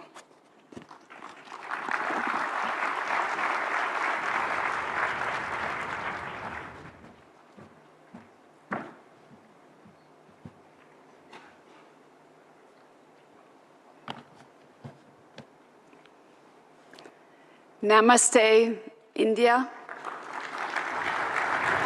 Namaste, Modi ji. Namaste, Minister Sindhya, Minister Chandrasekhar, Minister Mittal, Chairman Abani, Chairman Mittal, Chairman Birla, Excellencies, ladies and gentlemen, it's a great honor to stand with you here today, with you, Honorable Prime Minister, to open the 2024 World Telecommunications Standardization Assembly and India Mobile Congress in a joint ceremony. I think this is a powerful symbol of the deep ties between the ITU and India. Ties that were at the heart of our meaningful conversation last year when I had the great pleasure to inaugurate, together with the Honorable Prime Minister, the ITU Area Office and Innovation Center.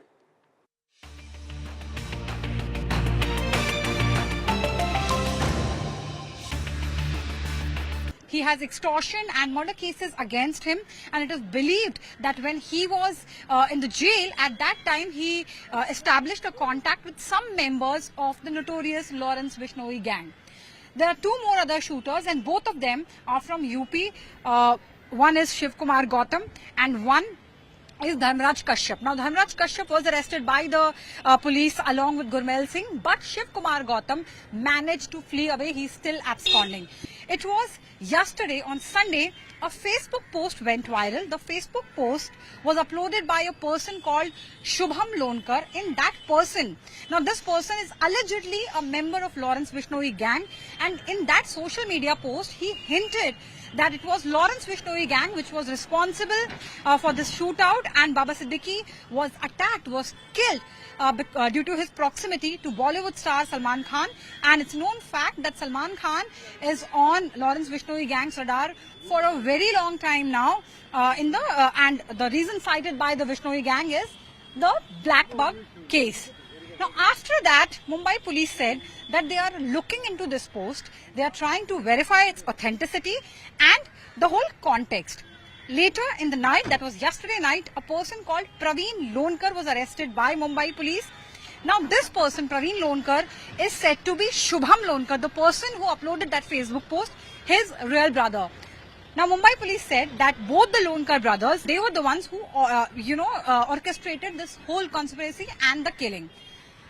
Now there are 3 more accused who are wanted by Mumbai police. There is another angle which is panning out, that is a disputed SRA slum rehabilitation project.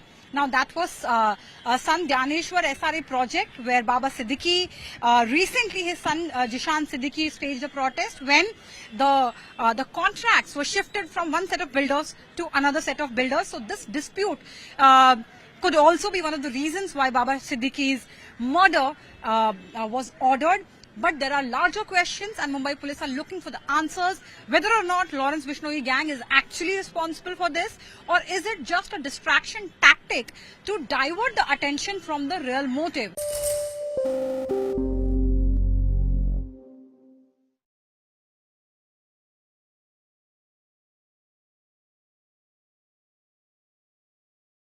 Three international flights departing from Mumbai were disrupted due to a bomb scare today. Air India flight from Mumbai to New York was diverted to Delhi after a bomb threat.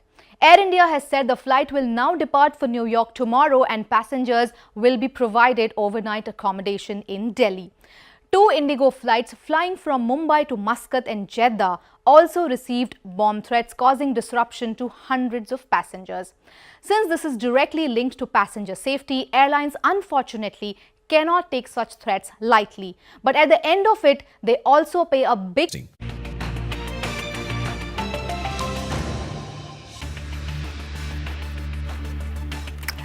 Welcome back. One standout feature of the IT earnings has been the continued recovery in BFSI, banking and financial services.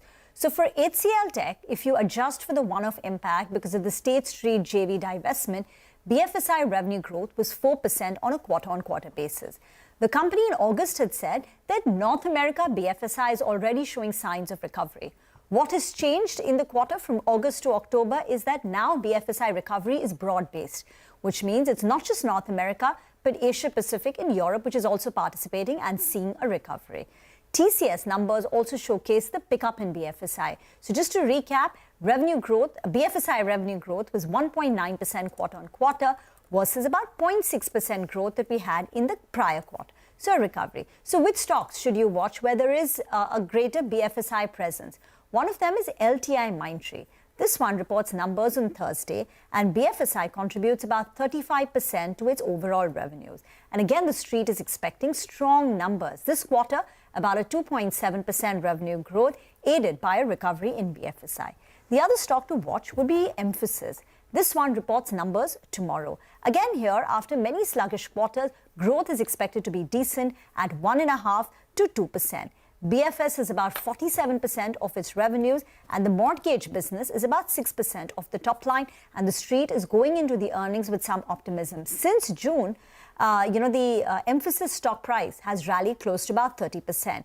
The company over the last 2 years has reported lackluster numbers because of this BFSI presence. FY23 revenue growth was just 7.8%, and last year revenues declined by 6.3%. But this quarter, aided by a expected pickup in the BFS and bottoming out, the street is expecting about a mid-single-digit kind of a revenue growth. There are other stocks too to watch. So you've got fintech companies like Newgen. They provide banking software platforms. Newgen provides more to the Asia Pacific and Middle East and India in particular. But since HCL Tech is talking about a broad-based pickup, watch for Newgen. Oracle Financial Services and First Source too, we know, are fairly highly indexed to the BFS space where we are seeing a pickup. It's going to be an IT heavy day yet again, so we'll be tracking that for sure. For the markets, let's quickly take a look at what's happening here, because we have seen a fall from the highs. The Nifty, as we speak, is down around 80 points. We do have it coming across the board, so it's a 162-point cut from the highs of the day. We did see some recovery at around 10:30 a.m. And it has stabilized around those levels. But if we talk about the Bank Nifty, that's the one which is seeing a cut of around 100 points. We have the mid-cap index, which is down around 100 points. The small-cap index, on the other hand, that continues to do well. So the small-cap index is in the green today, up around 0.5%. But a lot of these sectors are in the red. We have the Nifty Auto Index, which should come up for you on the screen. That is the top loser. We have Bajaj Auto, which is the top loser today. And remember, it reports numbers tomorrow. So ahead of that, a crucial number is what we are seeing in terms of cuts on Bajaj Auto today. We'll do one thing. We'll slip into a short break now. When we return, we'll discuss market technicals with Miresh Thakkar. Also discuss his top trading bets. Stay tuned.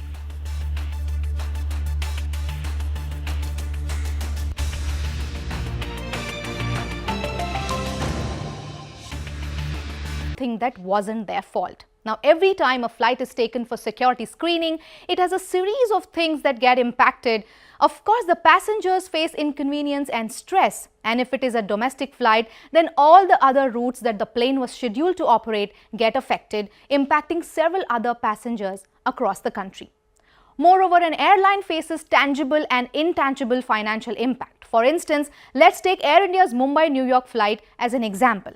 The flight had departed from Mumbai and then diverted to Delhi. It will now take off for New York tomorrow.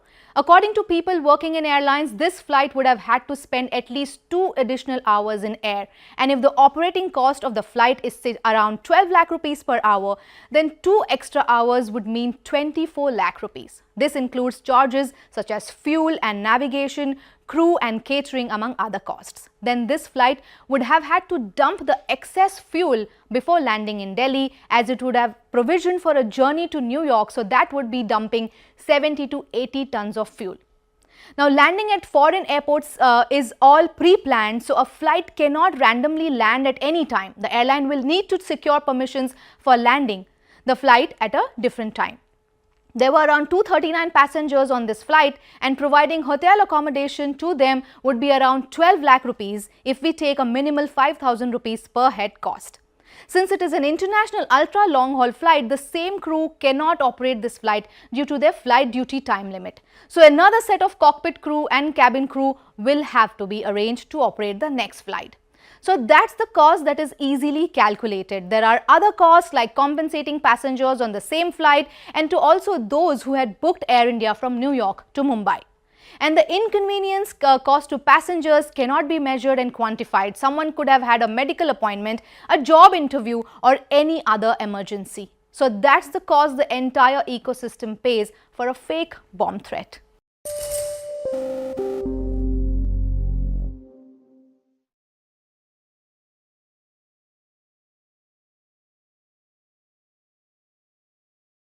So the Maharashtra government is rapidly clearing projects and announcing welfare schemes just ahead of the elections, despite the state's ongoing cash crunch.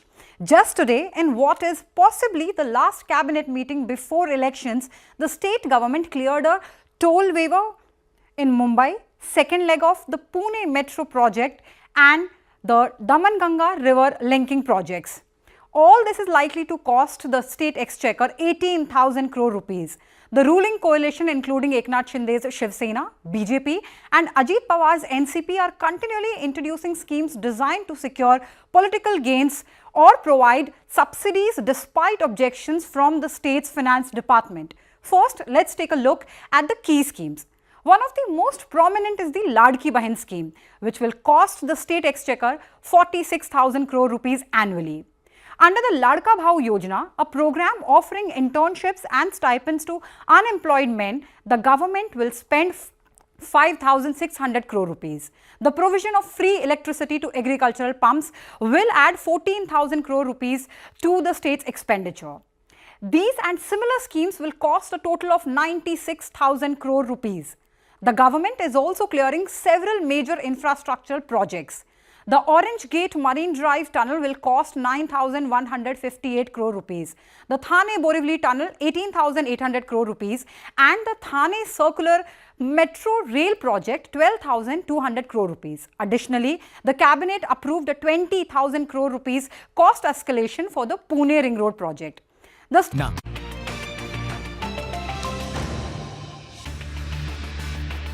Industry leaders, telecom experts, startups की दुनिया के मेरे प्रिय नौजवान, देश दुनिया से आए अन्य महानुभाव, देवी और सज्जनों, इंडिया मोबाइल कांग्रेस में देश और दुनिया के आप सभी साथियों का बहुत बहुत अभिनंदन। मैं इंटरनेशनल टेलीकॉम यूनियन ITU के साथियों का भी विशेष स्वागत करता हूं। आपने WTSA के लिए पहली बार भारत चुना है। मैं आपका आभारी भी हूं और आपकी सराहना भी करता हूं। साथियों, आज भारत टेलीकॉम और उससे जुड़ी टेक्नोलॉजी के मामले में दुनिया के सबसे हैपनिंग देशों में से एक है। भारत जहां 120 करोड़ यानी 1200 मिलियन मोबाइल फोन यूजर्स हैं, भारत जहां 95 करोड़ यानी 950 मिलियन इंटरनेट यूजर्स हैं,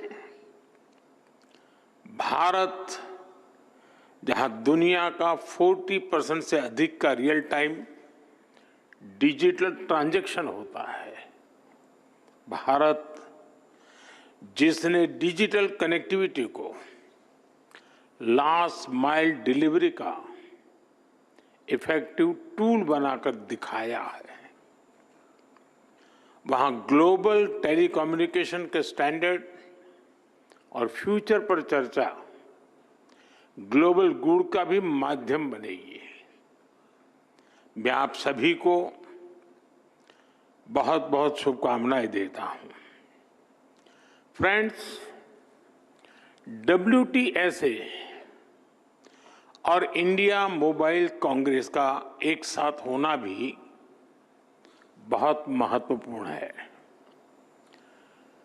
WTSA का लक्ष्य ग्लोबल स्टैंडर्ड्स पर काम करना है, वहीं इंडिया मोबाइल कांग्रेस की बड़ी भूमिका सर्विसेज के साथ जुड़ी हुई है।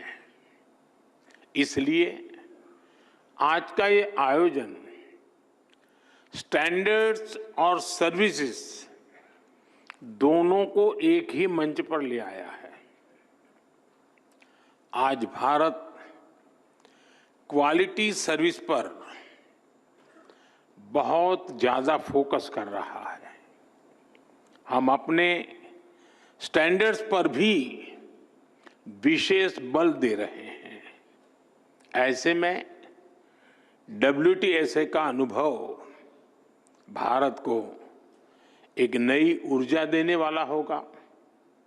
साथियों, WTSA पूरी दुनिया को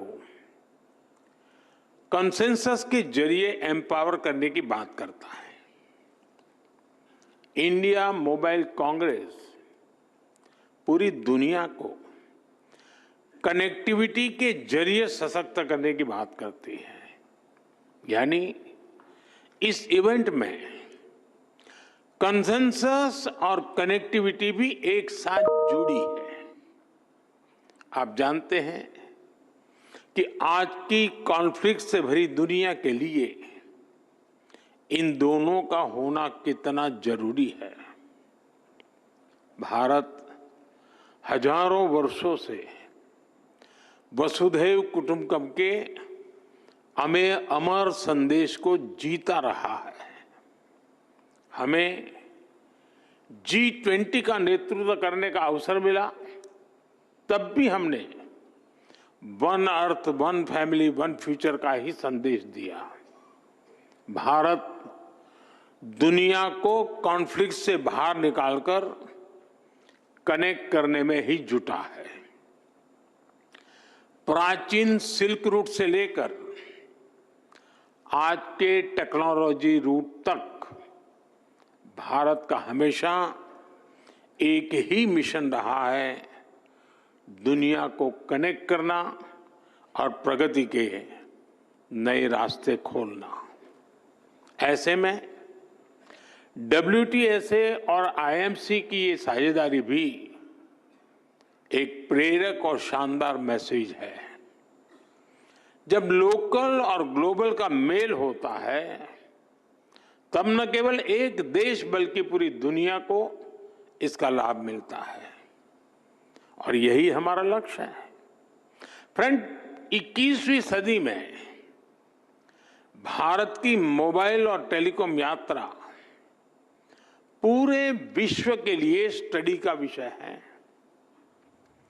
दुनिया में मोबाइल और टेलीकॉम को एक सुविधा के रूप में देखा गया, लेकिन भारत का मॉडल कुछ अलग रहा है।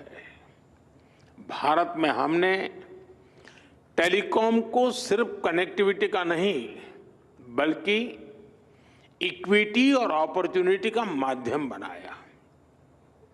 ये माध्यम आज गांव और शहर, अमीर और गरीब के बीच की दूरी को मिटाने में मदद कर रहा है।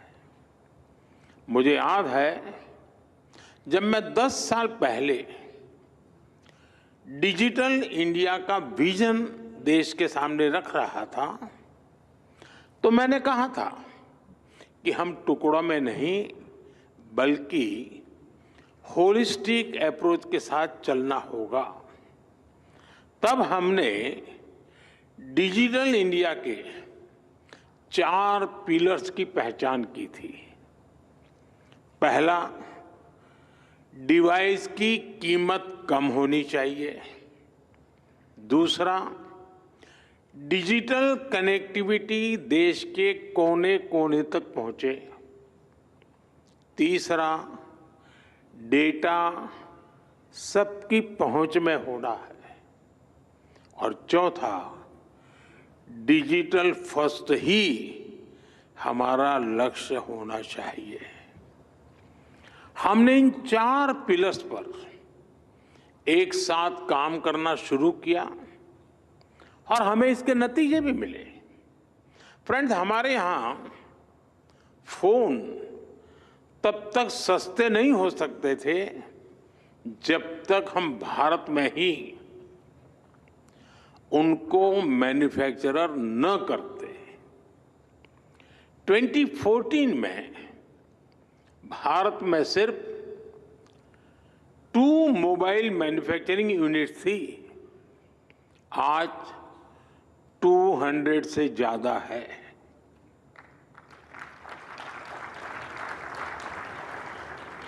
पहले हम ज्यादातर फोन बाहर से इंपोर्ट करते थे।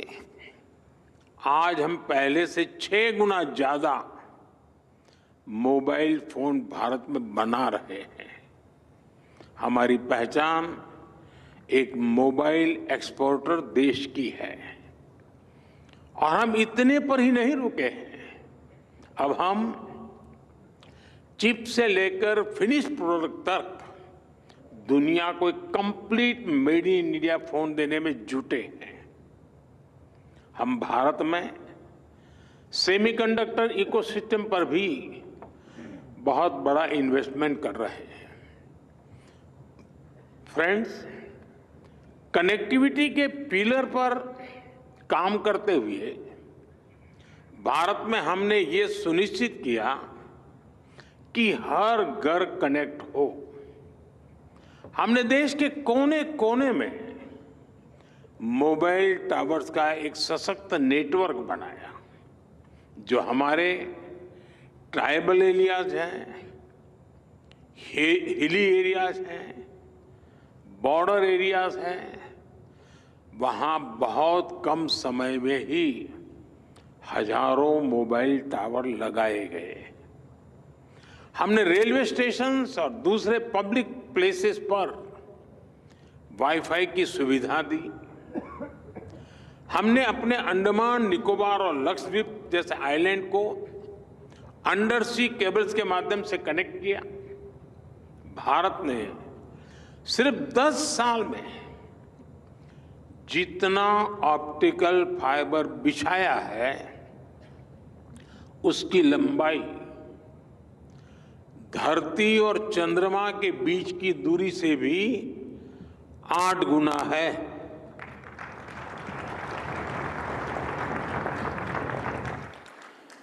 मैं भारत की स्पीड का आपको एक उदाहरण देता हूं। 2 साल पहले मोबाइल कांग्रेस में ही हमने 5G लॉन्च किया था। आज भारत का करीब करीब हर जिला 5G सर्विस से जुड़ चुका है। आज भारत दुनिया का दूसरा बड़ा 5G मार्केट बन चुका है और अब हम 6G टेक्नोलॉजी पर भी तेजी से काम कर रहे हैं। साथियों, भारत ने टेलीकॉम सेक्टर में जो रिफॉर्म्स किए, जो इनोवेशन किए, वो अकल्पनीय है, अभूतपूर्व है। इससे डेटा की कीमत बहुत कम हुई।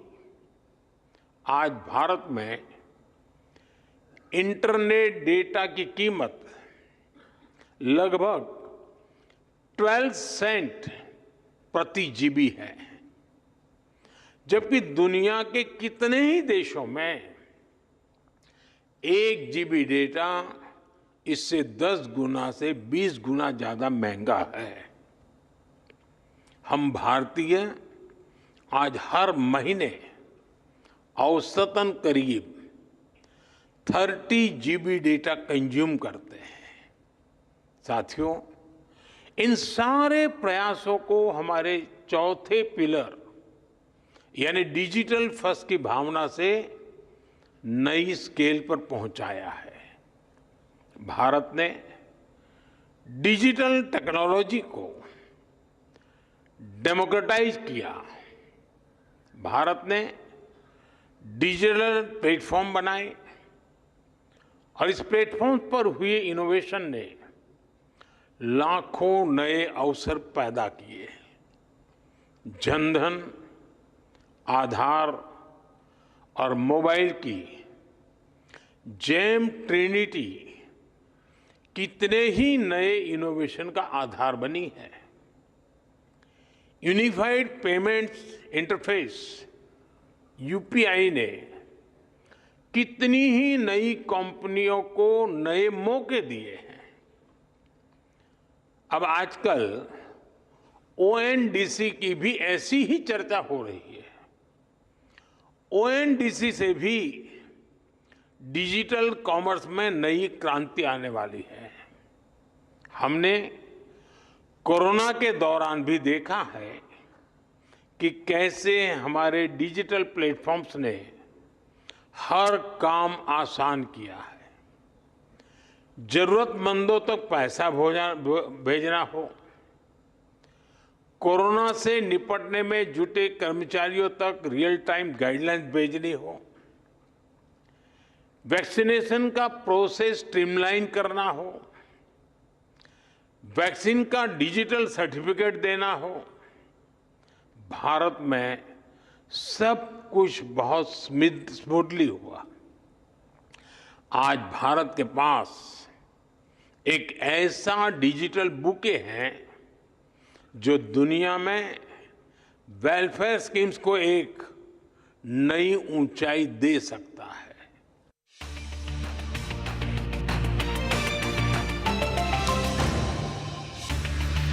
Subsidy of 50 rupees per day for desi cows registered in Gaushalas, costing the government 230 crore rupees.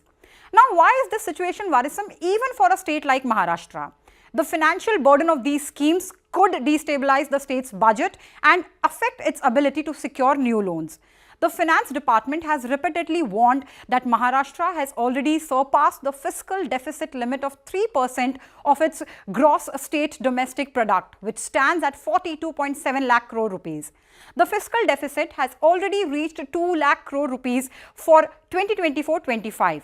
compared to 1.10 lakh crore rupees in June when the state's budget was presented. This figure has nearly doubled in less than 4 months. According to the Fiscal Policy and Budget Management Act, the state cannot raise more than 3% of its GSDP in debt, which equates to 1.28 lakh crore rupees. The mounting burden from these schemes and projects will make it challenging for the state to manage its fiscal deficit.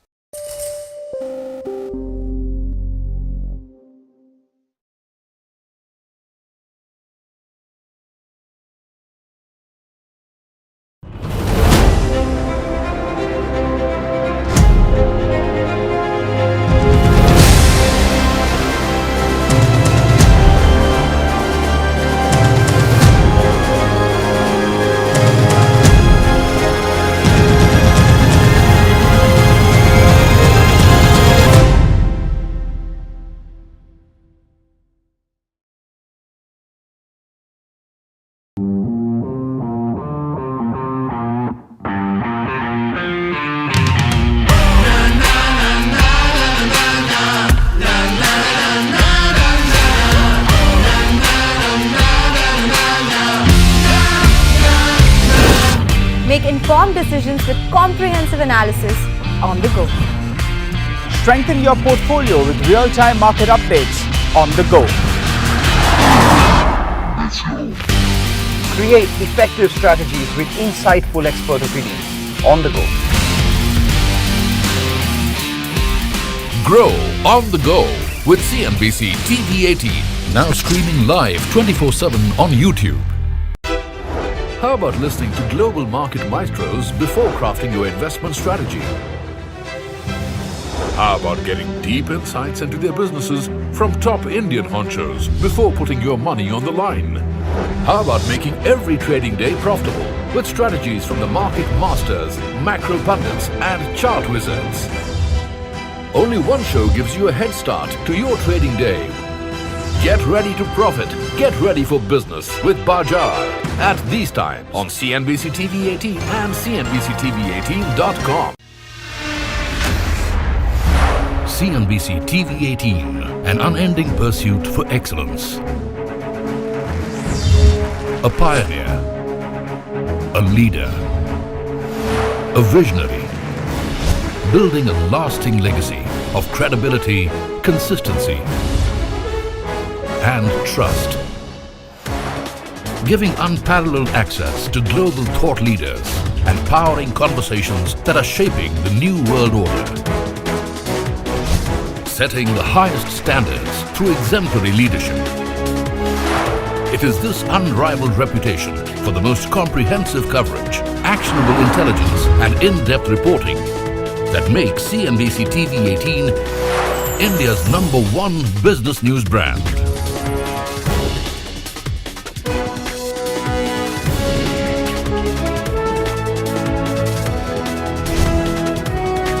Foreseeing change, growth, and transformation for over a quarter of a century. Trendsetters crafting innovative content formats.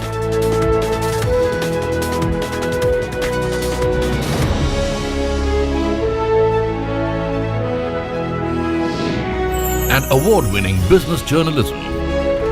On air, online, on social media. As we embark upon 25 years of excellence, we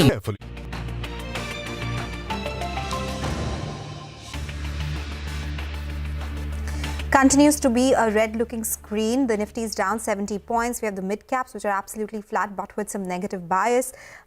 It's the auto index, really, that's putting some pressure. So the likes of Bajaj Auto, all these stocks, they are lower in trade. We also have M&M, which is lower right now as we speak, and Reliance Industries too, down 1.4% at the day's low, which is putting some pressure on the Nifty.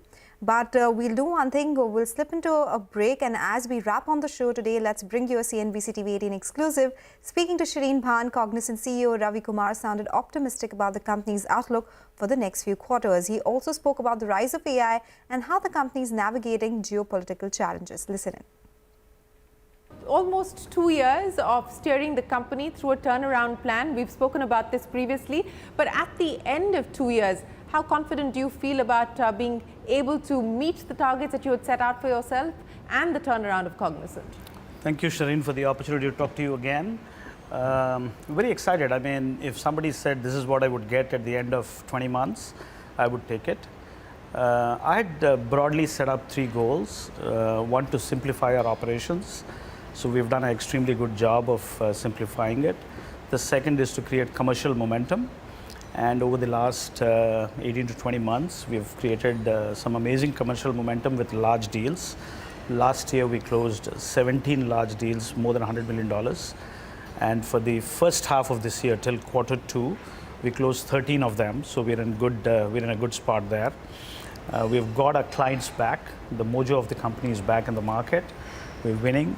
And I do think that we are progressing well to be in the winner's circle, which is where this company deserves to be. I mean, in the 25-year history of Cognizant, since its listing, for almost 21 to 22 years, we were in the winner's circle.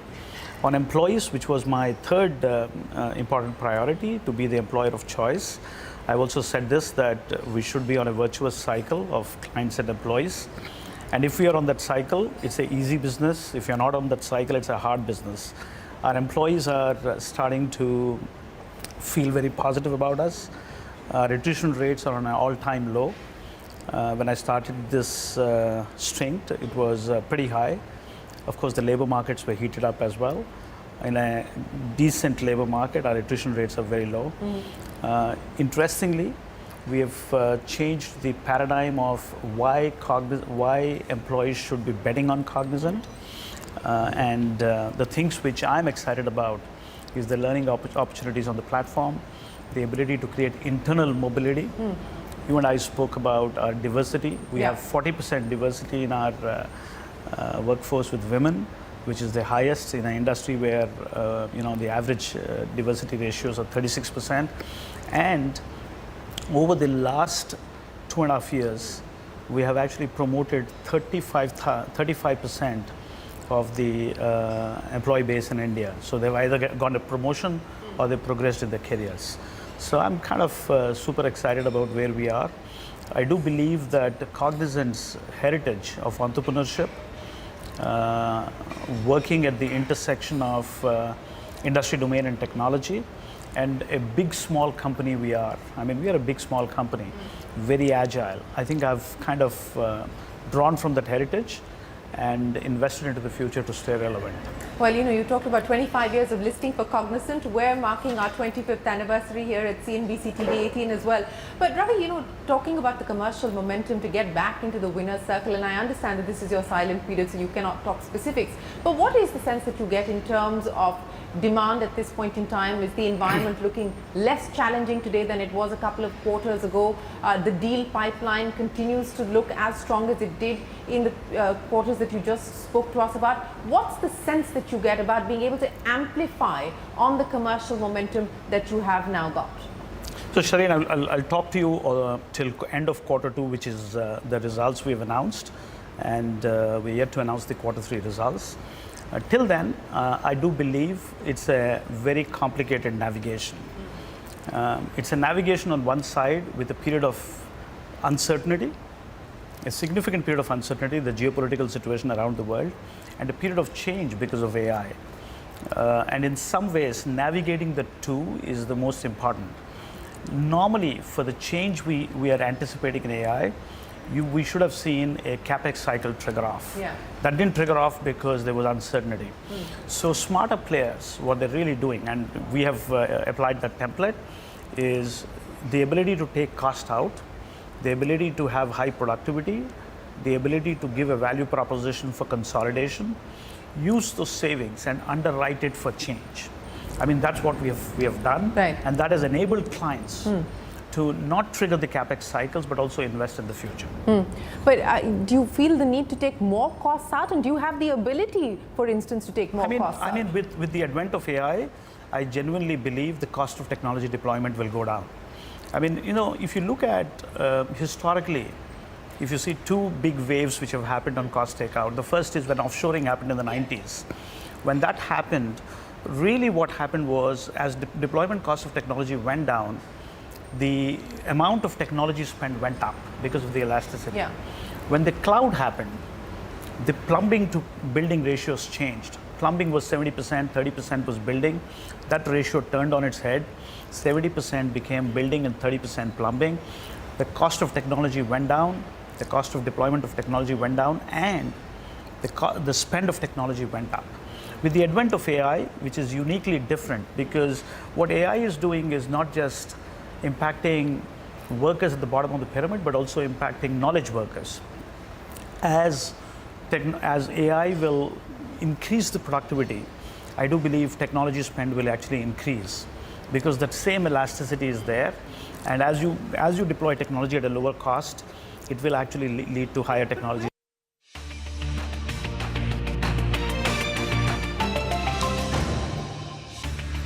Be a part of our future.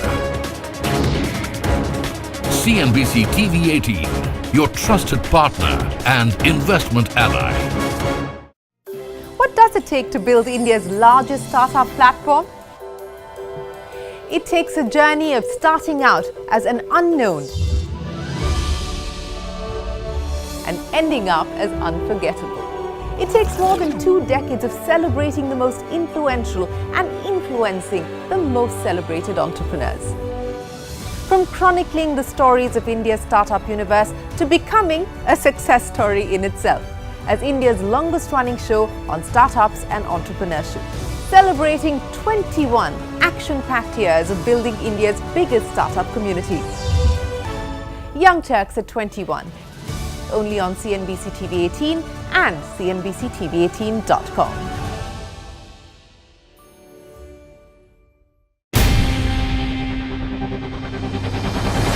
CNBC-TV18's most comprehensive and award-winning news show, India Business Hour, drops first on YouTube. So get the first access to the most influential architects of policies and politics, the key newsmakers of the day. Discover the big themes as we decode the business of markets, macros and more. Be the first to go to the heart of all the top stories that drive the day's agenda. Catch the award-winning India Business Hour live every night on YouTube with me, Shireen Bhatt. India Business Hour live on YouTube at CNBC-TV18, weeknights at 7 p.m. The Parsi legacy is a testament to how a small community has made a massive impact on India's industrial, scientific and cultural development despite representing just a tiny fraction of the population. They reportedly make just 0.004% of India's population, but their contribution has been immeasurable. This is the story of the Parsi. From Jamshedji Tata, who laid the foundation of India's industrial revolution, to Dr. Homi Bhabha, the father of India's nuclear program, the Parsi influence is like a secret ingredient that's added flavor to India's growth recipe. The Tata Group started as a humble textile business in the 19th century and has now grown into one of India's largest business giant, with its listed entities' combined market capitalization at rupees 30 lakh crores. Jahangir Tata took to the skies with Air India, and Ratan Tata kept soaring, expanding globally and championing philanthropy. In 2023, Ratan Tata's foundation pledged millions for healthcare and education, proving the Parsi spirit of giving. And let's not forget Adair Godrej, who unlocked a whole new world by founding the Godrej Group, introducing India's first locks and safes. Today, it's a global sensation known for its eco-friendly products and commitment to social responsibility, perfectly embodying Parsi values of philanthropy. Talk about building dreams. Palanji Mistry turned construction into an art form with Shapurji Palanji. From iconic skyscrapers to vibrant residential complexes, this powerhouse is shaping skylines worldwide. Cyrus Poonawalla, the mastermind behind the Serum Institute of India, is a health superhero. Producing over 1.5 billion vaccine doses a year, he took center stage during the COVID-19 pandemic by churning out the AstraZeneca vaccine. That's a Parsi powerhouse, making the world a healthier place. Also, did you know Freddie Mercury, the legendary frontman of Queen, attended boarding school in Panchgani, Maharashtra? With his incredible voice and flamboyant stage presence, he proudly celebrated his Parsi roots while giving us timeless hits. From innovation to philanthropy to music, Parsis have made their mark everywhere. Despite their shrinking numbers, now less than 60,000, they continue to shine bright and inspire.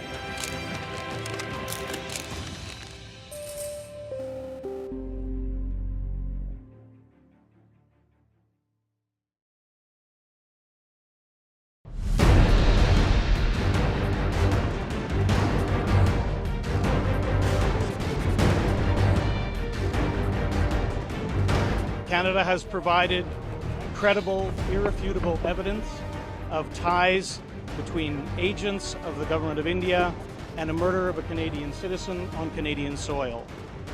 Now it is time for India to live up to what it said it would do and look into those allegations.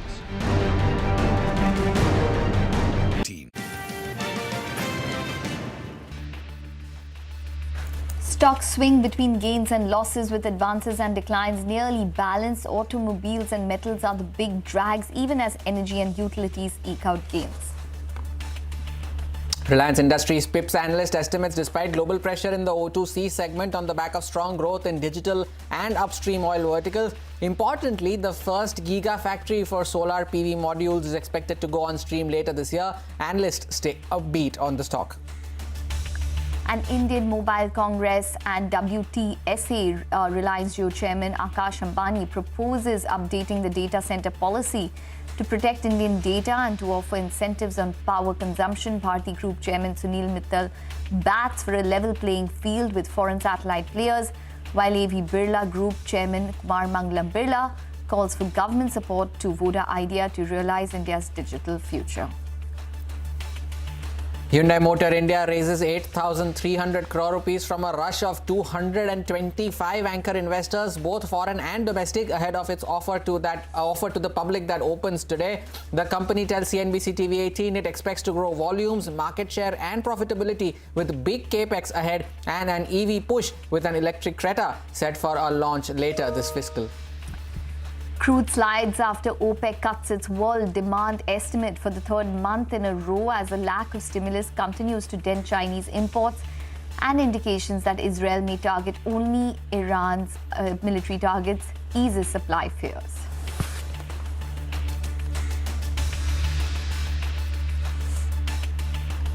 Good afternoon. You're watching Halftime Report here on CNBC TV18. I'm Hormuz Fatakia. Ekta Batra is with me. Ekta, good afternoon. It's a very important day for the markets, right? With the weekly expiry for the financial services and a lot of other things to watch out for as well. Hi, Hormuz. Well, it is going to be important every day, considering that we're going to have a barrage of earnings to reckon with. But definitely a day of profit booking, you'd have to say at this point in time.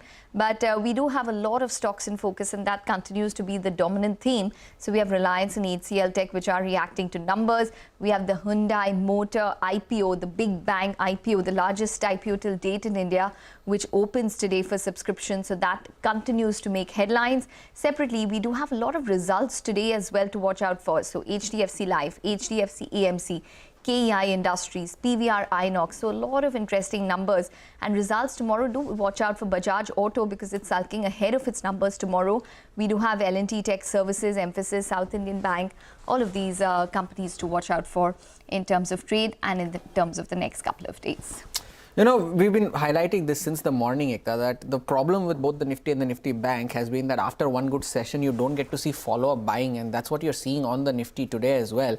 We opened higher, but we've not managed to sustain those gains. But the Nifty Bank is trying to change that trend. It's still trying to, it's in the green now, above levels of 51,800. That is the very important level that it needs to close above. It has not closed above these levels since the 3rd of October. And the Nifty, though, has not had two successive days of gains since the 25th of September. So that is something that you need to watch out for, whether they manage to change this by the close of the trading session. Is the financial services expiry today? So that is something that will keep the Nifty Bank in focus as well.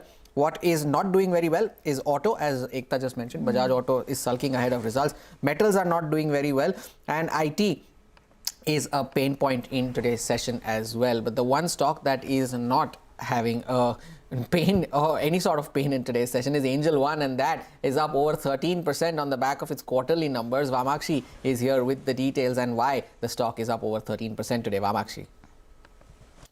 Well, thanks so much for that. It's a strong show coming in from Angel One. Revenue seeing an uptick of 8% sequentially. EBITDA margin seeing a very sharp improvement of 1,089 basis points. In fact, EBITDA margin now stands at 44.4% for the company, and this is largely being driven by an improvement in the cost to income ratio. Net profit too has surged higher by almost 45% sequentially. Largely, the growth in revenue is being driven by the interest income, which saw an uptick of almost 22%. Cross broking revenue, however, was rather muted at 2% sequentially. Overall, when we look at the improvement in the operational performance, that is being driven by a couple of factors. The first one being that in the first quarter, other expenses included IPL related costs of 114 odd crores, which is not present in Q2. The second factor is that fee and commission expenses were flat sequentially. However, all of this is being partly offset by a pickup in employee costs, which have seen a surge of 15%, mainly on account of onboarding in various roles. Operational metrics for the company also look quite healthy. Keep in mind that they were already disclosed by Angel One in their business update. Gross client acquisition was up nearly 16%. They also saw an improvement in their share in India's demat account, which improved by 44 basis points. Average daily turnover was also up nearly 4%, and overall they also mentioned that their market share in both the equity as well as the F&O segment specifically had seen a bit of an improvement. Overall, when we look at the numbers, it's a slight miss on revenues, but the operational performance more than makes up for it. Company says that this is the best ever financial performance that they have posted. Resultantly, the stock is surging higher today. Okay, all right, Makshi, thanks very much for that. Angel One is up around 13%. But do keep your eye out on Ajmera Realty. That stock has shown a huge amount of surge in terms of price as well as volumes today. So it's up around 19% for this real estate company, which has gained around 80% in terms of market cap this year. Remember that they did come out with their operational update a couple of days ago and have indicated that their collections were up around 20% for the quarter. And one of their projects in Bhandup has cumulatively sold 49% of its inventory. So previously, they've come out with important and positive updates. The stock, as you can see, is at the high point of the day. But talking about real estate, we have Sunteck Realty also, which is buzzing on the back of a good business update. Sonal is here with the details. Well, yes, the stock is higher in trade, and remember, it's a good recovery that the company has seen this time around. At a time when YOY sales have declined for other players, Sunteck Realty has gone ahead and seen an improvement. So to take you through the numbers, Q2 pre-sales, they're up 32.7% to come in at 524 crore rupees, and collections are higher by 24.8% to come in at 267 crore rupees. Not only that, even their first half numbers look good. The collections are up 21% at 609 crore rupees, and sales are up 31% at 1,026 crore rupees. As I said, there have been many quarters of disappointment for Sunteck Realty, but finally most of these launches, they are converting into sales, and that is what the street seems to like. This is the second consecutive quarter of growth in sales for them, and that is something that the street is liking. Indeed, Sonal, thanks a lot for that update. 7% higher is Sunteck Realty on the back of that business update. And since Ekta was mentioning Ajmera Realty, the stock is up in 5 out of the last 6 trading sessions, Ekta. And since the 7th of October, the stock is up 30%. This is the kind of moves that you've seen. 800 now on Ajmera Realty over. And 52-week low is around 340 odd rupees, 343 odd rupees. So it's double from the 52-week. rally. No, there's a very, very sharp up move there from Ajmera Realty. But the other stock on our focus today is HDFC Life, and that is going to be reporting its results today. Yash is here with the key expectations. Yash. Well, Hormaz, as you correctly pointed out, of course, HDFC Life reports its second quarter numbers today. The quarter is expected to be strong for the life insurance company, but all eyes importantly would be on the kind of margins that they're able to derive from the strong top line. In terms of expectations, as per CNBC-TV18 poll, the new business premium for HDFC Life, that is expected to grow by about 15%, expected to come in at about 8167 crore rupees. The total annualized premium equivalent, or APE, that is expected to grow by 24% at about 3,775 crore rupees. Retail annualized premium equivalent expected to grow by 29% at about 3,336 crore rupees. Two important aspects: value of new business, that is also expected to see a strong growth of 20%, and margins, they are expected to come lower by about 94 basis points at about 25.37%. This is largely the expectation that we've been building up. What has the company guided guided for as far as FY25 is concerned. 15% growth in total APE and retail APE, 17 to 18% growth in VNB, and 26% margin plus minus 100 basis points. This is the company's guidance. And if the numbers in the second quarter do come through as what is being anticipated or estimated for the company, then at least for the first half year, they will be well ahead of their guidance, what they've given for the full financial year, FY25. Importantly, the third quarter will be important because that's when we'll start seeing the impact of higher surrender value regulations coming on the margins. But so far, if the numbers come through, then of course ahead of the guidance put through by the company. What has the stock done? In the last 3 months, it's up 16%, 6 months up 20%, last 12 months up 17%, the company trading at a valuation of 2.4 times price to embedded value. Okay, all right. Thanks very much for that. So that's HDFC Life, the Q2 FY25 numbers expected today. Well, since we are talking about stocks which have done well, just want to point out Bharti, which is up around 3.8% today. It's rallied around 9% this week. And, it's had a phenomenal year with a gain of around 155%. So continuous gains which have come in after the company has indicated that, it's got a positive response from the Indian regulator on one of its molecules. So it seems as though that success in their molecule franchise is probably aiding the stock. As you can see, the stock up around 3.7%. We'll take a short break. More on the markets once we're back. Stay tuned.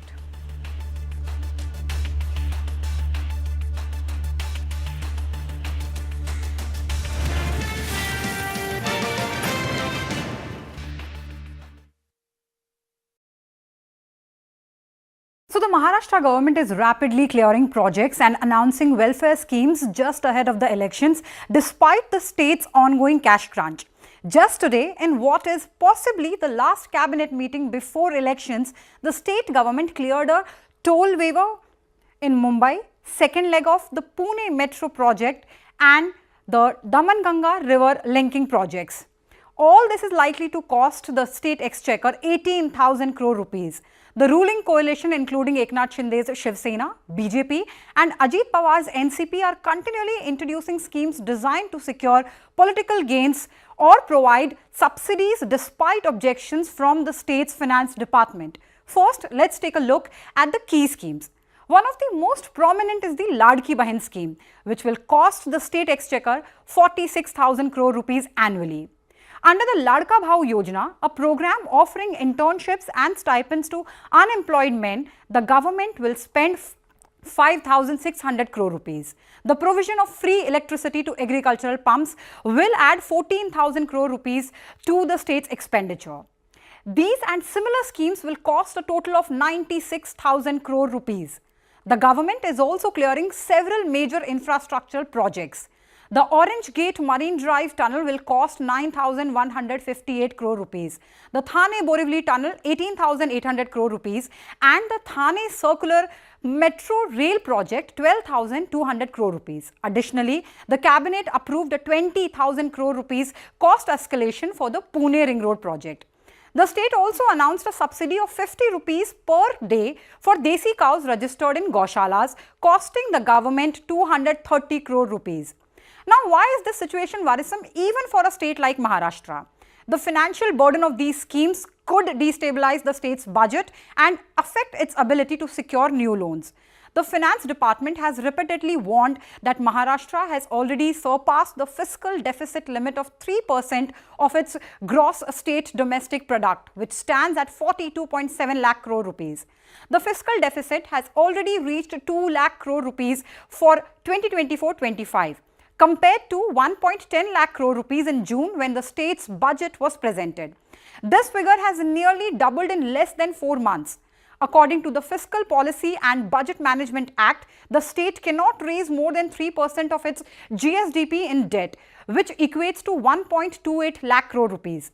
The mounting burden from these schemes and projects will make it challenging for the state to manage its fiscal deficit.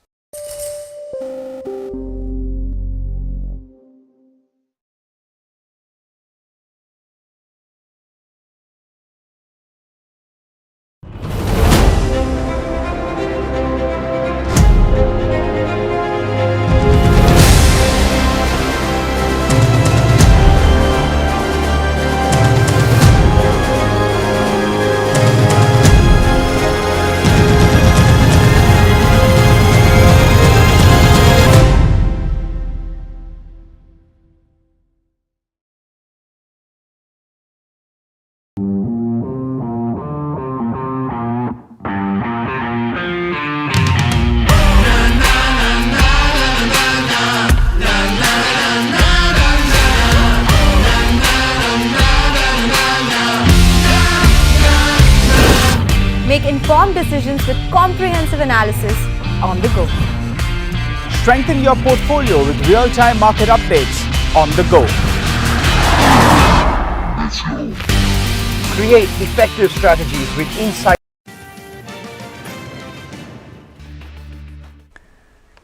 Welcome back. We're just about lower for the Nifty by around 60 odd points. We have the Bank Nifty, which has picked up a little bit of pace, so up around 45 odd points, but really flitting between red and green today. The advanced decline ratio currently holding marginally on the advancing side, so let's see whether that manages to sustain. So just about 1:1 is currently where the advanced decline ratio stands. Overall, you'd have to say it's a quiet day of trade today, and specific stocks or stock-specific action continues to be the theme in today's trading session. But let's concentrate on some opinion then. Motherson Group's co-founder and chairman, Vivek Chandra Sehgal, tells CNBC-TV18 that the company's focus remains on quality and cost across the board.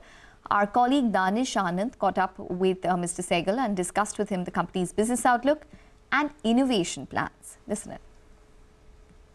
It's got to be a team effort. The whole team then starts to work on that. So we believe that in all our plants all over the world, we focus on quality, cost, delivery, management, goes on. Right. And so how do you plan to integrate AI more into your everyday activities that are taking place in your factories? That's for the IT team and the company that we have to ensure that that happens. Because whatever is going to help the whole team is going to be good for the company. So definitely they'll keep doing it. But I'm not an IT guy.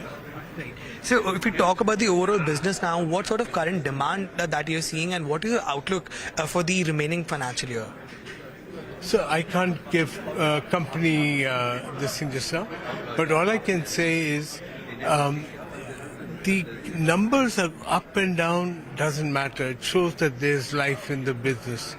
So if a particular thing has gone up, has gone down, we don't worry about it too much. But in the end, there is a huge demand for mobility, and I think that's what really counts. Okay. And sir, as far as CapEx is concerned, as far as current financial is concerned, are you on target? And how do you plan to use the entire CapEx that you've lined up? I can't offer, I'm in quiet period, so my results are going to come. So I'm in a quiet period. I can't comment on anything like that. Right. So very lastly, we are seeing that EVs in the country, they're picking up, and we are seeing that EVs are all across all segments. So what sort of expectations do you have from this vertical for your company? I think whatever the customer wants, we will enable that. We will supply everything what my customer wants. So it's a thing in work in progress. I don't think you can cut off just now and say, oh, how's the future here?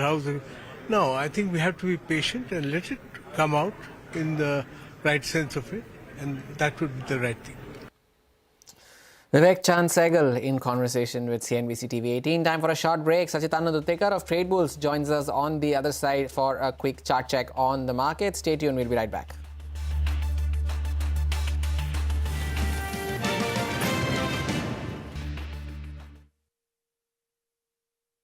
On the go. Grow on the go with CNBC TV18. Now streaming live 24/7 on YouTube. How about listening to global market maestros before crafting your investment strategy? How about getting deep insights into their businesses from top Indian honchos before putting your money on the line? How about making every trading day profitable with strategies from the market masters, macro pundits and chart wizards?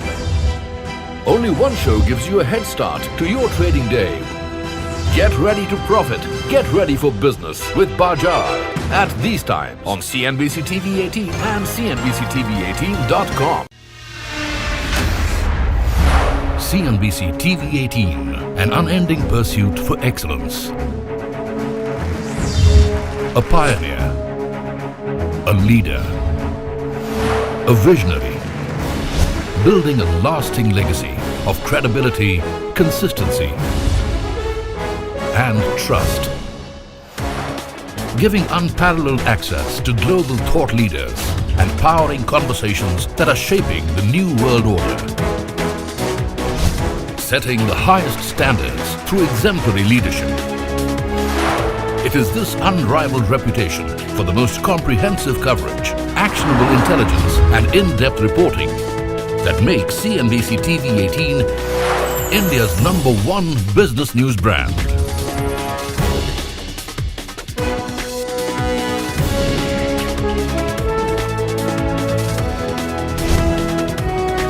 Foreseeing change, growth and transformation for over a quarter of a century. Trendsetters crafting innovative content formats.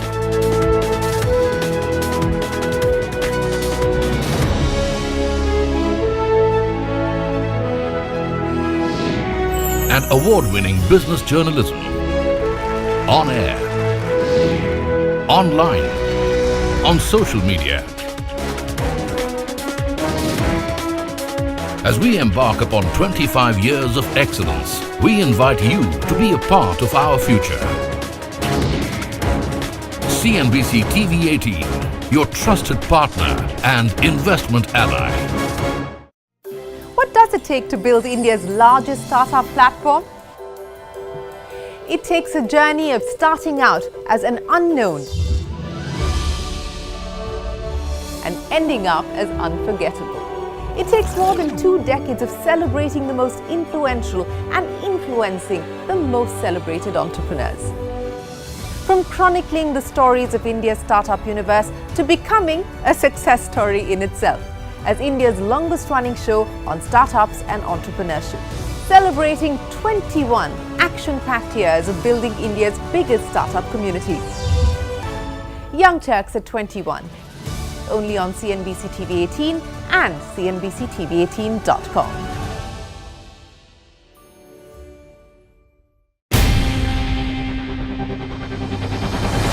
CNBC TV18's most comprehensive and award-winning news show, India Business Hour, drops first on YouTube.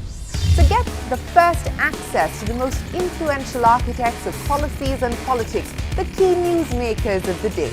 Discover the big themes as we decode the business of markets, macros and more. Be the first to go to the heart of all the top stories that drive the day's agenda. Catch the award-winning India Business Hour live every night on YouTube with me, Shireen Bharat. India Business Hour live.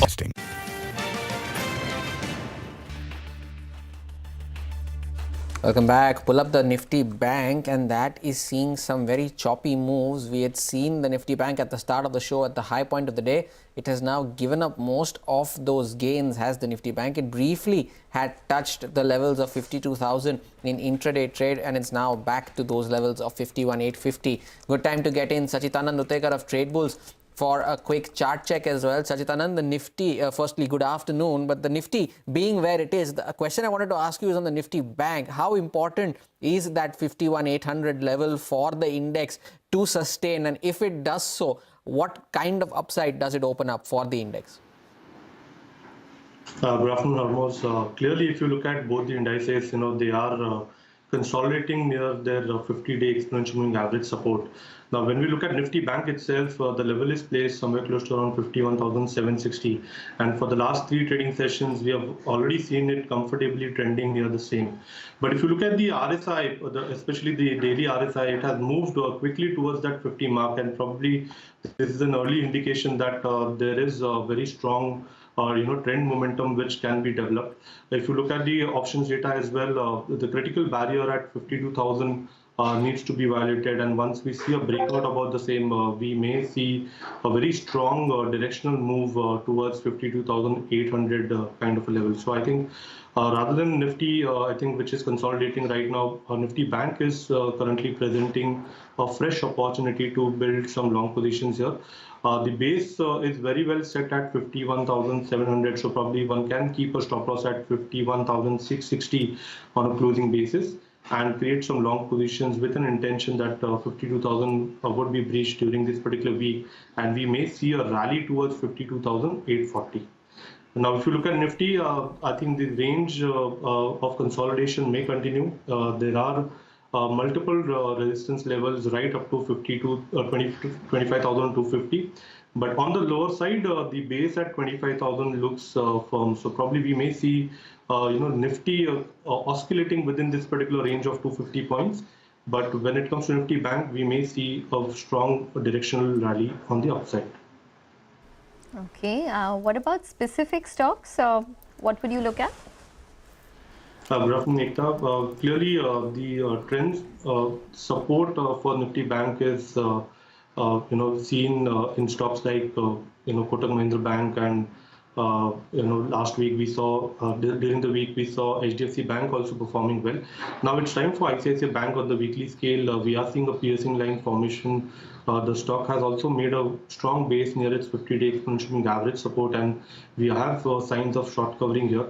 So we are anticipating that this move may unfold and push the stock towards 1285, and that's why we are recommending building long positions here in ICICI Bank futures. The stop loss for the trade should be placed at around 1240.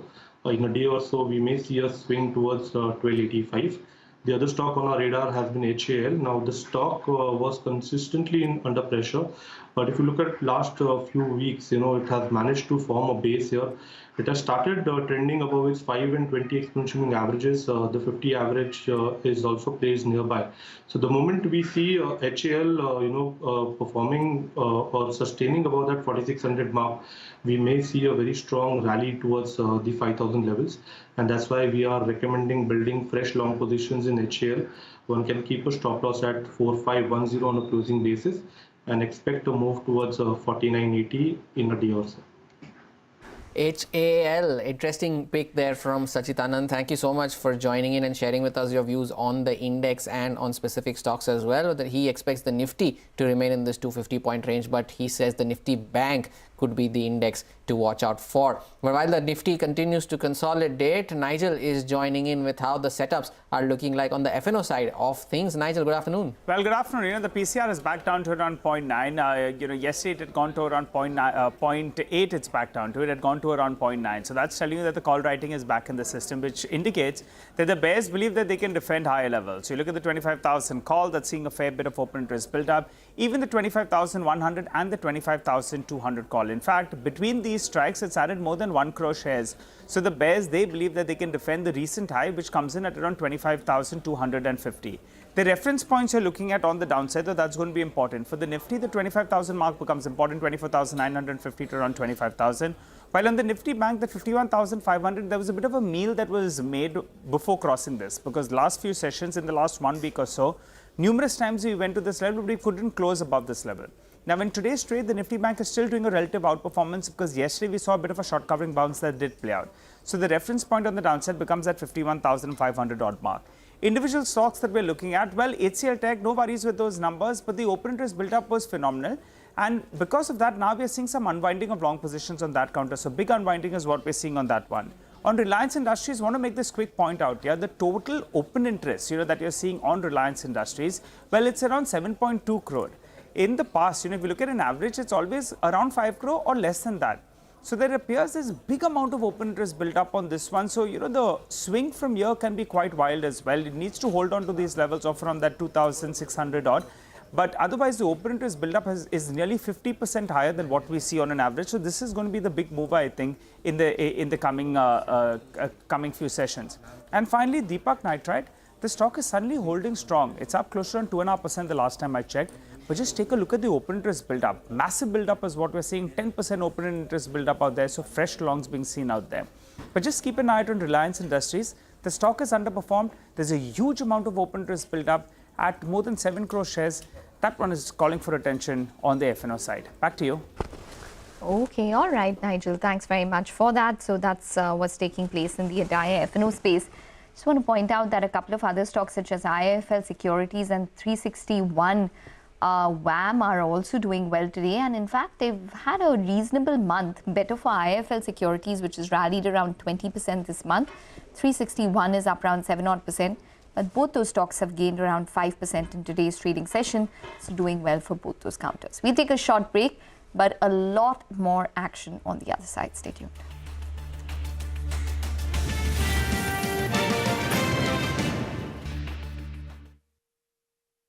CNBC-TV18 weeknights at 7 p.m.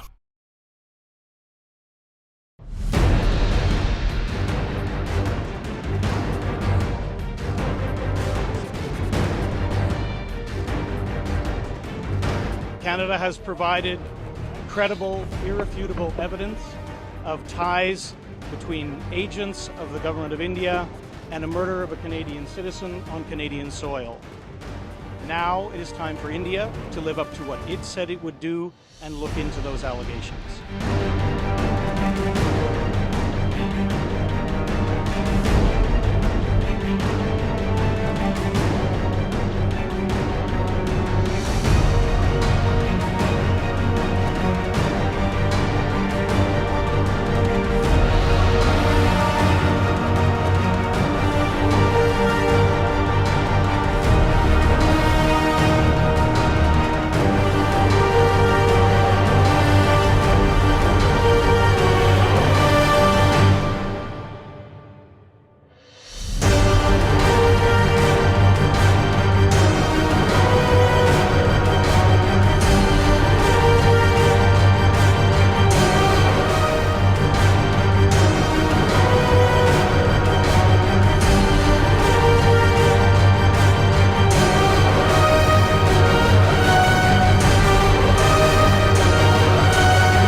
The Parsi legacy is a testament to how a small community has made a massive impact on India's industrial, scientific and cultural development despite representing just a tiny fraction of the population. They reportedly make just 0.004% of India's population, but their contribution has been immeasurable. This is the story of the Parsi. From Jamshedji Tata, who laid the foundation of India's industrial revolution, to Dr. Homi Bhabha, the father of India's nuclear program. The Parsi influence is like a secret ingredient that's added flavor to India's growth recipe. The Tata Group started as a humble textile business in the 19th century and has now grown into one of India's largest business giant, with its listed entities' combined market capitalization at rupees 30 lakh crores. Jahangir Tata took to the skies with Air India, and Ratan Tata kept soaring, expanding globally and championing philanthropy. In 2023, Ratan Tata's foundation pledged millions for healthcare and education, proving the Parsi spirit of giving. And let's not forget Adairshir Godrej, who unlocked a whole new world by founding the Godrej Group, introducing India's first locks and safes. Today, it's a global sensation known for its eco-friendly products and commitment to social responsibility, perfectly embodying Parsi values of philanthropy. Talk about building dreams. Palanji Mistry turned construction into an art form with Shapurji Palanji. From iconic skyscrapers to vibrant residential complexes, this powerhouse is shaping skylines worldwide. Cyrus Poonawalla, the mastermind behind the Serum Institute of India, is a health superhero. Producing over 1.5 billion vaccine doses a year, he took center stage during the COVID-19 pandemic by churning out the AstraZeneca vaccine. That's a Parsi powerhouse, making the world a healthier place. Also, did you know Freddie Mercury, the legendary frontman of Queen, attended boarding school in investing? Welcome back. Well, let's get some perspective now in India, in Ahmedabad specifically, to make GLP-1 drugs. Well, I did catch up with Chirag Patel, who's the co-founder and co-CEO of Amneal, to know more about this development and their opinion on other issues as well. This is part of our innovations that we like to bring these obesity and metabolic disease drugs earlier in the market than the typical generics, which could be 2030, 31, 32. And as you know, these drugs are expected to have huge demand. It's already having a huge demand, about $100 billion market in the United States. By 2032, 33, globally could be $200 billion market.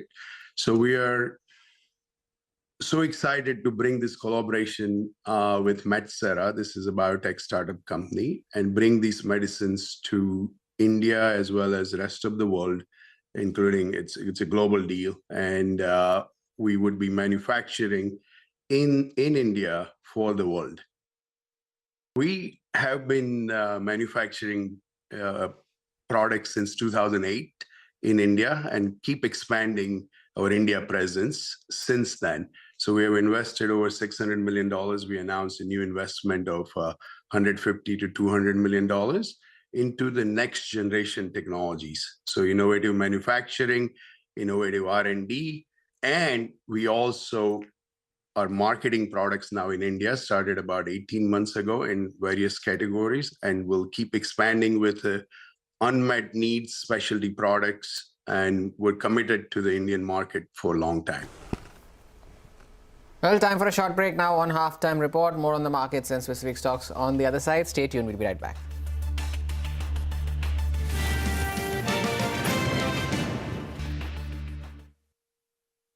With his incredible voice and flamboyant stage presence, he proudly celebrated his Parsi roots while giving us timeless hits.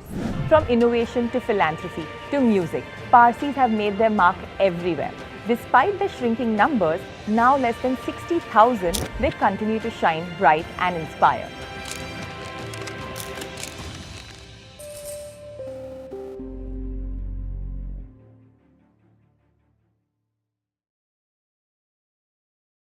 Baba Siddiqui actually had police protection. It was non-categorized police protection, but still he had 2 + 1 constables with him. That means that during the day, 2 constables were deployed for his protection, and in the night, 1 constable.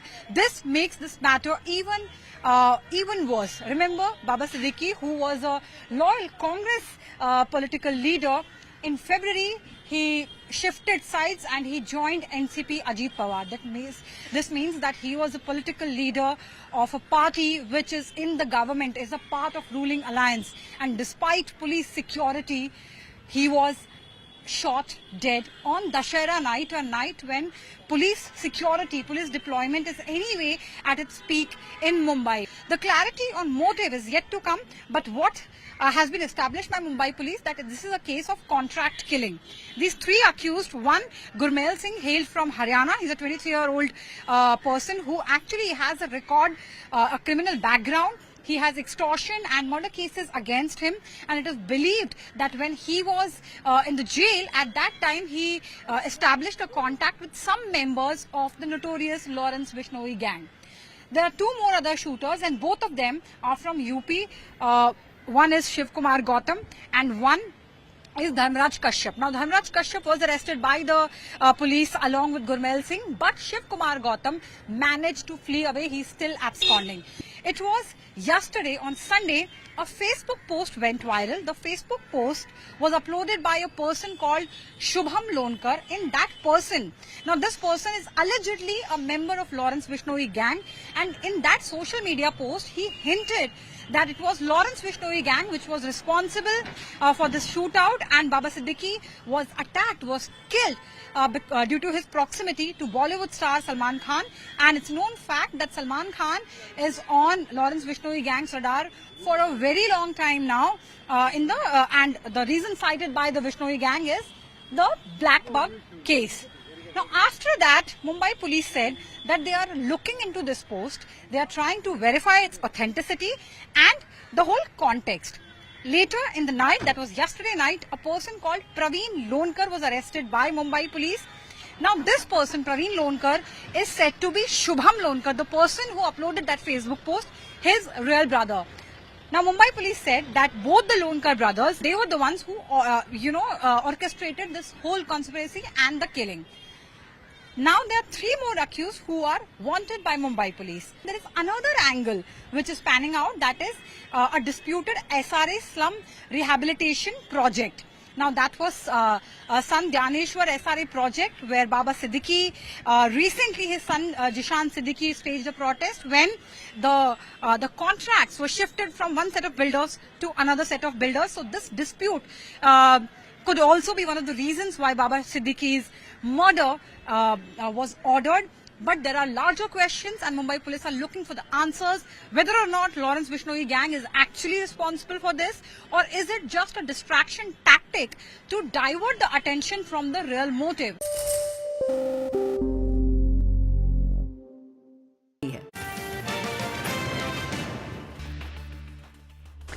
Welcome back. Well, let's discuss one particular topic which is making headlines. Reports say that hospitals are introducing charges from disinfection fees to peak charges for operation theatre time, etc. So basically, the reports also indicate that insurers, once able to offer comprehensive packages and predictable costs, are now facing unbundling of services. So what is taking place, Hormuz, is that there are charges which are being unbundled in hospitals. First, they used to be a part of the care or the room charges, are now being separated out and charged separately so that the cost of the bill goes up. To get more perspective on it and how exactly surge pricing is taking place, for example, if you need the operation theatre at a certain time, then maybe there could be an additional charge for it, etc. To talk more about it, we have with us Ajay Kumar, Dr. Ajay Kumar, who's the Executive Chairman, Healthcare Global, on the line to discuss this. Dr. Kumar, thank you very much for taking the time out and speaking with us. We understand that you are traveling. This particular piece of news is really making headlines now because there is fear that hospitals are probably unbundling their charges. They're looking at surge pricing in some form or manner and separating a lot of their costs. Is that actually taking place? What's the on-ground situation? Yeah, the on-ground situation is most of the patients are aware what are the charges are going to be when they enter the hospital. And I believe in complete transparency. I think the patient and care provider should be provided the actual charges. It may be for plus or minus 5% at the time of discharge. This should be audited by all the hospitals to make sure there is absolute transparency in the system. Yes, there are reports of hospitals doing this, and there are reports they're doing to cover some additional charges or HR charges and all. But whatever it is, I think in my view, what we do at HCG is it should be clearly stated to the patient. Before they agree for a procedure, it is of paramount importance that the patient know what are the actual charges be.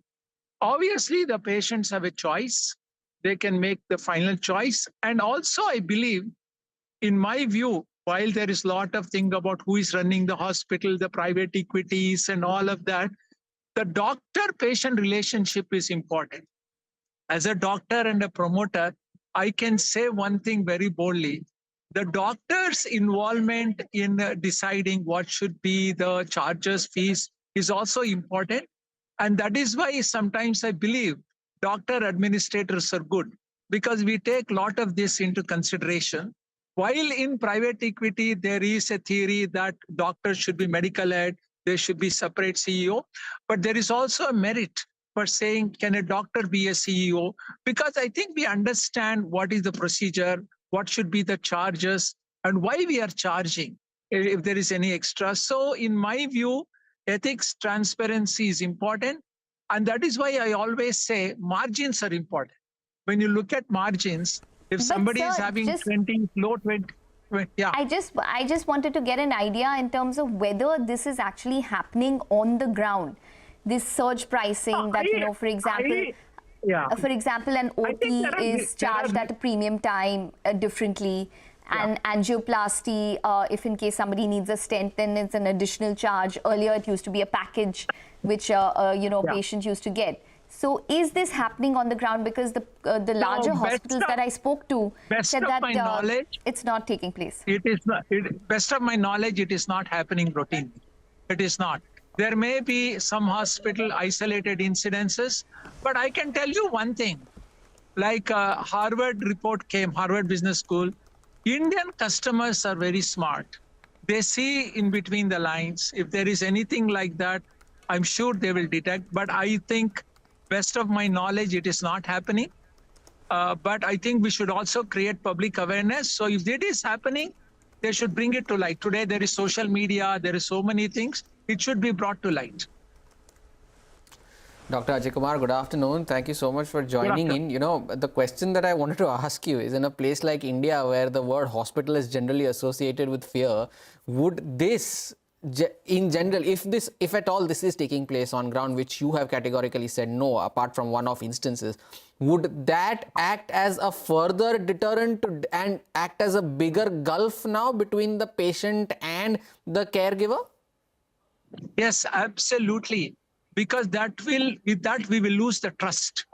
See, the most important factor for a patient to go into hospital or see the doctor is the trust. If we break the trust, definitely the relationship will change, and the patient will always wonder, if I order a scan, if I order something, is this doctor really ordering it? Is it necessary? So that trust factor is the most important thing. And sometimes because of this news, something like that, when we hear patients are being charged extra, their search, I think it does help to break the trust. But we should make sure the trust is not broken. Okay. Just quickly, then, Dr. Kumar, obviously there's been so much talk about CVC and the 60% stake that they have in HCG and the fact that they want to exit. But, the news has died down in the past couple of weeks, couple of months. Is it on the back burner? Where do things stand? Is there I would like, as I said in the past, I would like you to ask CVC. They will be the ones who are exiting. And I can say one thing, I am not exiting. So I am there for HCG and I am there. My issue is, excellence, medical quality. I'll continue to pursue that. Okay. So as of now, you are not aware of what CVC is doing, but I mean, any timeline that you could probably leave us with in terms of maybe what they are thinking in terms of an exit? I would say in the next 4 to 6 months, you may hear something. But the best person to answer is CVC. Okay, all right. So we're going to leave it on that note. Thanks very much for joining in and speaking with us. So that's the word coming in from HCG that yes, maybe CVC could probably look to exit in the next 4 to 6 months. But obviously the last word remains with them. We'll take a short break. On the other side, Manisha Gupta will be with us to take us through the commodity space.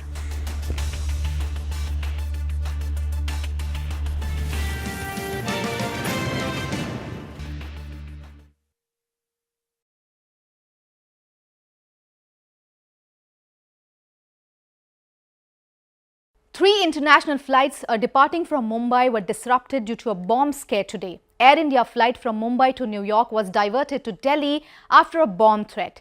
Air India has said the flight will now depart for New York tomorrow and passengers will be provided overnight accommodation in Delhi. 2 Indigo flights flying from Mumbai to Muscat and Jeddah also received bomb threats, causing disruption to hundreds of passengers.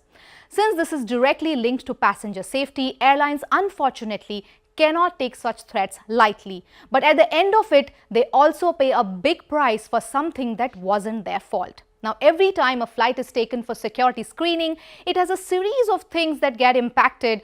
Of course, the passengers face inconvenience and stress. And if it is a domestic flight, then all the other routes that the plane was scheduled to operate get affected, impacting several other passengers across the country. Moreover, an airline faces tangible and intangible financial impact. For instance, let's take Air India's Mumbai-New York flight as an example. The flight had departed from Mumbai and then diverted to Delhi. It will now take off for New York tomorrow.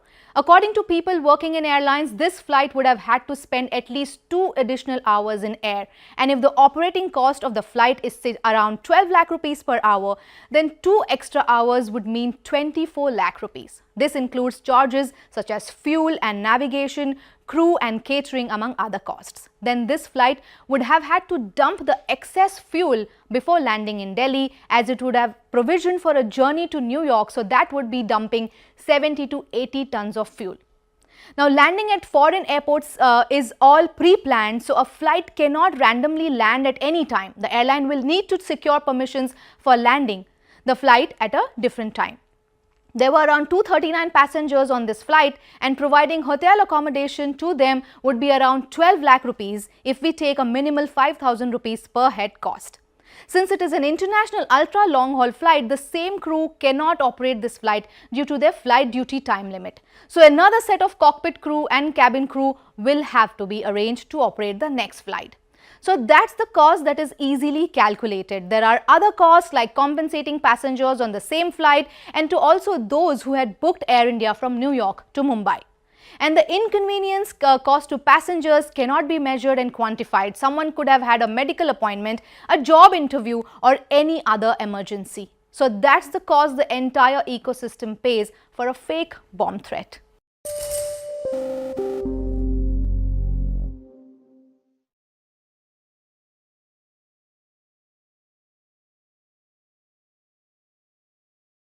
So the Maharashtra government is rapidly clearing projects and announcing welfare schemes just ahead of the elections, despite the state's ongoing cash crunch. Just today, in what is possibly the last cabinet meeting before elections, the state government cleared a toll waiver in Mumbai, second leg of the Pune Metro project and the Daman-Ganga river linking projects. All this is likely to cost the state exchequer 18,000 crore rupees. The ruling coalition, including Eknath Shinde's Shiv Sena, BJP and Ajit Pawar's NCP, are continually introducing schemes designed to secure political gains or provide subsidies despite objections from the state's finance department. First, let's take a look at the key schemes. One of the most prominent is the Ladki Bahin scheme, which will cost the state exchequer 46,000 crore rupees annually. Under the Ladka Bhau Yojana, a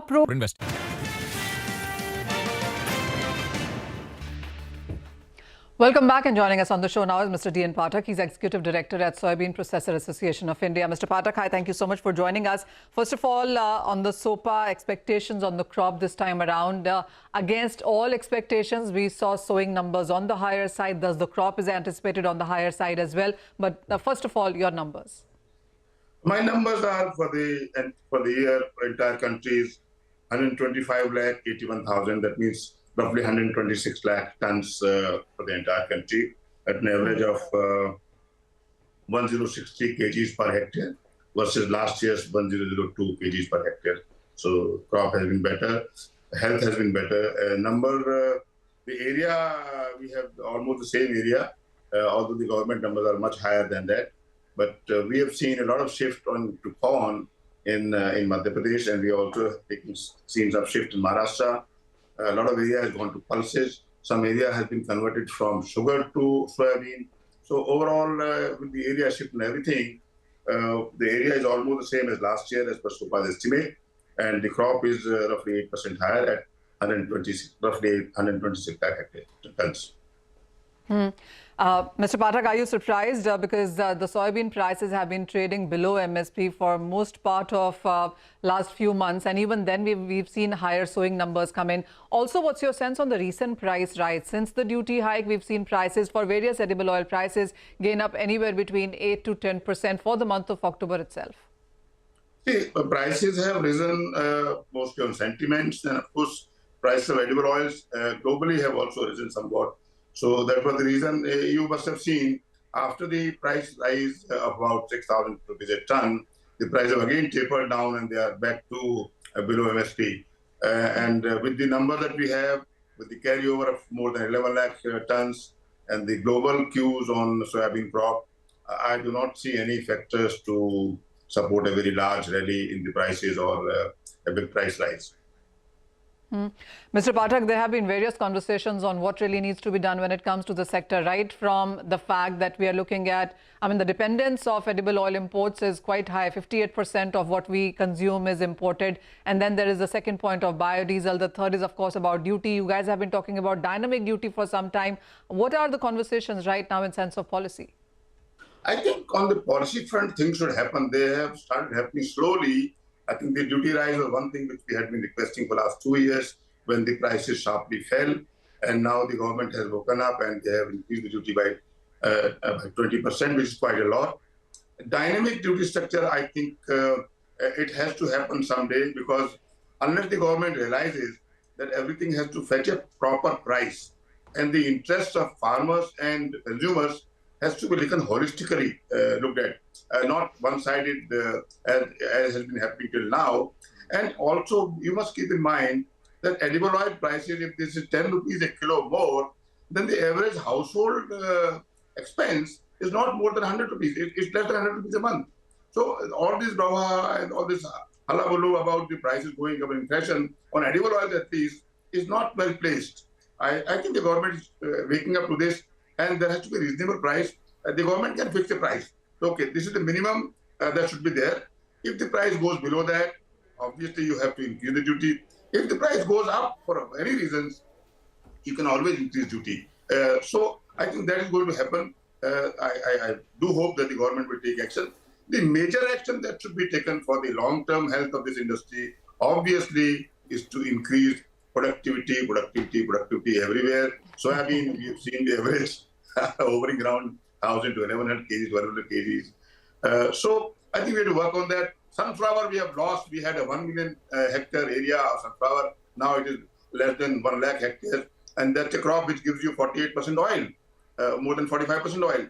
So there should be there's a lot of emphasis on getting back sunflower crops to Karnataka, Uttar Pradesh, Punjab, where it can be grown.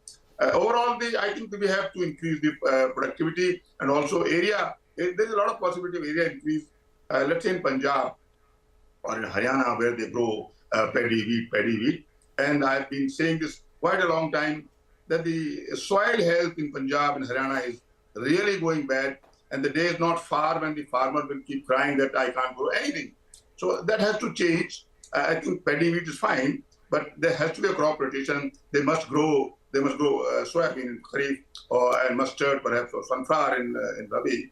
That has to happen. That should happen. Right. Sure. All right, Mr. Pathak, thank you so much for sparing time and joining us on the show. With that, it's a wrap on this edition of Halftime Report. From me, Manisha, Ekta, and the team that put the show together, thank you so much for watching. Business Lunch takes the action forward.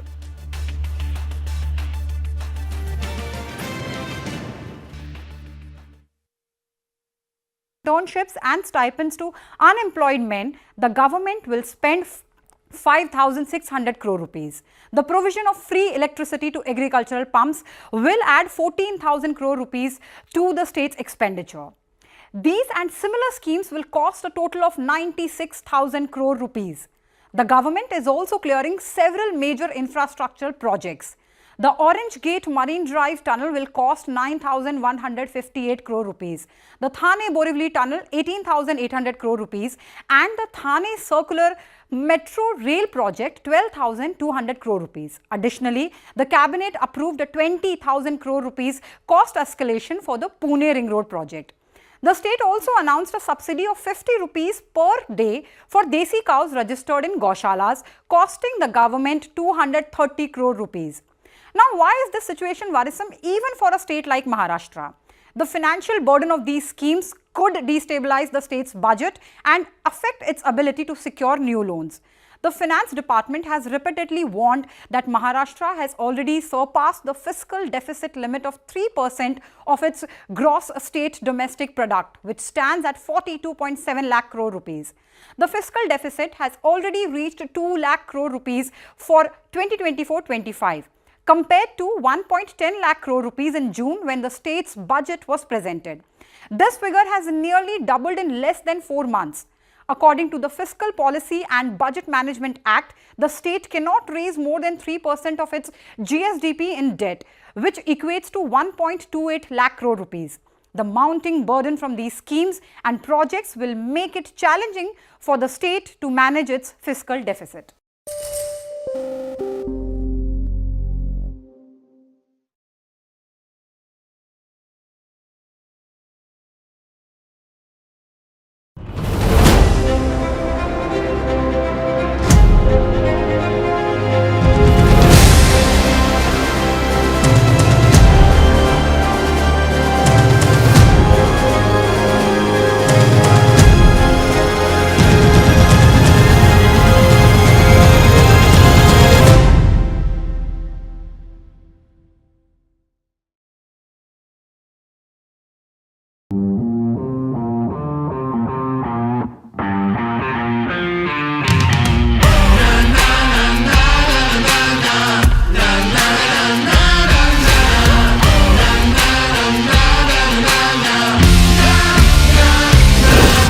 Make informed decisions with comprehensive analysis on the go. Strengthen your portfolio with real-time market updates on the go. Create effective strategies with insightful expert opinions. On the go. Grow on the go with CNBC-TV18, now streaming live 24/7 on YouTube. How about listening to global market maestros before crafting your investment strategy? How about getting deep insights into their businesses from top Indian honchos before putting your money on the line? How about making every trading day profitable with strategies from the market masters, macro pundits and chart wizards? Only one show gives you a head start to your trading day. Get ready to profit. Get ready for business with Bajaj at these times on CNBC-TV18 and CNBC-TV18.com. CNBC-TV18, an unending pursuit for excellence. A pioneer, a leader, a visionary, building a lasting legacy of credibility, consistency.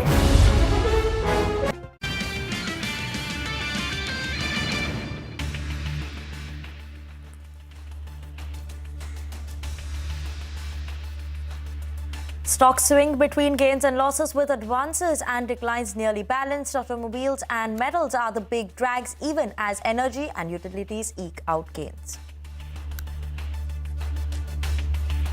Reliance Industries pips analysts' estimates despite global pressure in the O2C segment on the back of strong growth in the digital and upstream oil verticals. Importantly, the first gigafactory for solar PV modules is expected to go on stream later this year. Analysts stay upbeat on the stock. Prime Minister Narendra Modi calls on the World Telecom Standard Assembly to work towards making telecom safe for all. He asked for development of AI standards with respect to the diversity and with the principle of equity.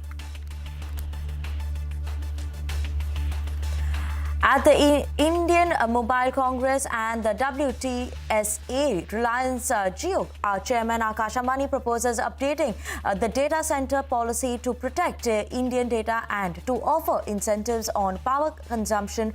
Bharti Group Chairman Sunil Bharti Mittal also bats for the level playing field with foreign satellite players. While Aditya Birla Group Chairman Kumar Mangaram Birla calls for government support to Vodafone to release India's digital future.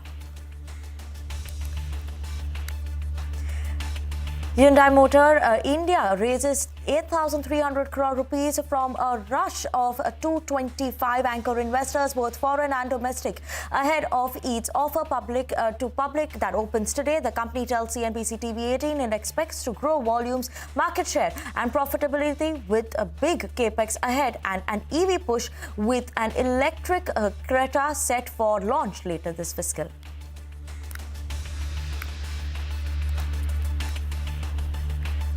Hello, good afternoon. You're watching Business Lunch on CNBC-TV18. I'm Vinny Motiwala. And let's take a look at what the market is doing. Not much of an excitement that we're seeing coming in. Looking at the Nifty decline of 0.3% of trade that we're seeing for the Nifty, almost at the day's lowest point, just managing to hold on to the 25,000 mark as of now. Nifty Bank, on the other hand, is still trading with some bit of positive bias that you're seeing for the Nifty Bank. Let's see what the mid and small cap is doing. So Nifty mid cap is a bit under pressure today, 0.2% of decline. Small cap, that's the one that's managing to hold on to decent gains in today's trade. So look at it as of now, holding on to gains of almost 0.4% in trade. Let's look at some of the sectors that are managing to hold on, or that are doing under pressure today. We have the Nifty Auto that's down and out among the top sectoral loser. So yes, that's down almost 1.5%. The Nifty Auto, that's mainly dragged by Bajaj Auto, which will be reporting its numbers tomorrow. M&M is also another one which is under pressure today. Talking about some of the shipbuilder stocks, because that's shining bright, no specific reason, but we're seeing good volumes here. Look at Garden Reach, Mascow Dock, Cochin Shipbuilders, all of them managing to hold on to decent gains in trade. Some of the earnings impact that we're watching out for, Angel One trading with a strong uptick today, 14% uptick approximately there. Gopal Snacks was a bit more under pressure, recovered from the day's lowest point. As of now, Gopal Snacks trading with cuts of 0.6%. It was a soft quarter that came in for Gopal Snacks. Let's watch out for earnings today. We have HDFC Life, HDFC AMC, as well as PVR Inox also is what we're keeping an eye out on. All of them managing to hold on to some bit of a green in today's trade. RK Forgings on the back of a brokerage note from UBS, so keep an eye out on that. As well as we do have Newland Labs also buzzing in trade on the back of a brokerage note from BNK, where they've upgraded the target price to around 20,000 rupees per share. Let's move on and talk about Hyundai Motor that's opened up for subscription today. It's India's largest IPO. And what more are the details for that? Sudarshan is joining in with us. Sudarshan, good afternoon. Good afternoon, Vinny. So that's correct. So the biggest IPO of Indian market is here, and Hyundai Motor India, for its rupees 28,000 crore IPO, has raised more than rupees 8,300 crore from anchor investors at the upper end of price range of rupees 1865 to 1960 per share. And some of the major anchor investors participated include Government of Singapore, Fidelity, ICICI Prudential Mutual Fund, HDFC Trustee Company, SBI Mutual Fund, Vanguard, BlackRock, and others. For public, IPO is open today and will run till October 17, and as of 1 p.m. on the first day of the issue, total subscription stands at 0.1 times, retail at 0.2 times, employees at 0.5 times, and NIs at 0.1 times. Listing of the stock is expected on 22nd of October. This IPO is a fully OFS issue, and through this, promoters are looking to offload 17.5% stake totaling 14.2 crore shares, and following the issue, promoter stake will reduce to 82.5% from current holding of 100%. Now talking about the book details, IPO allocation includes 50% for qualified institutional buyers, 15% for NIs, and 35% for retail investors. For employees, company has announced a discount of rupees 186 per share to apply in the IPO. Now shifting to the internals, the earnings per share at the issue price stand at rupees 62.56 with a price to earnings ratio just above 26 times. So where do financials of the company stand in comparison to peers? On revenue front, in FY24, company's revenue was rupees 70,000 crore against Maruti's revenue of 1.41 lakh crore and against M&M's revenue of rupees 1 lakh crore.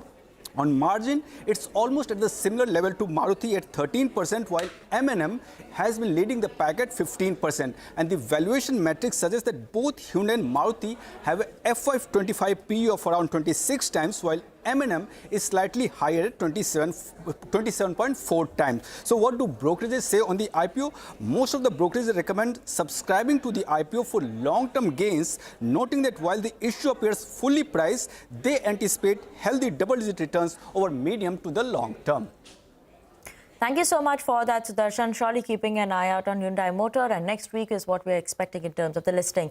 But let's move on. And PM Modi had addressed the Indian Mobile Congress discussing the rapid expansion of the 5G network across the country and the ongoing process towards realizing the vision of Digital India. Communication Minister Jyotiraditya Scindia also took the stage and sharing the updates on the ministry's effort to make 6G a reality for Indians in the near future. Listen in. 2 साल पहले mobile Congress में ही हमने 5G launch किया था। आज भारत का करीब हर जिला 5G सर्विस से जुड़ चुका है। आज भारत दुनिया का दूसरा बड़ा 5G मार्केट बन चुका है और अब हम 6G टेक्नोलॉजी पर भी तेजी से काम कर रहे हैं। We declare open not one but 2 landmark events for our telecom sector. The illustrious WTSA Assembly, which mind you is also the first time it's being hosted in all of Asia in Bharat Mata, where we will celebrate the power of technology, particularly telecommunications, and the underlying global frameworks and standards. We have amongst us 3,200 delegates from over 160 countries, the highest ever for any WTSA assembly in its history. And the Indian Mobile Congress 2024 is now underway after being inaugurated by the Prime Minister Narendra Modi earlier this morning. The event saw speeches by telecom giants like Reliance Jio's Akash Ambani, Bharti Airtel, Sunil Bharti Mittal, as well as Vodafone Idea's Kumar Mangalam Birla, I beg your pardon. And Ashmit is joining me with us to give us those key takeaways from what is happening there. Ashmit, good afternoon. Well, the captains of the Indian telecom industry speaking at the inaugural session as well. It began first with the Akash Ambani. And importantly, while talking about the journey forward from 4G to 5G to 6G, he made a pitch. He made two suggestions in the attendance. While the Prime Minister was in attendance, he went on to say that, number one, AI is a technology of the future. It's going to be a huge disruptor. It will bring in huge efficiencies. But to do that, we need a focused approach. We need a mission mode approach as far as AI is concerned. That was the first suggestion that fell from him. The second one was, and this is important, he said that if AI is to develop, we'll see an explosion of data, especially multilingual data, and to support that we need data centers. Data centers need incentives, and that is something that the Prime Minister, that the government should consider, and also batting for Indian data to stay within Indian shores. That was Akash Ambani. Kumar Mangalam Birla followed up. He spoke about how Vodafone Idea is around the corner, that it requires government support, and that it will be a party as far as India's digital India vision is concerned, and also spoke on a few financial metrics, saying that they've recently closed an 18,000 crore rupee FPO, that investors are backing them, that they've launched a capex cycle of $3.5 billion, and that is an indicator of turning things around. But of course, a big highlight coming in from Sunil Bharti Mittal as well. Importantly, on the issue on ensuring parity between terrestrial networks and satellite communication networks, Jio, importantly, very recently had written to the TRAI that there should be an auction of spectrum to the SATCOM players to ensure parity between terrestrial and SATCOM players. On that key question, Sunil Bharti Mittal came in on the occasion of the IMC saying that he's open to the idea of SATCOM players abiding by the same regulatory regime, having the same license framework, and procuring spectrum through the auction process itself. The only caveat that he added is that should be done for urban markets exclusively. So an important caveat coming in from Sunil Bharti Mittal. Let's listen in to what the captains of the industry actually said at IMC 2024. AI is absolutely critical for realizing our dream of a Viksit Bharat by 2047. At Jio, we have begun our efforts to bring benefits of AI to every Indian, just as we did with mobile broadband. We are committed to democratizing AI, offering powerful AI models and services to everyone in India at affordable prices. Towards this end, we are laying the groundwork for a national AI infrastructure. Company's 18,000 crore FPO, marking the largest of its kind in India, was met with overwhelming enthusiasm. It was oversubscribed 7 times overall and an astonishing 19 times amongst institutional investors. The surge in demand culminated in a total bid for approximately 93,500 crores across various investor categories. The fundraise has enabled the company to kickstart again its capex cycle. Vodafone Idea has already announced the next phase of capex detail worth $3.6 billion with 3 global partners, Nokia, Ericsson, and Samsung. India not only launched the fastest 5G networks in the country, not just in urban areas, but including all the villages and rural areas, and more network rollouts are happening as we speak every day, every month. And within a matter of next 12 to 18 months, again, each and every part of the country will be connected through a very powerful 5G network. Telecom companies around the globe have done a seminal work in connecting the world.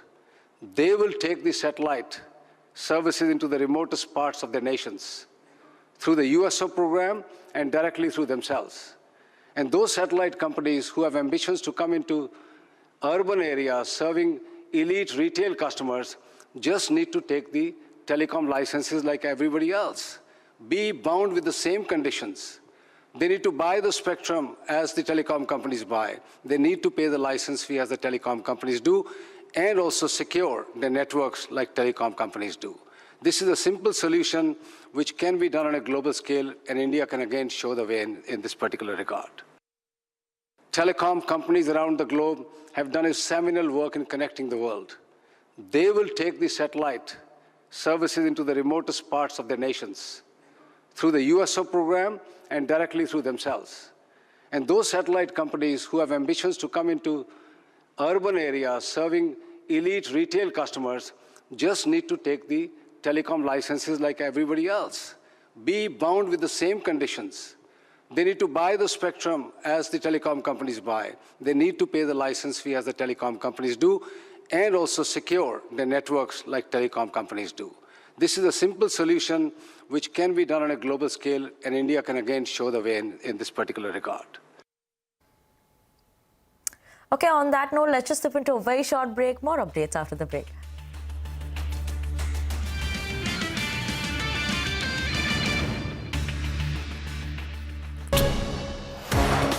Giving unparalleled access to global thought leaders and powering conversations that are shaping the new world order. Setting the highest standards through exemplary leadership. It is this unrivaled reputation for the most comprehensive coverage, actionable intelligence and in-depth reporting that makes CNBC-TV18 India's #1 business news brand.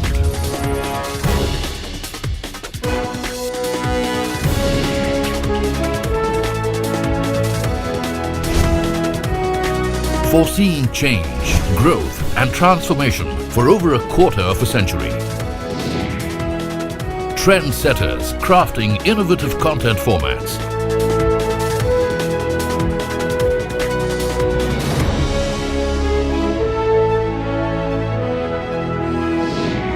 And award-winning business journalism. On air, online, on social media. As we embark upon 25 years of excellence, we invite you to be a part of our future. CNBC-TV18, your trusted partner and investment ally. What does it take to build India's largest startup platform? It takes a journey of starting out as an unknown and ending up as unforgettable. It takes more than 2 decades of celebrating the most influential and influencing the most celebrated entrepreneurs. From chronicling the stories of India's startup universe to becoming a success story in itself, as India's longest running show on startups and entrepreneurship. Celebrating 21 action-packed years of building India's biggest startup community. Young Turks at 21. Only on CNBC-TV18 and CNBC-TV18.com.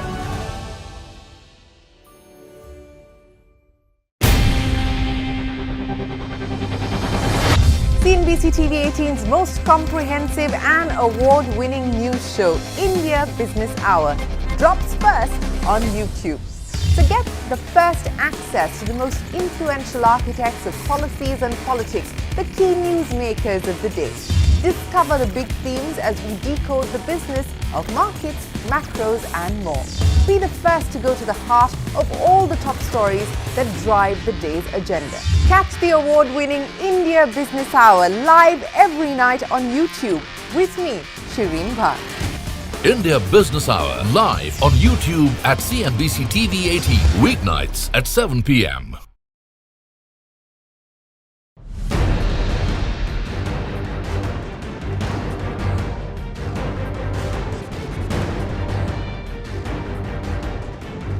Canada has provided credible, irrefutable evidence of ties between agents.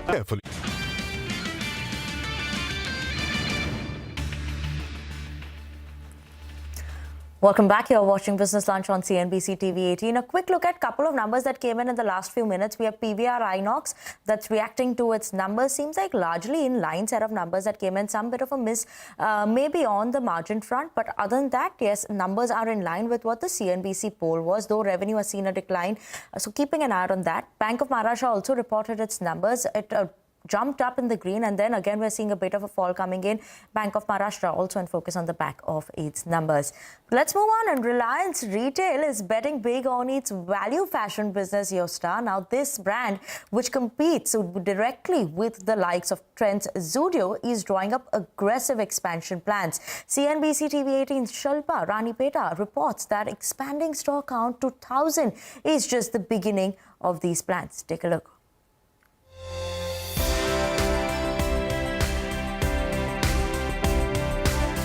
This is Yosta, Reliance Retail's value fashion format where everything is priced below 999 rupees.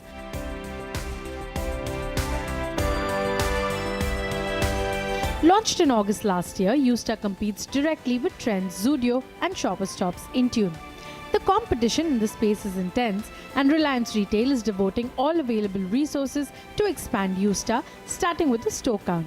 At present, it says it's opening a new store every few days. Our ambition is all markets. We have a network in this company which extends to every market. We have teams which are scouring the market and are trying to find us properties. We are opening stores very fast. So if I give you a number, I might be maybe 2 stores have opened in that time somewhere else in the country. But yes, we will look at opening stores every few days. All I will say is that it will be in thousands, not in hundreds. We don't talk beyond 2 years. Thousands is a big number considering Yosta currently has a little over 55 stores in 27 cities in India. Its competitor Zudio, meanwhile, already had 559 stores as of June 30, 2024.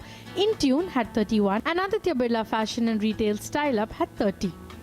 But store count is just one step in Yosta's aggressive plans where incumbents already have a foothold. So expanding its product portfolio beyond apparel into segments like cosmetics and accessories is also on the cards. Our competition may have been in the market longer than us, but we intend to move into all these categories. Some accessories you will already see in our store. Footwear has also been introduced to our store, and very soon you will start seeing the categories you talked about like beauty and other products in the similar genre. Every muscle of the fabric of the fashion lifestyle division will be devoted to this format, from getting design inputs from the global space. With Zudio and Intune 2 aggressively opening stores, competition is intense in India's value retail space. But Yosta says it will leverage Reliance Retail's design, manufacturing and network capabilities to make its mark in the space. In Mumbai, Shilpa Ranipeta. Okay, on that note, it's time for a short break. But on the other side, we'll give you the updates on India's diplomatic spat with Canada. So stay tuned in.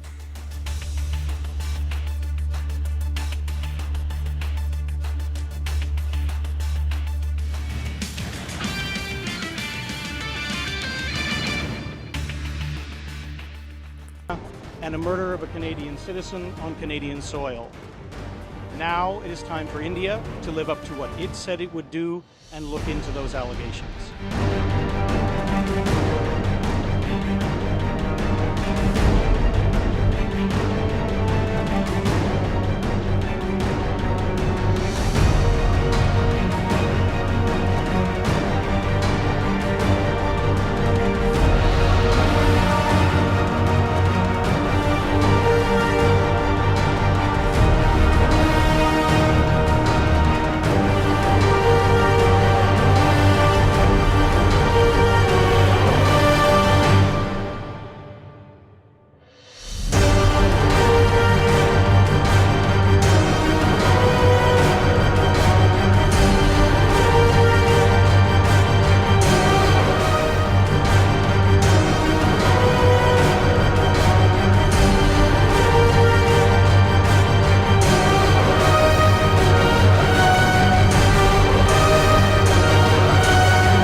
The Parsi legacy is a testament to how a small community has made a massive impact on India's industrial, scientific and cultural development despite representing just a tiny fraction of the population.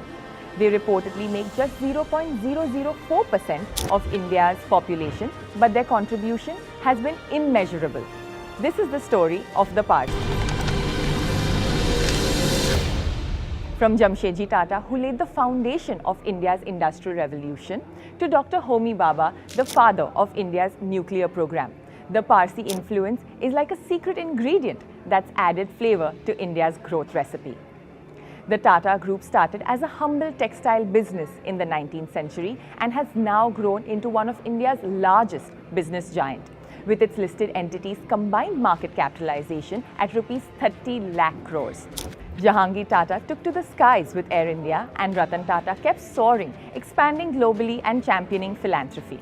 In 2023, Ratan Tata's foundation pledged millions for healthcare and education, proving the Parsi spirit of giving. And let's not forget Adair Godrej, who unlocked a whole new world by founding the Godrej Group, introducing India's first locks and safes. Today, it's a global sensation known for its eco-friendly products and commitment to social responsibility, perfectly embodying Parsi values of philanthropy. Talk about building dreams. Palanji Mystery turned construction into an art form with Shapurji Palanji.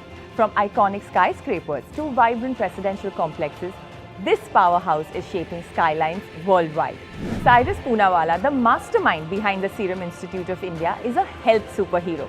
Producing over 1.5 billion vaccine doses a year, he took center stage during the COVID-19 pandemic by churning out the AstraZeneca vaccine. That's a Parsi powerhouse, making the world a healthier place. Also, did you know Freddie Mercury, the legendary frontman of Queen, attended... Carefully.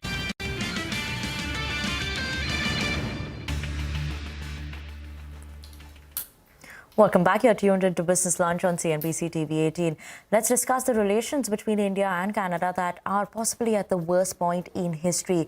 This after India expelled 6 Canadian diplomats after Canada said that the Indian ambassador to Canada and 5 other diplomats were persons of interest in the probe related to the murder of the Canadian national and pro-Khalistan activist Hardeep Singh Nijjar.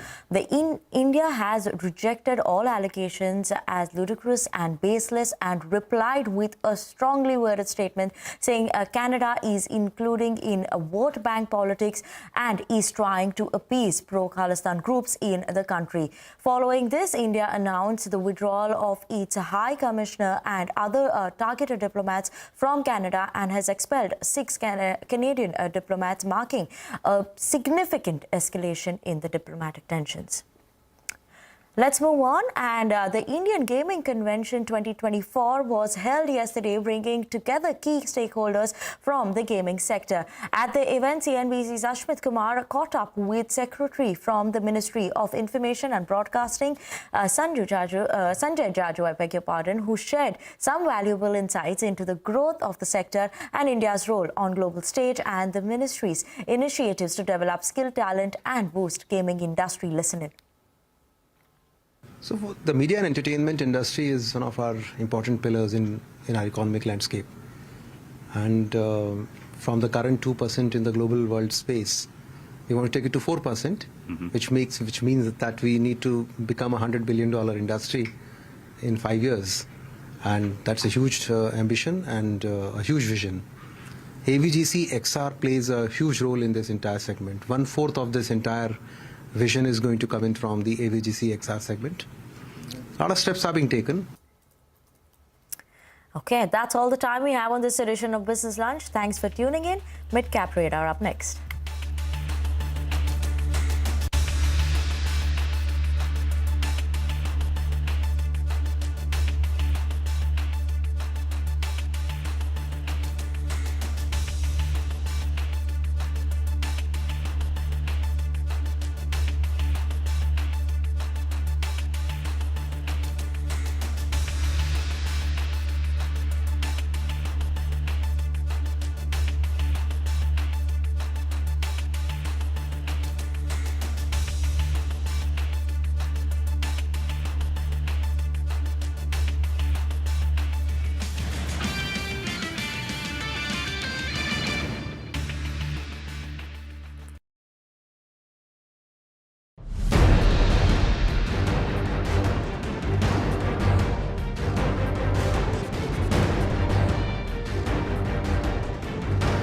Canada has provided credible, irrefutable evidence of ties between agents of the government of India and a murder of a Canadian citizen on Canadian soil.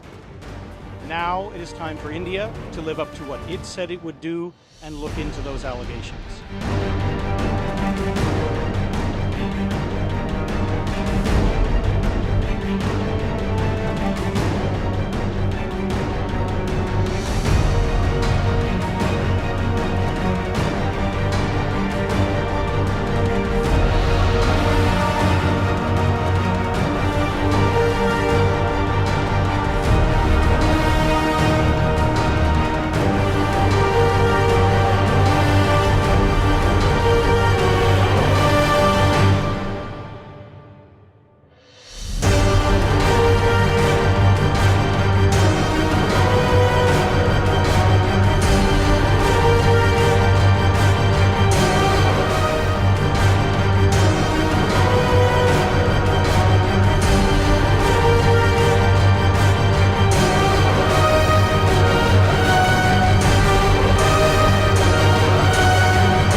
The Parsi legacy is a testament to how a small community has made a massive impact on India's industrial, scientific and cultural development despite representing just a tiny fraction of the population. They reportedly make just 0.004% of India's population, but their contribution has been immeasurable. This is the story of the Parsi. From Jamshedji Tata, who laid the foundation of India's industrial revolution, to Dr. Homi Bhabha, the father of India's nuclear program. The Parsi influence is like a secret ingredient that's added flavor to India's growth recipe. The Tata Group started as a humble textile business in the 19th century and has now grown into one of India's largest business giant, with its listed entities' combined market capitalization at Rs 30 lakh crores. Jahangir Tata took to the skies with Air India, and Ratan Tata kept soaring, expanding globally and championing philanthropy. In 2023, Ratan Tata's foundation pledged millions for healthcare and education, proving the Parsi spirit of giving. And let's not forget Adair Godrej, who unlocked a whole new world by founding the Godrej Group, introducing India's first locks and safes. Today, it's a global sensation known for its eco-friendly products and commitment to social responsibility, perfectly embodying Parsi values of philanthropy. Talk about building dreams. Palanji Mystery turned construction into an art form with Shapurji Palanji. From iconic skyscrapers to vibrant residential complexes, this powerhouse is shaping skylines worldwide. Cyrus Poonawalla, the mastermind behind the Serum Institute of India, is a health superhero. Producing over 1.5 billion vaccine doses a year, he took center stage during the COVID-19 pandemic by churning out the AstraZeneca vaccine. That's a Parsi powerhouse, making the world a healthier place. Also, did you know Freddie Mercury, the legendary frontman of Queen, attended boarding school in Panchgani, Maharashtra? With his incredible voice and flamboyant stage presence, he proudly celebrated his Parsi roots while giving us timeless hits. From innovation to philanthropy to music, Parsis have made their mark everywhere. Despite their shrinking numbers, now less than 60,000, they continue to shine bright and inspire.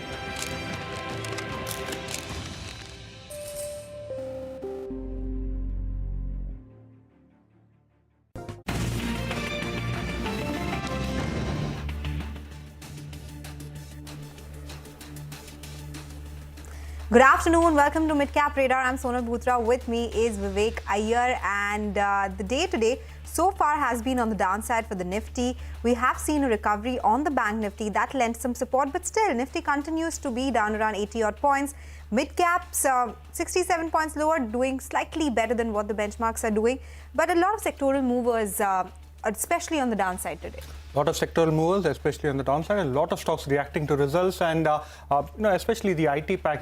They generally start off the earnings season, and it's been slightly mixed so far, but quite a lot lined up on the show. Let's start off with the top headlines. Key indices trade lower in a range-bound session on Dalal Street. Mid-cap index also sees near a 100-point cut as declines outnumber advances. Automobiles and metals are the big drags. Oil marketing companies surge in trade as crude oil prices witnessed 2.5% decline overnight. OPEC cuts world demand estimates for the third month. Sterling and Wilson Renewable Energy surges in trade on the back of a good Q2 performance. The management says legacy international projects are behind them. Gross margin likely to continue to trend at 10%. Angel One shares surge over 13% in trade on the back of solid Q2 performance. Company reports improvement in operational performance, and management says they achieved best ever performance in Q2 and they hold on to their guidance of 45 to 50% in terms of EBITDA margins.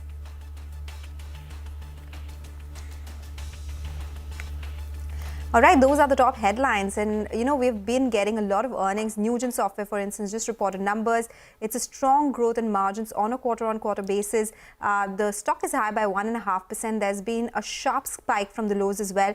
Net profit is up 48%. And we do have the revenue number coming in as well. And that looks better than what the street was working with. It's a 15% growth. So actually, the profit growth is much higher than what the revenue growth has been. Even margins are higher, much higher than the revenue uptick that we've seen. The EBITDA is up 73%. So we'll watch out for the internals, what really led to this improvement in the operational performance, because while the revenue growth is 15%, the EBITDA growth has come in at 74%. But overall for the markets, the Nifty is down 80 points right now. We have the Bank Nifty, which is lending some support, as I earlier pointed out. And mid caps, they are in the red, but small cap index, that is in the green today. So small caps, they continue to do well.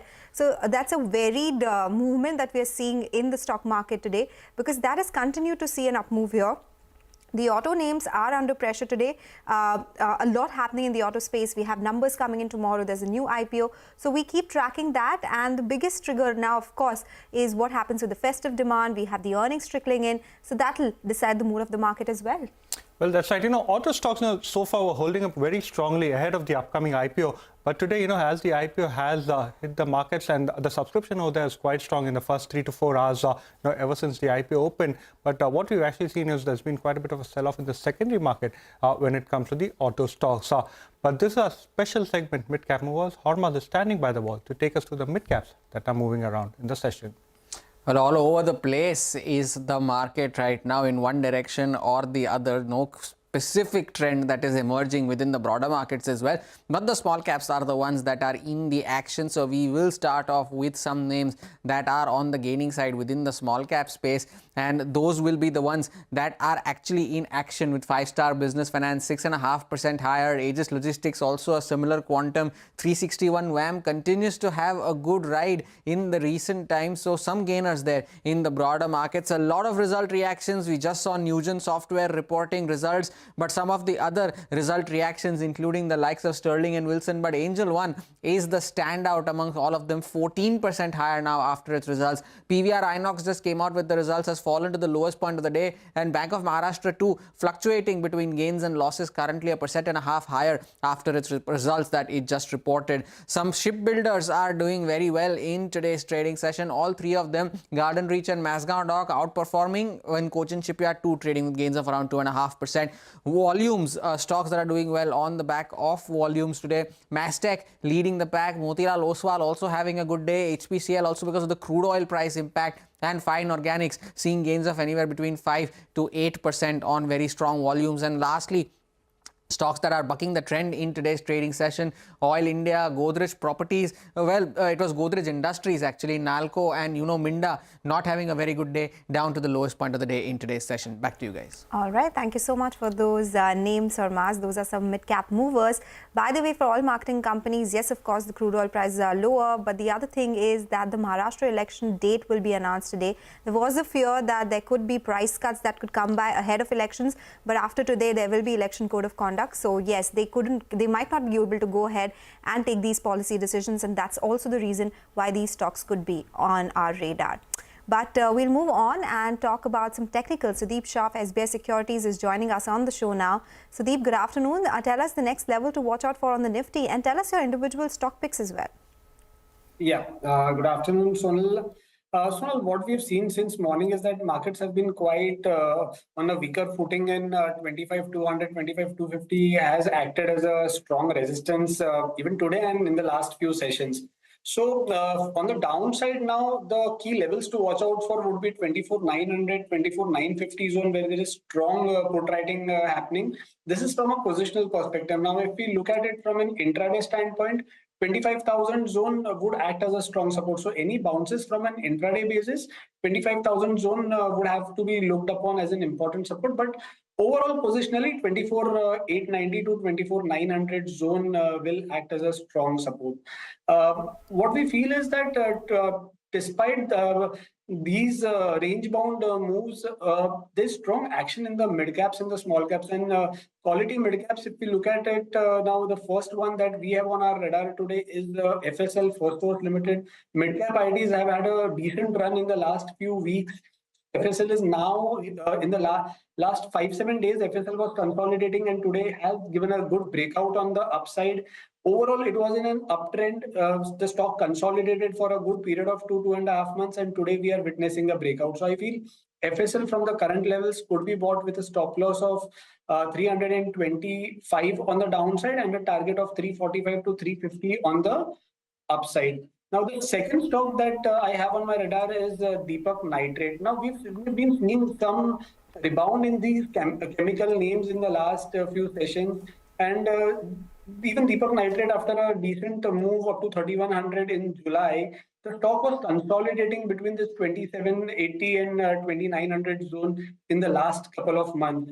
Today, we have seen strong action with long build-up happening here, and it is on a cusp of a downward sloping trendline breakout. So I feel this stock can be bought from a positional perspective. The top losses here would be 2890 on the downside, and the targets would be 3050 and 3100 on the upside. Okay, thank you so much for that, Sudeep. So mid-cap IT and one stock from the chemical pack, Deepak Nitrate, is what you're looking at today. Let's now slip into a short break. We'll get you more on the markets and stock-specific action on the other side. Stay tuned.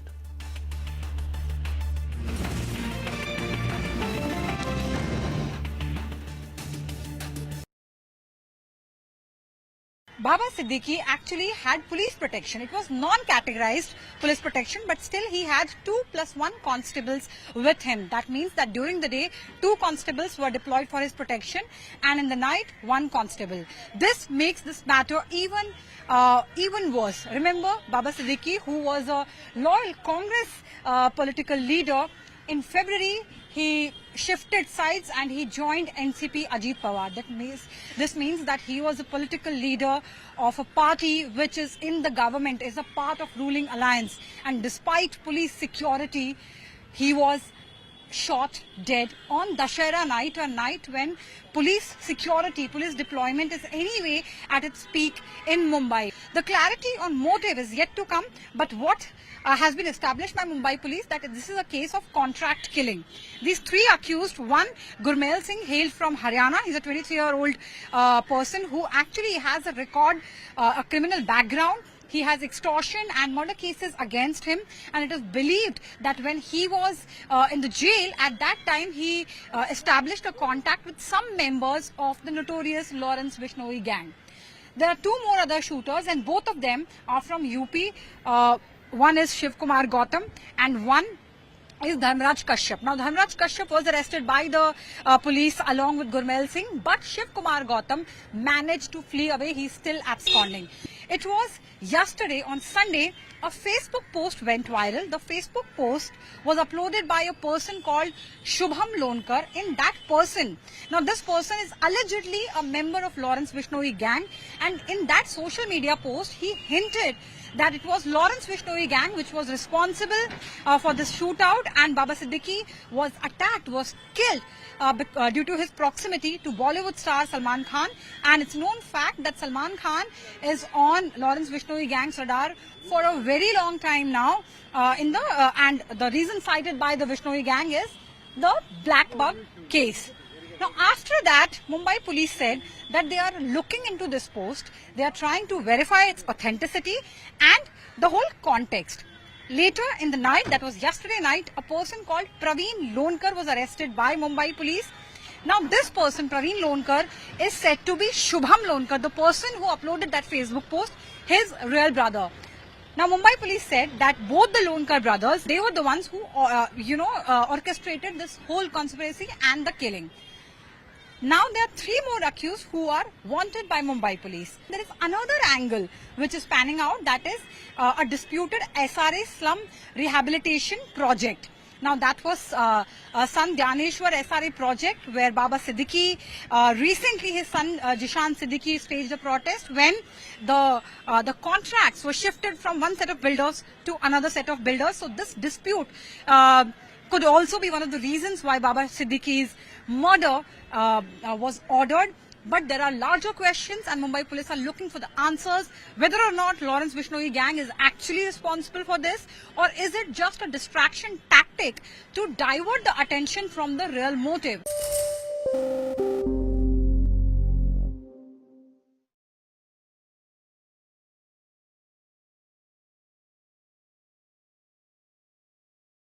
Three international flights departing from Mumbai were disrupted due to a bomb scare today. Air India flight from Mumbai to New York was diverted to Delhi after a bomb threat. Air India has said the flight will now depart for New York tomorrow and passengers will be provided overnight accommodation in Delhi. 2 Indigo flights flying from Mumbai to Muscat and Jeddah.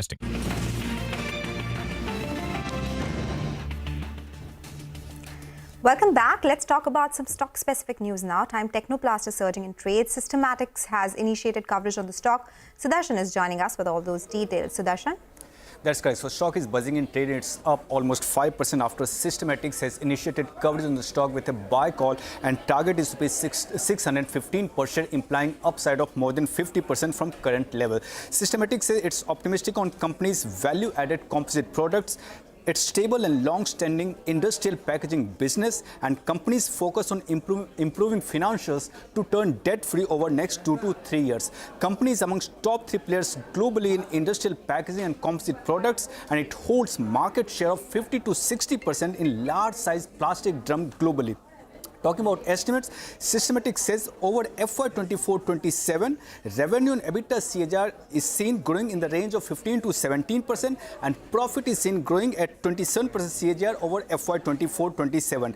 Pre-tax ROCE to expand from 16% FY24 to 23% FY27, and operating cash flow to EBITDA is likely to be of more than 60% over next 3 years as per Systematics. Thank you so much for that, Sudarshan. The stock holding up quite strong in the session today. Let's now slip into a short break. We'll get you more on the markets and stock-specific action on the other side. Stay tuned.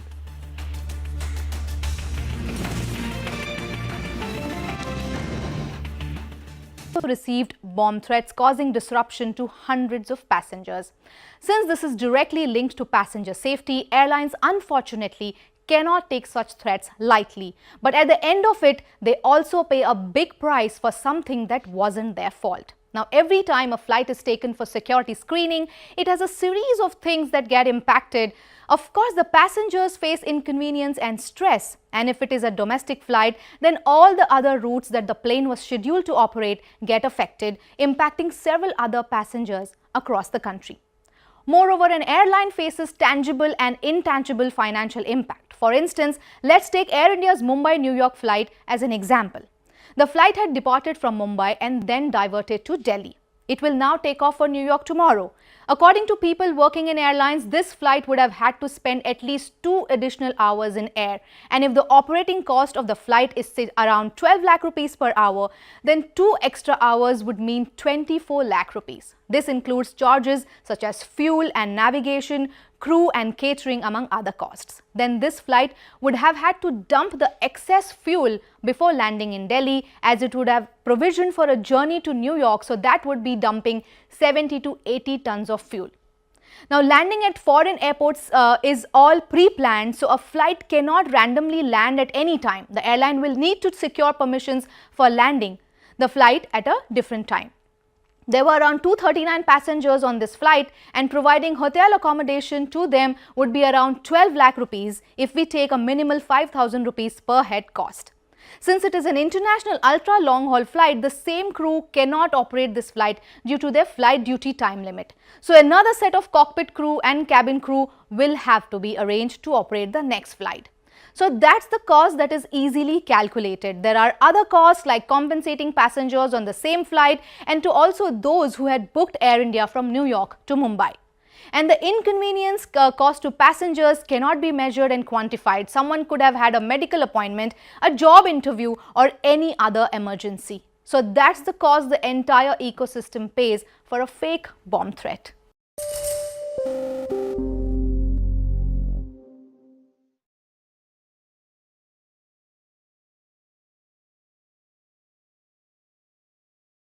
So the Maharashtra government is rapidly clearing projects and announcing welfare schemes just ahead of the elections, despite the state's ongoing cash crunch.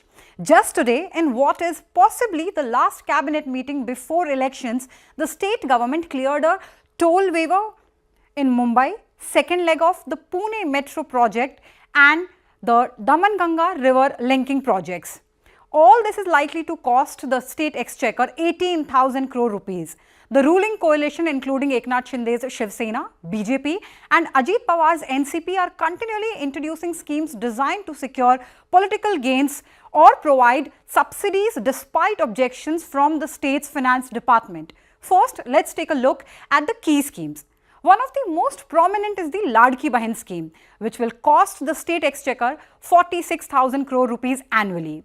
Under the Ladka Bhau Yojana, a program offering internships and stipends to unemployed men, the government will spend 5,600 crore rupees. The provision of free electricity to agricultural pumps will add 14,000 crore rupees to the state's expenditure.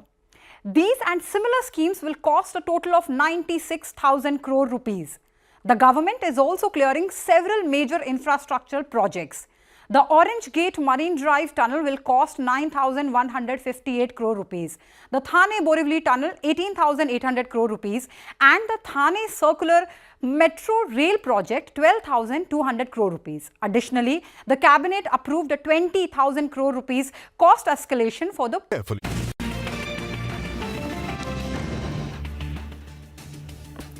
Welcome back to Midcap Radar. Well, the other stock in focus today is Ramkrishna Forgings. UBS has come out with a note on this particular name.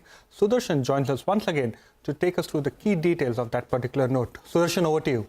So UBS has initiated coverage on the stock with a buy call and target is rupees 1,500 per share, which implies upside of more than 40% from current levels. It says as per UBS, key growth drivers are first, higher penetration of EV and aluminium forging, second, rising contribution from recent acquisitions and new clients in the earth-moving farm equipment and oil and gas segments, and also there are opportunities that UBS sees in rail segment from Vande Bharat Express and metro trains. It expects revenue CAGR of 22% during FY25-27 compared to consensus that other brokers are building of 17%. All right, 2.5% higher on Ramkrishna Forgings. Thank you so much, Sudarshan, for joining in with all those details. We'll slip into a short break now. When we come back, we'll talk about the market, stock-specific action on the other side, and some corporate conversations as well. Stay tuned.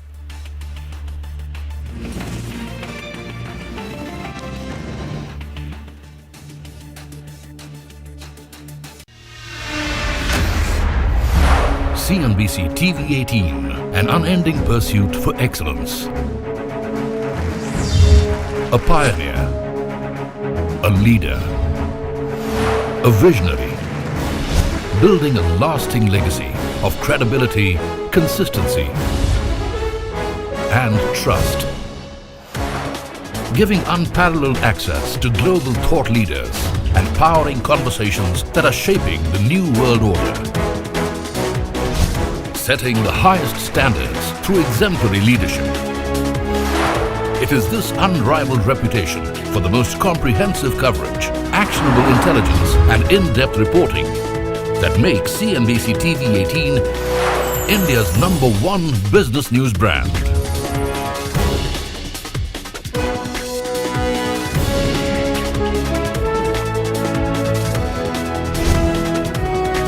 foreseeing change, growth and transformation for over a quarter of a century.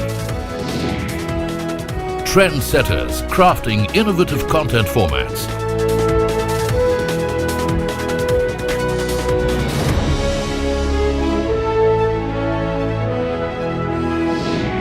And award-winning business journalism. On air, online, on social media. As we embark upon 25 years of excellence, we invite you to be a part of our future. CNBC-TV18, your trusted partner and investment ally. What does it take to build India's largest startup platform? It takes a journey of starting out as an unknown and ending up as unforgettable. It takes more than 2 decades of celebrating the most influential and influencing the most celebrated entrepreneurs. From chronicling the stories of India's startup universe to becoming a success story in itself, as India's longest running show on startups and entrepreneurship, celebrating 21 action-packed years of building India's biggest startup community. Young Turks at 21, only on CNBC-TV18 and CNBC-TV18.com.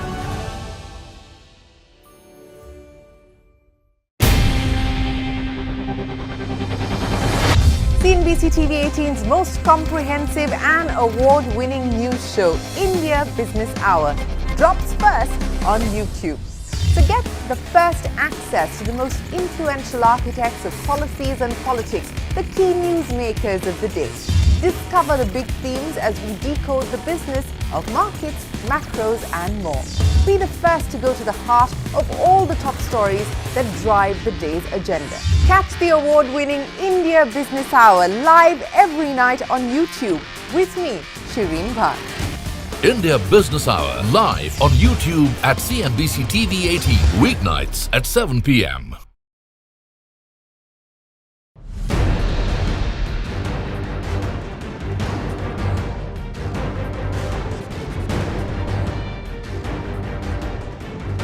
Canada has provided credible, irrefutable evidence of ties between agents of the Government of India and a murder of a Canadian citizen on Canadian soil.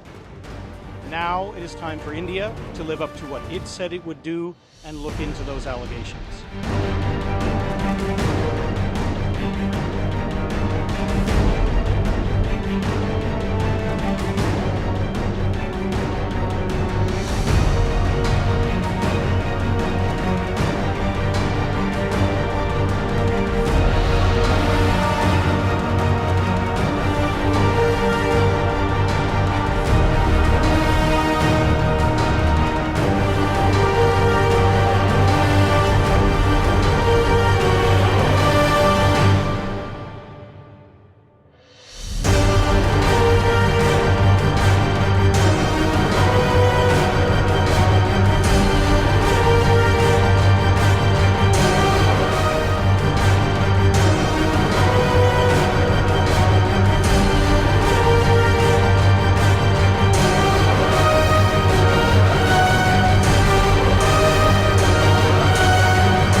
Welcome back. You're still tuned into Midcap Radar on CNBC TV 18. Quickly taking a look at the markets, continues to be very steady and we have an 87-point downtick on the Nifty right now. The Bank Nifty is the one which is doing well. That one is up around 42 points. A lot of individual movers. Sunteck Realty is one of them. The Q2 update has been better than what the street was working with. It's been a growth on a YY basis for the company in terms of pre-sales and collections, and this has happened at a time when other players have been talking about a YY fall. So if we look at the numbers, it's a 33% improvement in pre-sales and collections are up 25% as well. But this is about Sunteck Realty. Let's talk about PVR Inox because that stock is in focus on the back of a mixed set of Q2 earnings. The net profit beat estimates while the net profit and margin missed estimates. To discuss the Q2 numbers and outlook, the MD of the company, Ajay Bijli, and CFO Gaurav Sharma is joining us now. Gentlemen, good afternoon. Thank you so much for joining in today. Mr. Bijli, let me come across to you first up. Quarter 2 saw a sequential recovery. On a YY basis, it's a big decline. But if we talk about the trends going forward, Quarter 3 is seeing big releases. What are the trends looking like? What is the outlook in terms of occupancies, in terms of margins and revenue growth as well? Well, this quarter is getting compared to same period last quarter where we had very big blockbusters. So that's why it's looking muted. But a lot of movies which are supposed to come in Quarter 2 have now shifted to Quarter 3. So it's definitely looking much better in terms of occupancies, ATP and SPH, which is spent per head on food, on average ticket price. You've got Pushpa 2, which is a very big movie. Luckily, Pushpa 2 is not coming towards the end of December. It's coming at the beginning of December, on the 6th of December. 2 big films on Diwali are coming. Singham as well as Bhool Bhulaiya. Then we got Venom, we got Gladiator. Some other South movies are coming. So there's big Sitare Zameen Par is another film that may come of Aamir Khan. So lots of movies are coming, and I think if you compare sequentially from Quarter 1, Quarter 2 is better, and Quarter 3 is looking far better than how Quarter 2 has panned out. Gentlemen, good afternoon, Mr. Bijli and Gaurav, Prashant here. Thank you very much for being with us. Substantially better, Mr. Bijli, would you want to put some numbers to it? How much better? Substantially, I mean, it's difficult to predict, but you know, if you just go by the lineup of the movies and the kind of sort of response that we're getting from Singham, especially, and Bhool Bhulaiya is a very strong franchise. Pushpa 2, I mean, it can just surprise us all. I can't I'm not a betting man, so I don't put bets on things, but it's looking like it's going to be probably as big as what Quarter 2 was last year, I would say. Got it. Gaurav, if you want to give us some of the sort of hygiene details for the quarter that we saw, what was occupancy, what was the average spends that you saw per ticket? What about F&B? And how do each of these matrices compare to the previous quarter? Quarter 2 was very strong for us. We saw almost 20% increase in revenues compared to the Quarter 1. We did about 38.8 million admissions. That's roughly about 25.5% occupancy at an average ticket price of about 257. So it was a decent quarter. August was the strongest month for us on the back of Screen 2, which has become the highest grossing Hindi film of all time. We did a lot of re-releases during the quarter, which was a big hit with the audience, especially during the lean period. Some of the films like Tumbad, Rockstar, Laila Majnu did extremely well at the box office. In terms of F&B spending, it was about 136 rupees, which is same as last year, same quarter. So F&B offtake is pretty much intact. People are consuming and also spending on food and beverage within cinemas. Gaurav, another question. When you're talking about the average ticket price, Q1 it was 235 rupees. That is what it came in as. So how did Q2 pan out over there? The spend per head in Q1 was, I believe, 134 rupees, and ad revenue came in a little over 93 crores in Q1. So where do all three of these matrices lie in Q2? So our Q2 ATP was 257, almost 6.5% higher than Q1. Our average spending on F&B was 136 rupees, higher than last quarter. And ad revenue was also pretty strong. We did about 102 crores of ad revenue as against 93 crores, if I recollect right, in the Quarter 1 that we did. Right. Mr. Bijli, the other thing which has happened, and it's essentially re-releasing old hits, some of the classics, right? And that's, I think, worked very well for you. But that's for lean season, or is it going to be a strategy throughout? Will we see a lot of that in the third quarter as well? And what does it really do for margins, some of these re-releases? Well, it just, not because I've been running cinemas for a long time, but it just shows the power of the big screen. I mean, these movies are available literally for free or a fraction of a cost in people's comforts of their homes on various OTT platforms. And yet, they want to go out and see the magic of these movies on the big screen. It just shows that the format of watching films on the big screen is very much, at least in India, very much there. And everyday movies are getting, have a potential for re-release. So therefore, the library is so large that I don't think it's a flash in the pan sort of a strategy. We will sustain it throughout. We had started with 115 rupees ticket price. Now we moved on to 151 rupees ticket price. We're also looking at some of the trends. Like for example, horror films and comedy films are doing very well. So when we released Tumbad, the response was just phenomenal. Similarly, movies with music like Laila Majnu and Rockstar, they've done well. You can package these films, and the younger generation of today, they didn't see these movies on the big screen, whether it's Mr. Bachchan's festival or whether it is films that we have packaged under festivals like Kareena Kapoor's festival. So they also want to say, heard about these movies, and but have only an opportunity to watch it on the small screen. So when they hear about it coming on PVR Inox big screens, they're all coming out. So it's very much here to stay. 6% of our occupancies, if I'm correct, Gaurav, came from the second quarter.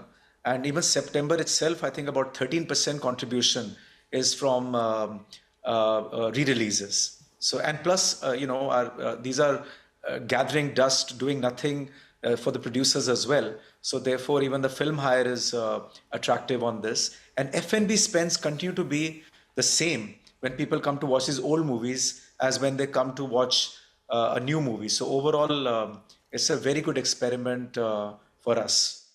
They have to pay more for the popcorn than the ticket prices for these old releases, right? No, more for the Sonal was saying more for the popcorn than for the movie, the older movies, right? Guys, for popcorn, what is our SPH head? 136. Even that pinches you. Okay, let me ask you, and I think with some of the newer movies, you don't know. You'll only know in hindsight whether they'll work or not, right? You've said this before as well. Some of the biggest it's so happened, it's not worked, and sometimes there have been sleeper hits. But with some of these re-releases, you're only getting to the market what has already worked. So you have that assurance, and as you said, it's there's a big library out there, so you can continue to do this.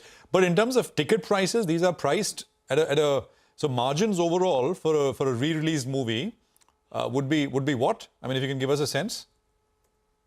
Gaurav, because of the film hire, what would be the margin? Film hire charges are much lower, as Mr. Bijli said, for re-releases as compared to the new films which are released. But in terms of average ticket price, of course, as compared to a new film, it's at discount. While, I would not like to comment on specific numbers, but it's roughly about 30 to 35% lower than the new films ticket prices. Okay. Gaurav, what is the plan with debt reduction? You do have a lot of monetization plans in place as well. You have a land bank of around 300 to 400 crore rupees. Can you tell us how does all of it come together, monetization and debt reduction? I think we are keeping a very sharp eye on our leverage. If you look at our September results as compared to March, our net debt is down by about 114 crores. So we are, keeping a very close eye on our cost, especially the capex side.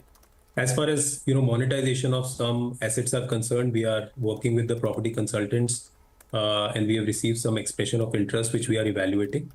Obviously we'll take a call if it makes economic sense to sell those properties, because in some of these locations there are existing operating cinemas. I would not like to get into details, but we'll keep you and the market posted on the progress on that front. Mr. Bijli, could you give us an update as to how exactly has Street Junction scaled up? Last time you said that you're expecting around 2 stores to roll out, by the end of Q2, and by the end of FY25, what is your target as far as Street Junction is concerned? You're talking about the food court. The tie-up with Devyani, yes. Yeah. Food courts. I think the first one will open mid-December. Yeah. And I think we're looking at about 4 to 6 opening maybe this financial year, and then going up to about 8 to 10 next year. So I think it is so we're very excited about it, because of our partners. Devyani has got a tried and tested model in the F&B business, very successful. And secondly, this is the first experiment that we have done where the pre-ticketed F&B sales will get accrued. Because up till now, all the F&B sales are post-ticketed. You buy a ticket, you go inside, and then you buy. But I was very keen after COVID to experiment with pre-ticketed, F&B business revenue, and we'll be doing more and more things on this to mitigate our risk from, just having F&B when people are watching a movie and not other than that. Mr. Bijli, just one more question. Something we've discussed is, and this is not true this year, but over the last couple of years, is Bollywood kind of taking a bit of a backseat in the overall scheme of things. Regional movies coming up in a big way. But I think Bollywood also needs to fire with hits and big ones for your business to also start to fire, right? So Absolutely. where are we in that cycle, in your opinion? Because stuff would be under production. It'll take time to come out, and then people will start working on newer ideas.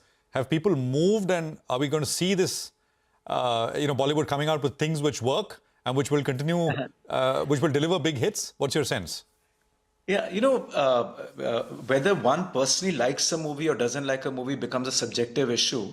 But as far as I'm concerned, Stree 2 has worked. There are so many films that came in the first half, which basically connected with the audiences. Now we got Singham coming. So there's a lot of a commitment from the film fraternity, Bollywood as well as South and Hollywood now, to come back on the big screen, because they've realized that if they make a movie, the economic rationale of releasing the movie on the big screen is still very, very strong. 60% of your revenues in the overall monetization journey of the content that gets created still comes from the big screen. You can't do that if you go straight to OTT. So I think smaller movies like Munjia also, small film, did very well. There were so many sleeper hits, I'm unable to recall them just now, which were made for a very small budget, but they did many times over their budget. So that is a very big, even Bad News did exceedingly well. So this only is encouraging the Bollywood industry to make movies for the big screen. And obviously everybody wants their movies to connect with the audiences. And the lineup, which I'm seeing in the next quarter and the next year, financial year, is looking very, very strong. Amir is making 2 films. Then Shah Rukh is coming with a movie. Ritik's film War 2 is coming. Ranbir, their movies are coming. Just now Baby John, Singham, Ajay Devgan, Vicky Kaushal, Rajkumar Rao has come, is emerged as, somebody who's come up with the biggest ever Hindi film. That is saying something. So his lineup is also there next year. So I think what people perceive to be advantage, according to me, is a disadvantage, according to me, is an advantage. Because where in the world, in which market, you get so many films coming in, and every week the experience changes. So my menu changes every week. So I'm quite excited about that. We never stale. And because the quantity of films is so much that something or the other, if it doesn't do well, there's another set of movies that will come, which will make up for movies that don't do well. All right, you got a long pipeline, and you rattled off some of those names, big ones. So we look forward to those movies, and we look forward to our next conversation as well. Mr. Bijli, Gaurav, thank you very much for joining us here on CNBC-TV18. It is a pleasure having both of you here. Thank you very much. Markets, just to take a quick look, down 80 on the Nifty, 25,044. And as we were starting that conversation with PVR, there was a flash on oil prices, Sonal. Down another, I think, a couple of percent, I think 2% or so, yes, on top of what we saw, which was about a 3% decline last night. So it's around $74 a barrel that we are, and the demand forecast cut is something that is coming as a surprise as well suddenly, but of course that was expected after what's happening in China. Yeah. Before we take a break, I wanted to ask you which is the movie that you are looking forward to. There's so many coming. Now, now that Mr. Bijli has rattled, so I'm going to go and Google. There's Singham 3 coming. I'm sure you would be. Singham 3 I want to watch, and actually there's a movie called Wild Robots. Okay, with you I'll hear such stories only, or such names only, Prashant. The last one was got me really excited was not Interstellar, what was that, Oppenheimer. Oh, okay, of course. That of course ran for, I think, months, right? Almost 3-4 months or so. Yes. But yeah, I mean, hopefully more. All right. Exciting times ahead for the industry as well. But thank you, Prashant, for joining in for this conversation. With that, we'll slip into a short break. We'll get you more on the markets and stock-specific action on the other side. Stay tuned.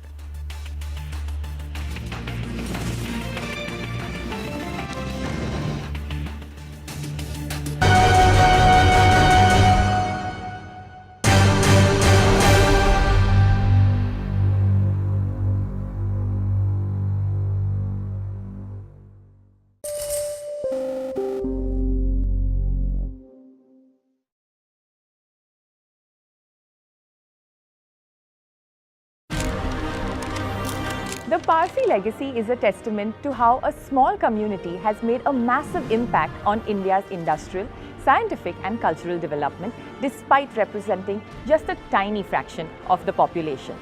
They reportedly make just 0.004% of India's population, but their contribution has been immeasurable. This is the story of the Parsi. From Jamshedji Tata, who laid the foundation of India's industrial revolution, to Dr. Homi Bhabha, the father of India's nuclear program. The Parsi influence is like a secret ingredient that's added flavor to India's growth recipe. The Tata Group started as a humble textile business in the 19th century and has now grown into one of India's largest business giant, with its listed entities' combined market capitalization at Rs 30 lakh crores. Jahangir Tata took to the skies with Air India, and Ratan Tata kept soaring, expanding globally and championing philanthropy. In 2023, Ratan Tata's foundation pledged millions for healthcare and education, proving the Parsi spirit of giving. And let's not forget Adair Godrej, who unlocked a whole new world by founding the Godrej Group, introducing India's first locks and safes. Today, it's a global sensation known for its eco-friendly products and commitment to social responsibility, perfectly embodying Parsi values of philanthropy. Talk about building dreams.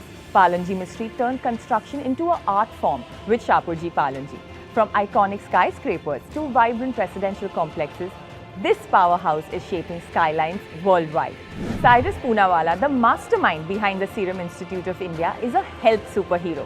Producing over 1.5 billion vaccine doses a year, he took center stage during the COVID-19 pandemic by churning out the AstraZeneca vaccine.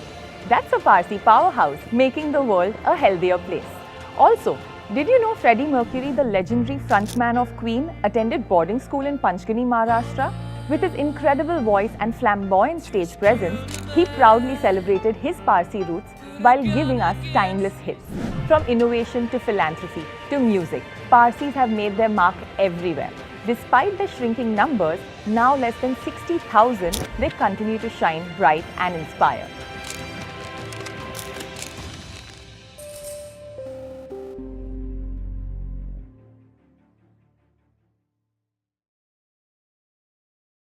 Baba Siddiqui actually had police protection. It was non-categorized police protection, but still he had 2 + 1 constables with him. That means that during the day, 2 constables were deployed for his protection, and in the night, 1 constable.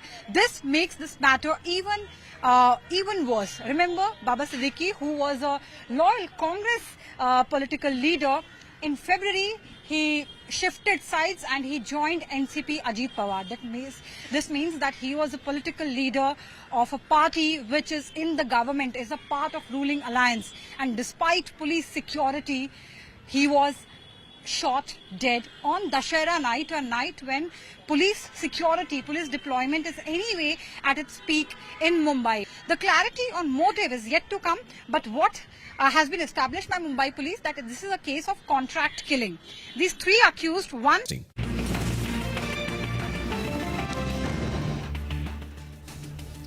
Welcome back to Midcap Radar. Well, we spoke about 2 companies, that actually had brokerages going ahead and initiating coverage on them. One of them was RK Forging.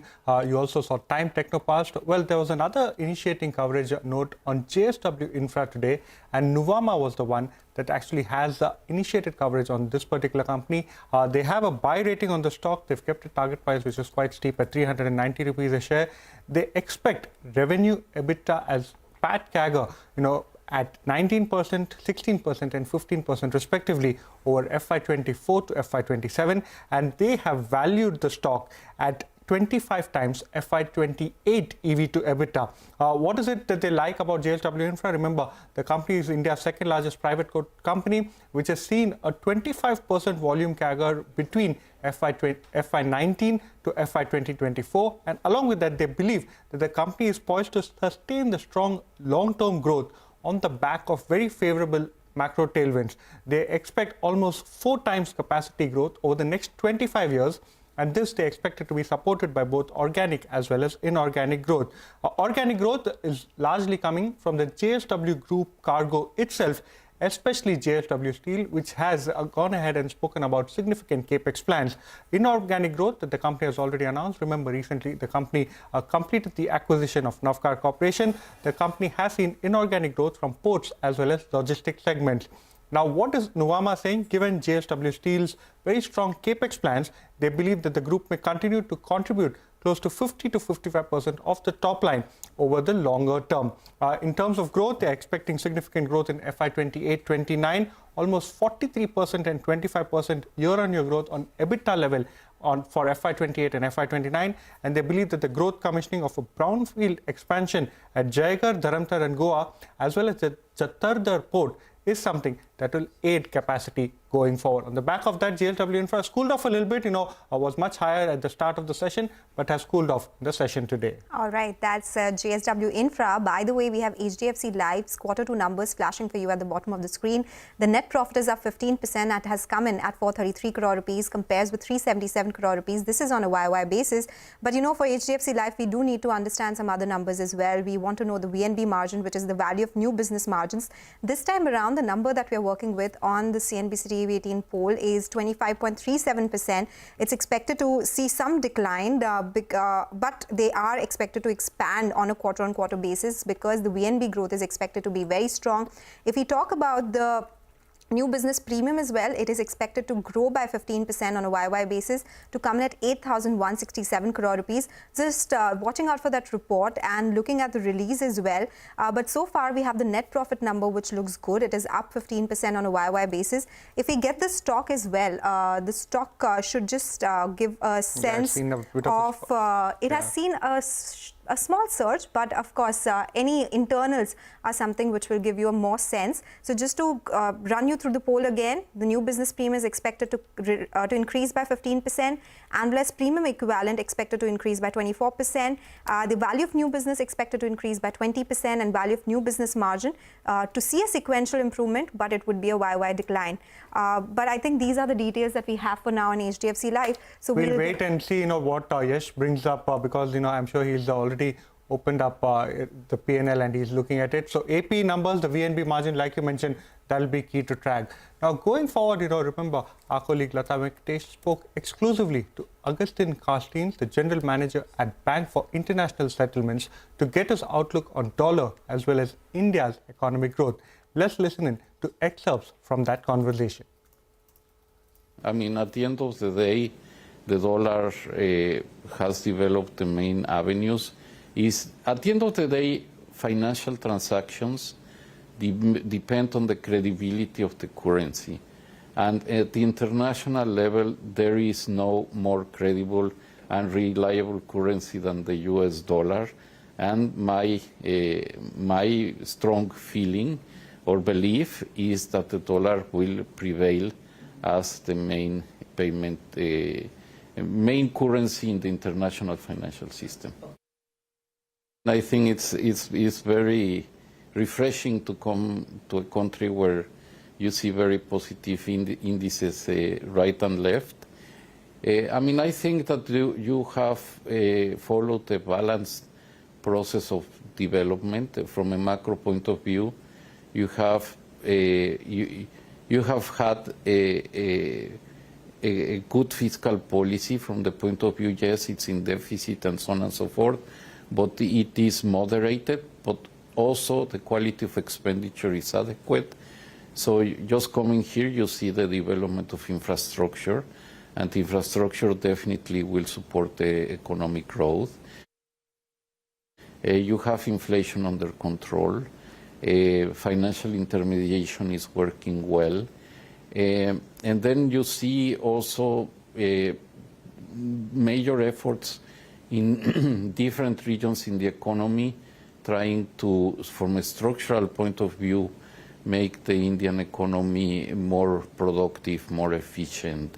And I think that is being reflected in rate growth. And in that way also you take advantage of the fact that you have a young population, a driving population, and at the end that materializes in terms of economic growth.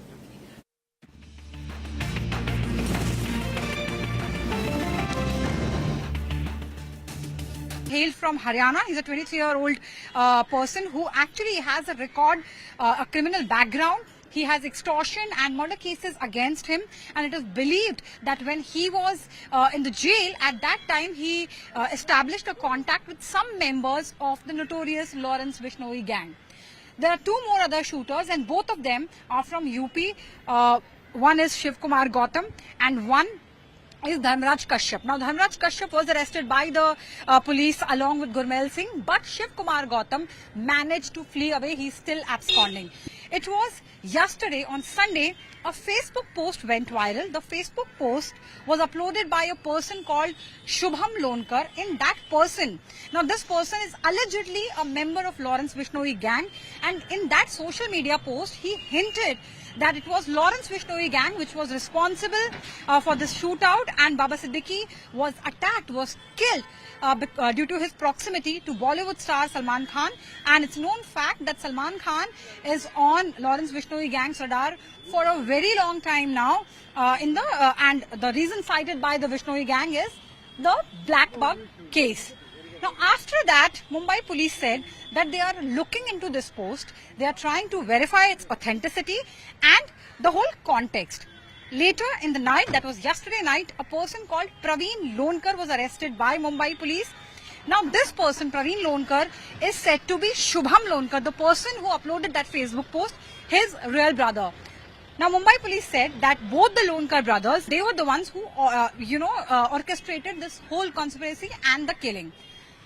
Now, there are three more accused who are wanted by Mumbai police. There is another angle which is panning out, that is a disputed SRA slum rehabilitation project.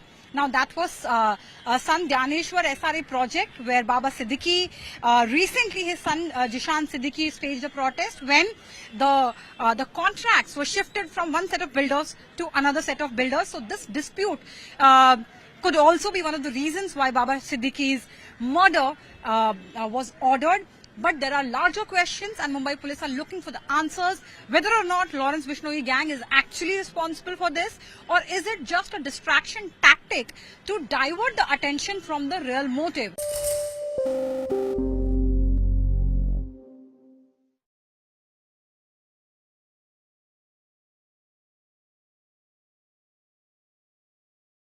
Three international flights departing from Mumbai were disrupted due to a bomb scare today. Air India flight from Mumbai to New York was diverted to Delhi after a bomb threat. Air India has said the flight will now depart for New York tomorrow and passengers will be provided overnight accommodation in Delhi. Two Indigo flights flying from Mumbai to Muscat and Jeddah also received bomb threats, causing disruption to hundreds of passengers. Since this is directly linked to passenger safety, airlines unfortunately cannot take such threats lightly. But at the end of it, they also pay a big price for something that wasn't their fault. Now, every time a flight is taken for security screening, it has a series of things that get impacted. Of course, the passengers face inconvenience and stress. And if it is a domestic flight, then all the other routes that the plane was scheduled to operate get affected, impacting several other passengers across the country. Moreover, an airline faces tangible and intangible financial impact. For instance, let's take Air India's Mumbai-New York flight as an example. The flight had departed from Mumbai and then diverted to Delhi. It will now take off for New York tomorrow. According to people working in airlines, this flight would have had to spend at least 2 additional hours in air. And if the operating cost of the flight is around 12 lakh rupees per hour, then 2 extra hours would mean 24 lakh rupees. This includes charges such as fuel and navigation, crew and catering, among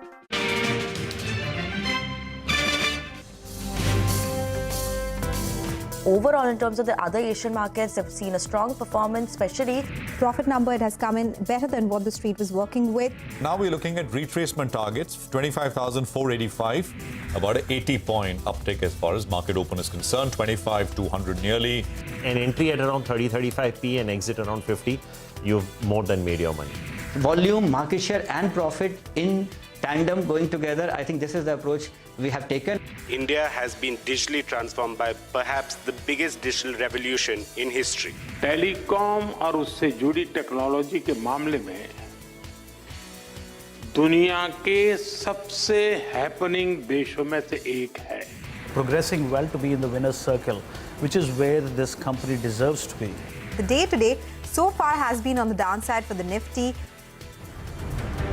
Sharpest strategies, top market trends, unmatched perspectives. The trading day's most comprehensive roundup. Stay ahead with NSE Closing Bell. Broadcasting live from the CNBC-TV18 Motilal Oswal Studios in Mumbai.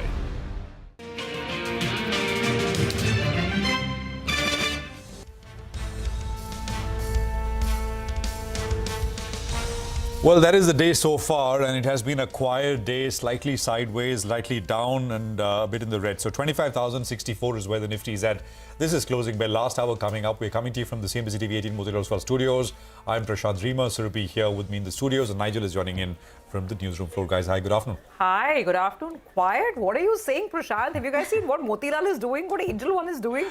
These stocks, I don't know. Yeah, there's the whole market, and then there are these broking stocks. We'll come to that in just a bit. I mean, straight off the bat, right, the capital market plays have been jumping. And it's quite incredible because for many of these names, the changes which SEBI has made, which is expected to hit volumes, that's only going to come into effect from the 20th of November, for example, the one about weekly options, etc. Exchanges have been telling us, of course, complaining that volumes will drop. Market-wide volumes could drop between 30 and 40%. And of course, brokers are sort of beneficiaries of what happens on exchanges in terms of increased volumes. So we'll have to see. But right now, markets, of course, taking the results with both hands. And that's a big 14-15% jump. Motilal, as Surabhi mentioned, is up about 10%. Yield-wise, of course, I mean, it's done very well. And the story is slightly different. BSE is taking a bit of a backseat profit booking, etc. So that's what you have. By the way, overall market breadth is slightly negative. So 1,400 stocks are down and about 1,265 stocks are higher.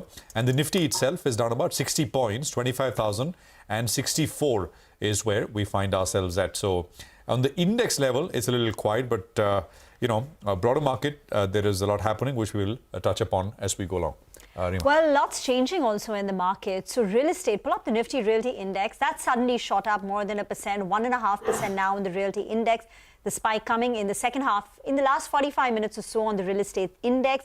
Metals has overtaken auto as the top Nifty loser, and the fall in the metal stocks has come in only in the last 1 hour or so. So the Nifty Metal Index is now down more than 1.5%. Autos continue to remain under pressure. The Nifty Auto Index is down 1%, with Bajaj Auto under pressure, and Reliance Industries has taken a bit of a knock. It's been underperforming. About 2 weeks back, I think the high on Reliance Industries was about 3,050, and today even the 2,700 mark has gone on Reliance Industries. So that one is weak in trade. And HCL Tech, good numbers, but the stock isn't exuberant. No, absolutely. And I was going to actually come to that, and we'll discuss this with you, Reema, and with our experts as well, because while they increased the lower end of their guidance and that constant currency revenue number was so strong, even in the management commentary, they're saying things are getting better, but they're adding a but at the end of it, still being very cautious in that commentary. And I think that's the way that the stock did hit a fresh 52-week high, but it hasn't really moved in sort of top drive, so to speak. It was actually life high for HCL Tech, not just 52-week life high. Life high. Yeah. So to be fair, it is a big day for the stock as well. Yeah. But yeah, I guess on that performance, maybe some would have argued the market would have wanted to see more. By the way, the big global headline is the dramatic fall in oil prices. Need to put that on the board as well. Look at Brent. I mean, Brent has fallen 4.5%. That's the extent of price disruption that's playing out. Remember, in the morning we were talking about OPEC reducing their forecast for 2024 and 2025. OPEC is now down to 1.9 million barrels in this calendar year and about 1.6 million barrels in the next calendar year. And even IEA, the International Energy Agency, is also echoing that sentiment of weak demand.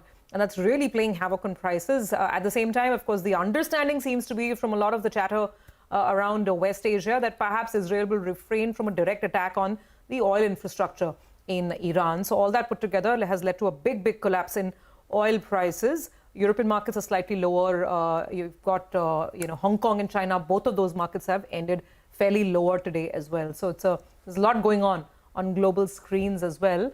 But yeah, Nigel, none of that matters. Like what the stocks we started off with, right? Motilal and the others, Angel, they're in a different market of their own. Well, I think that financialization of savings and greater market participation, that theme has a long runway to go. You'll get intraday, intra-week, intra-month blips.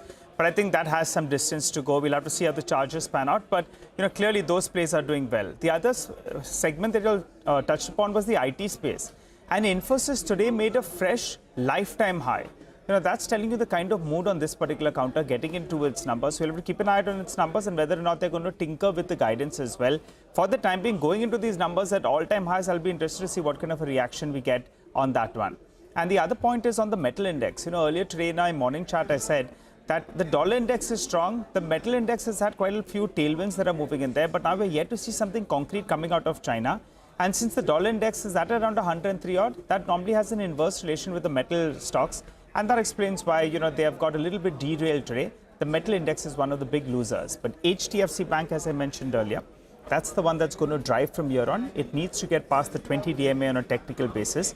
The Nifty Bank is doing an outperformance, but you'll need HDFC Bank to participate because it's the largest constituent. Close to around a third of the Nifty Bank is attributed to, HDFC Bank. But how do you position yourself in the final hour of trade? Mitesh Thakkar is with us. Hi, Mitesh. Good afternoon. Well, it's that sort of a day, right? We're down close to around 80 points odd, but the bulls are not letting that 25,000 mark break, which is good news. How would you trade the index and fill us in with a couple of your calls? So, good afternoon, Aishan. While, the Nifty has kind of tapered off a bit, the Bank Nifty strength is actually what is keeping the market steady. And I think if the Bank Nifty was to turn slightly weak, then we might see the selling pressure on the Nifty also gain momentum. I've always maintained that this is a market which is now contracting after the decline, and we're not looking at a big upside or an uptrend starting immediately. I think that's the kind of movement playing out. So on the upside, we have a pivot of 25,250 and then 25,350, 400 is the supply zone. And on the downside, I think we have a pivot at about 24,930, 950. And then a big support area around 24,750. So I think the market just might do some base building, do some consolidation. Let's see how it goes from there.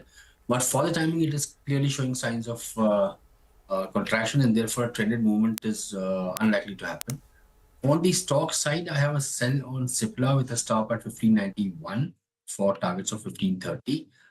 That's, I think, showing some kind of negative strength. And chemical stocks are doing well. So I have a buy on Deepak Nitrate with a disclaimer that it's I've got some small quantity in my portfolio, so there's vested interest. But Deepak Nitrate is a buy with a stop at 2860 for targets of 3100. Okay. By the way, even Nugent Software came out with their Q2 numbers, and it's a good quarter for them. Very steady. Revenues have gone up 15% quarter on quarter. Year on year, revenues are up 23%. Margins have expanded for the company on a year-on-year basis, but the stock is under pressure. It's down nearly 5% in trade. So perhaps, it just feels like the good news is in the price because there's nothing per se wrong in the numbers or nothing which warrants a sharp fall. But remember, it's up 65% year to date, and in the last 1 year, it's up 185%. But the street has reacted negatively to those Q2 numbers. Dipan Mehta, director at Elixir Equities, is joining us on the show. Dipan, it's getting more and more clear that this BFSI recovery that the street was talking about is playing out. We saw that in the case of TCS, which saw an acceleration in the BFSI revenues. And even for HCL Tech, the BFSI growth was nearly 4% on a quarter-on-quarter basis. Does that give you comfort about IT stocks and the kind of numbers they're likely to report in the subsequent quarters? Are we really in for an EPS upgrade cycle? Maybe not this quarter, but in 1 or 2 quarters? Good afternoon, Rima, and thank you for having me on your show. I think it's a bit early to call that. Only 2 numbers have come. Let's see what the rest of the industry has to report. But I'm not impressed with HCL Tech or TCS. I think 2-3% type of 3% type of top line growth is not at all exciting. And let's see how the mid-cap stocks actually, the IT mid-cap stocks, what they report. Because from an investor's perspective, you need to buy a business which has got sustainable growth in earnings of at least minimum 15%, more likely like 20%, if you want to build some wealth and get some alpha in your portfolio. And the IT company, the large cap IT companies are nowhere near that number of 15-20% type of bottom line growth rate. So I would be underweight in large cap IT for the time being and keep my fingers crossed as far as a whole host of mid cap IT stocks are concerned. Mid cap IT stocks have the advantage of a lower base, a few acquisitions here, one large contract over here, some focused, vertical presence can make a difference. Like, for example, see the way Tata Elxsi reported numbers. I think they were extremely decent, I thought, as compared to some of the large cap IT stocks which we have seen.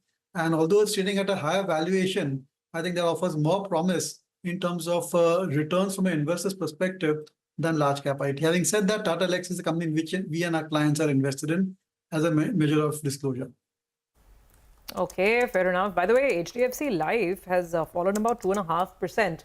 After those numbers came in. We have numbers, of course, from the asset management arm also coming through right now. 38% rise in revenue, 32% rise in profits. So that's looking like a steady clip. But let's focus on the insurance arm, HDFC Life, which is where the cut is now about 2.5%. Let's straight away go across to Yash to first understand the fine print, and then we'll get Deepan's take on it as well. Yash, over to you. So, Surbhi, if you look at the numbers have been good on all counts, but what is hurting the stock and the sentiment today is the number that the company has published on the margin front. I'll take you through the four most important parameters. The first one is new business premium. That has come at about 8,097 crore rupees rather. Our poll was 8,167. It's grown by 14% in the second quarter. The total annualized premium equivalent and retail annualized premium equivalent has far outpaced the poll that CNBC-TV18 was working with. So, of course, it's grown at a pace of 27% for total APE and 31% for retail APE. As I said, both total APE and retail APE much ahead of the poll that the street was working with. Value of new business is slightly missed the poll. We were working with a number of about 958 crore. What has come through is a number of 938 crore. So the market could have been happy with all these four important points. What has hurt the stock today and the result is the margin number. The margin number has come at about 24.3%. We were working with a number of 25.37%. Now, why is this important? The management in an interview to CNBC-TV18 has guided for 26% margin plus minus 100 basis points for FY25. In the first quarter, they did 25% margin, which did fit in that, the bracket of 26% plus minus 100 basis points. Here, this time around, the margin slipped out of that bracket, coming in at about 24.3%. Hence, that is something which is concerning the street. On an average, if you see first quarter and second quarter itself, 24.65% is the average margin for the first half of FY25. So, of course, it's slightly on the verge of that bracket which has been given by the management as guidance on the margin. And hence, that is something which is worrying the stock today. Okay, all right, Yash, thanks very much for that. And I'm sure in your conversation with the management, we'll try and get some more color into what's the issue. Why this extent of margin pressure and why they have slipped from the band that they themselves had guided, as Yash is pointing out.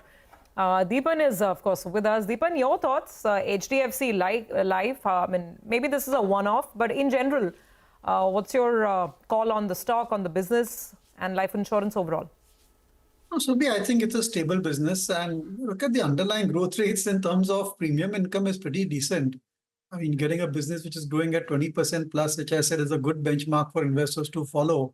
And valuations also have come off over the past few quarters. Insurance companies have not really outperformed the broader market. So I'm positively inclined towards all insurance companies, HDFC Life as well. Although our favorite, of course, is LIC, where there's scope for re-rating of the valuation ratios as well. But HDFC Life also could be a steady performer. And let's look forward to what the management has to say as regards the drop in margins. It's a very credible management, very, I would say, dynamic. I'm pretty certain that this could be just a one-off, and margins again will revert back to what their 25-26% is what the street is expecting. All right, Deepan noted that, for the time being, ICICI Pru, that stock is one of the big losers actually from the broader markets. It was trading in the green, and suddenly that one has taken a sharp knock. It's now down into the red. It's come off close to 3.5% from the highs of the day. Well, Deepan, I want to ask you about some of these real estate themes. They are buzzing. You have Oberoi Realty that's up. It's at the high point of the day as you speak. Godrej Properties as well is still 10% off its recent peak, but that stock as well is moving well. From the Mumbai real estate pack, do you like anything? Sunteck gave up a pretty good operational performance as well. No, I think that, Nigel, these stocks are doing well because the kind of numbers, or I would say the pre-quarter releases which have come have been very good. Right from Macrotech to Godrej also. I don't think Oberoi has released anything But it does show that within the Mumbai market and even some of the key markets like Bangalore and NCR, the revenues and the bookings are pretty decent. Balance sheet qualities are phenomenally better for the entire real estate industry. And they're keeping on adding new projects. So the net asset value, the net realizable value keeps going up quarter after quarter.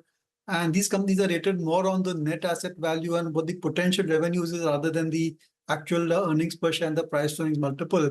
So one should remain overweight in the real estate sector. And overall reality, I think, is one of the better stocks, I would say, because it's got a diversified revenue stream, as does Prestige, because they have some rental incomes also. In DLF also, you could add over there. So that gives some amount of stability to the earnings. But this is one sector, which is refusing to show even a cyclical drop in the revenues, which is quite surprising.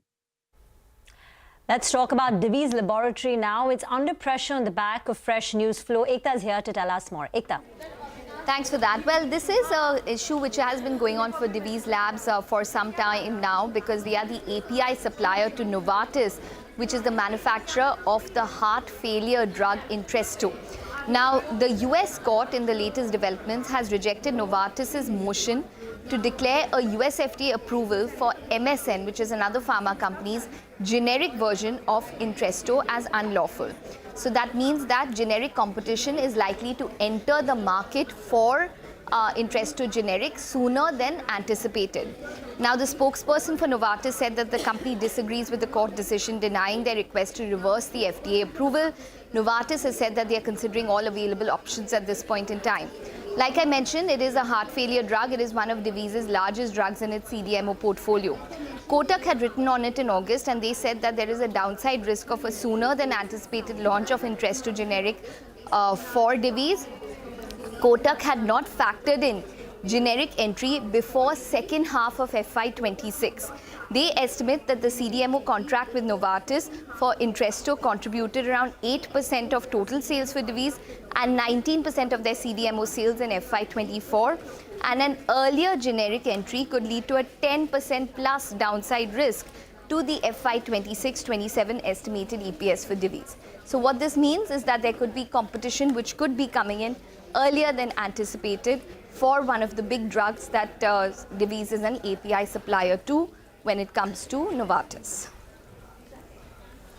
Ekta, thank you very much for that. Stocks recovering. I mean, say 8% is not small, but there is enough interest at lower levels. Stocks refusing to sell off. 61.27 on Divi's. Deepan, do you own this one? Track this one, Divi's?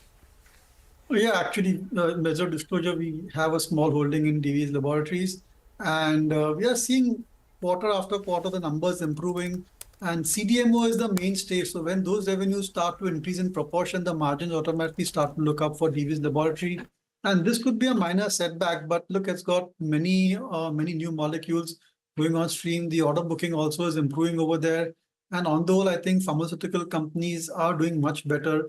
And a lot of investors want to get overweight pharma. I think amongst all the industry with a large market capitalization, pharma is something which is doing exceptionally well, and Divi's is really a blue chip stock over there.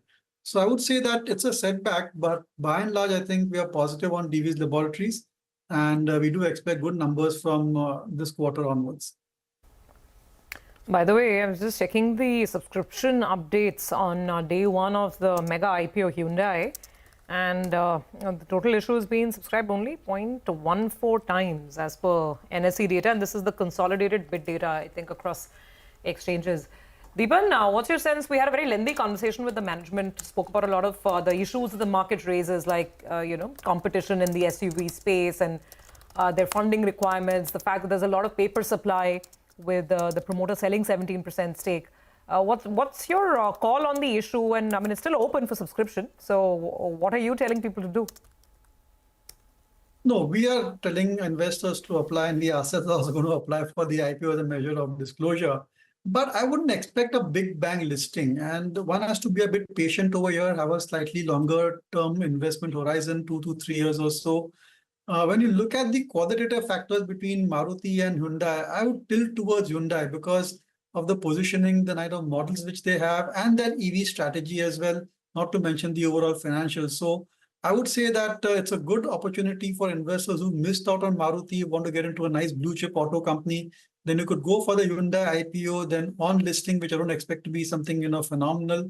You could even average further and make it like a part of your core holding, because clearly it's a great automaker and it can be a consistent performer as well. But as I said, I think next couple of quarters are dicey for the entire auto industry, Hyundai and Maruti both included. So you have to ride out this soft period, soft demand within the auto sector. But look, 3 to 5 year investment prospects are very good for the passenger vehicle industry. Got it. So it's for the patient investor, says Deepan. But Deepan, are there any such people out there? That's the question in this market, right? Well, you're market looking at that's one, used. Absolutely. I'm looking at one right now. Absolutely. And, it is for people of that mindset, a long-term wealth creation. Got it. Deepan, good talking to you. Thank you so much for joining us on the show today. We will take a break on that note, come back on the other side, lots more to discuss. We will also, of course, have our next guest join in, Nikhil Rungta of LIC Mutual Fund, who will be with us in just a bit.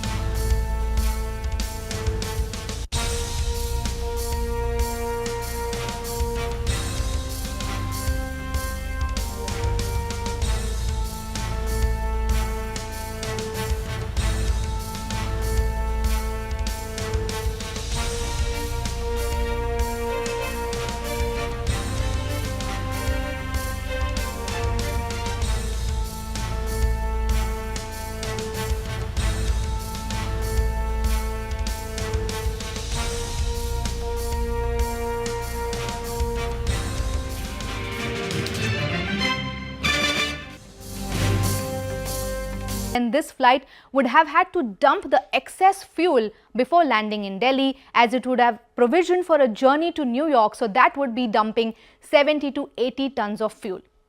Now, landing at foreign airports is all pre-planned, so a flight cannot randomly land at any time. The airline will need to secure permissions for landing the flight at a different time.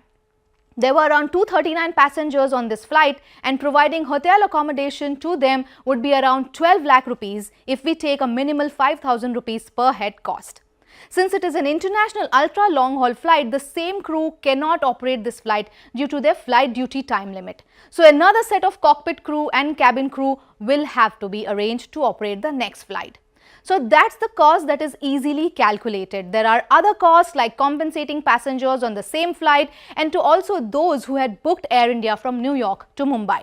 And the inconvenience cost to passengers cannot be measured and quantified. Someone could have had a medical appointment, a job interview, or any other emergency. So that's the cost the entire ecosystem pays for a fake bomb threat.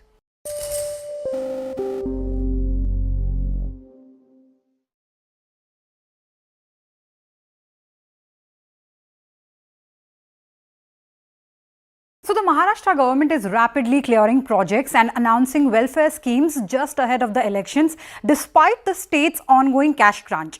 Just today, in what is possibly the last cabinet meeting before elections, the state government cleared a toll waiver in Mumbai, second leg of the Pune Metro project and the Daman-Ganga river linking projects. All this is likely to cost the state exchequer 18,000 crore rupees. The ruling coalition, including Eknath Shinde's Shiv Sena, BJP and Ajit Pawar's NCP, are continually introducing schemes designed to secure political gains or provide subsidies despite objections from the state's finance department. First, let's take a look at the key schemes. One of the most prominent is the Ladki Bahin scheme, which will cost the state exchequer 46,000 crore rupees annually. Under the Ladka Bhau Yojana, a program offering internships and stipends to unemployed men, the government will spend 5,600 crore rupees. The provision of free electricity to agricultural pumps will add 14,000 crore rupees to the state's expenditure. These and similar schemes will cost a total of 96,000 crore rupees. The government is also clearing several major infrastructural projects. The Orange Gate Marine Drive Tunnel will cost 9,158 crore rupees. The Thane-Borivali Tunnel 18,800 crore rupees and the Thane Circular Metro Rail Project 12,200 crore rupees. Additionally, the cabinet approved a 20,000 crore rupees cost escalation for the Pune Ring Road project. The state also announced a subsidy of 50 rupees per day for desi cows registered in Gaushalas, costing the government 230 crore rupees. Now, why is this situation worrisome even for a state like Maharashtra? The financial burden of these schemes could destabilize the state's budget and affect its ability to secure new loans. The Finance Department has repeatedly warned that Maharashtra has already surpassed the fiscal deficit limit of 3% of its gross state domestic product, which stands at 42.7 lakh crore rupees. The fiscal deficit has already reached 2 lakh crore rupees for 2024-25, compared to 1.10 lakh crore rupees in June when the state's budget was presented. This figure has nearly doubled in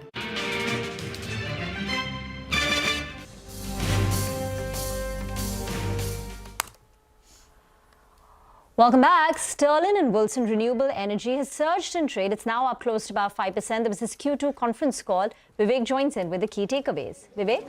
Well, that's right. So yesterday they declared the results. We'll quickly go through the results. Revenues high by 36% on a year-on-year basis. EBITDA quite strong, 18.1 crore against around 1.6 crore.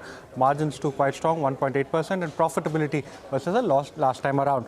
Now, what is it that the company gave post-market as yesterday that has kept the investor community quite excited? Number one, the order book of the company currently stands at well over 10,540 crore. This is at the end of Q2. And in Q1, it was just around 8,084 crore, indicating that the company has received orders worth almost a little over 2,000 crore in Q2 itself.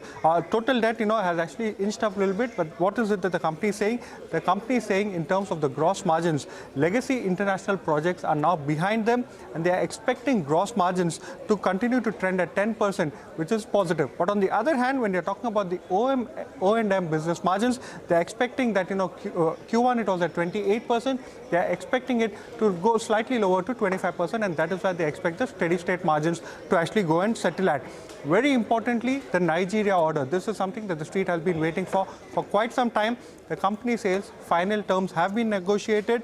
Procedural steps are in progress. The company is awaiting the final contract signing. And this will be a very key trigger as far as Sterling and Wilson is concerned, especially in terms of the size that it will add to the order book. Now, as the company held a conference call today morning, what they're saying is that out of the total 8,000 crore guidance that they're given for FY25, a little over 3,200 crores has already come in.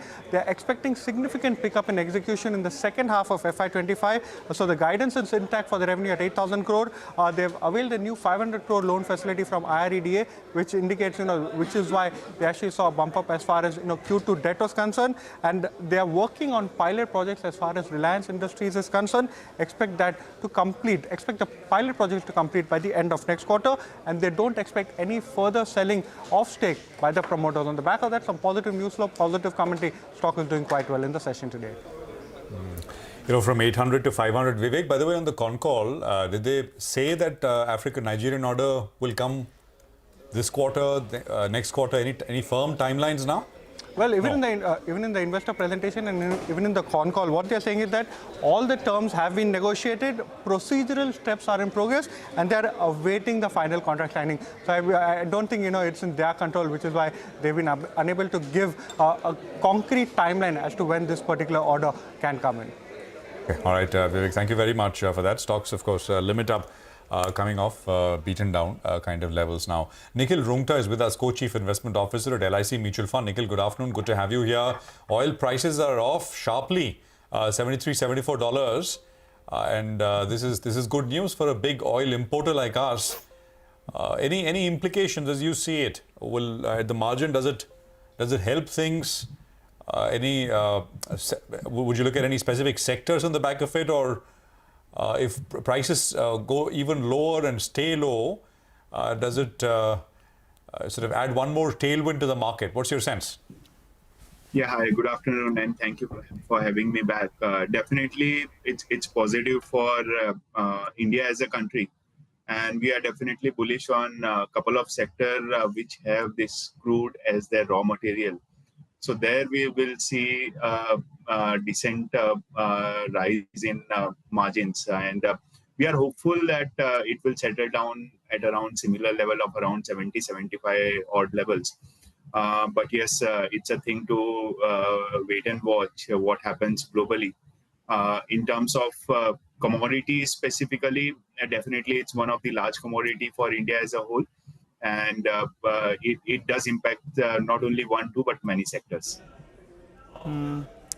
Hi, Nikhil. Good afternoon and good to see you, Ben.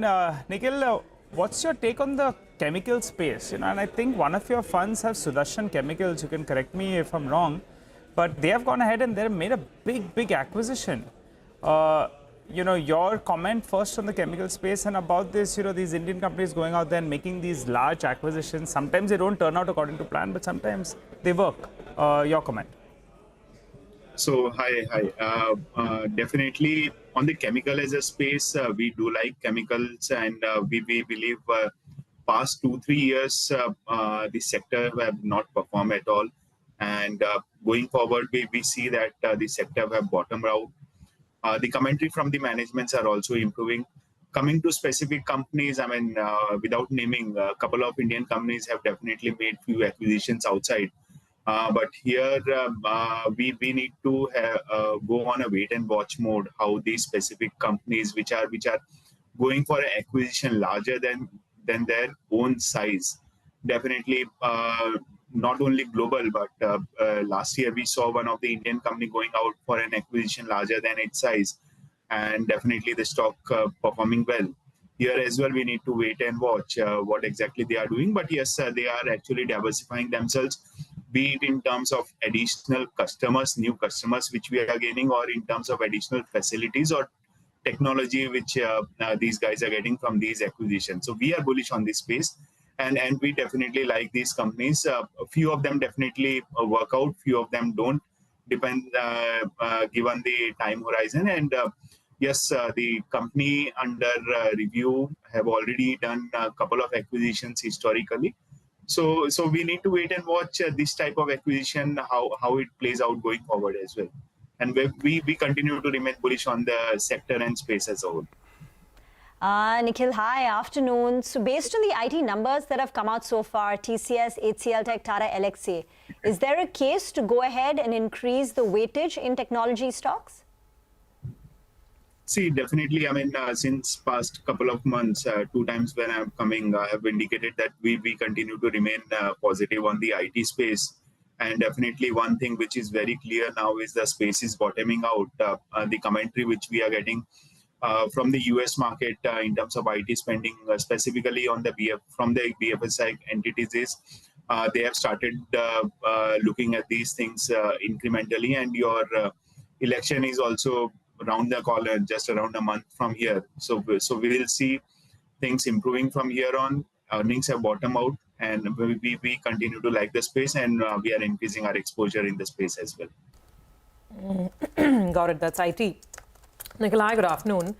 Want to get in your thoughts on the auto space, right, in light of this mega IPO that's there in the market. And we were discussing this with the Hyundai management as well. And the question that I have is that the slowdown that we're witnessing in passenger car sales, is that only cyclical, I mean, temporary, or is it a structural change? Because the post-COVID revenge buying or pent-up demand, whatever you want to call it, well, now that it's completely behind us, what is the new normal? And that's the PV side.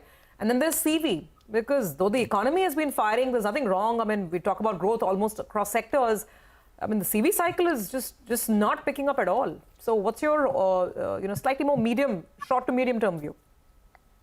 So on the auto side, definitely we are more bullish on the auto ancillaries compared to autos. Last time as well, I indicated the same thing, because in auto ancillary, you get to play not only your individual or PV or CV, but you also get to play your aftermarket and industrials as well, because a lot of auto ancillaries are moving into these industrials and defense as well. Of course, on the auto side specifically, this we believe is just cyclical. What we have seen, I mean, if you want to put a word of post-COVID era, then we believe that post-COVID, I mean, 4 years is too long a time horizon. That should have been the part of, or should have been the case only for the initial 1 or 2 years. But what we are seeing in the past couple of years is definitely increase in your premiumization and discretionary spending. Two-wheelers numbers you have already seen, they are definitely good as of now. On the CV space, slightly on a wait and watch mode. Tractors, channel checks are indicating improving cycles there as well.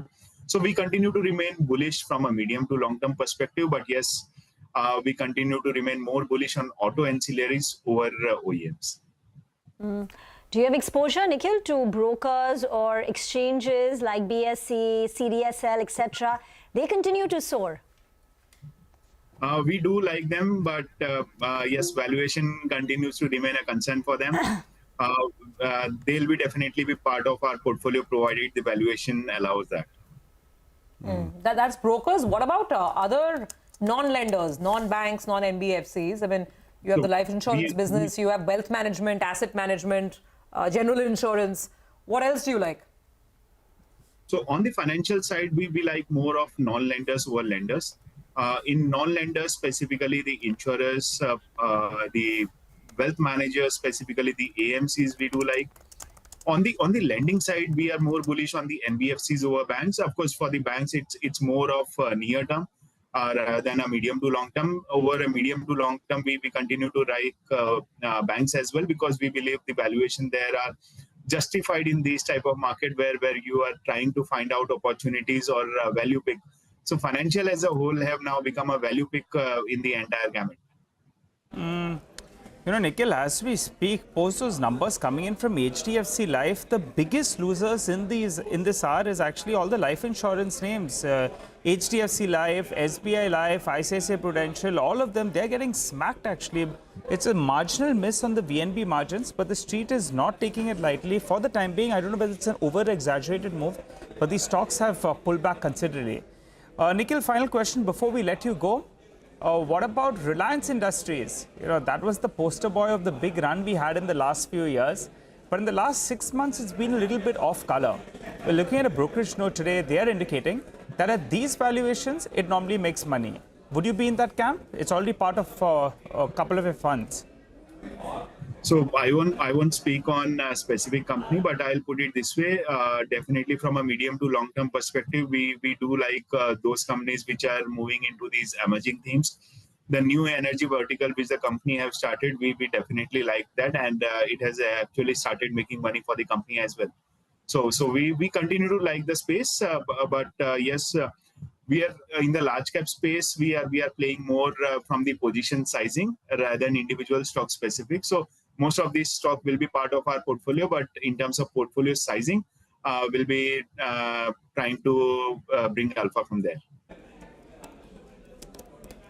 All right, we'll leave it there. Nikhil, thank you very much for joining us. Good speaking with you. Appreciate your time here on CNBC-TV18. Well, I think we're going to take a quick commercial break here. D Street Chatter with Nimesh, who's going to tell you what's happening in dealing rooms and what stocks are on his radar. We'll get you some trading ideas as well. Stay tuned.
We're now in the bunker that we found underneath a Lebanese house in a Shia village only a couple of kilometers from our border.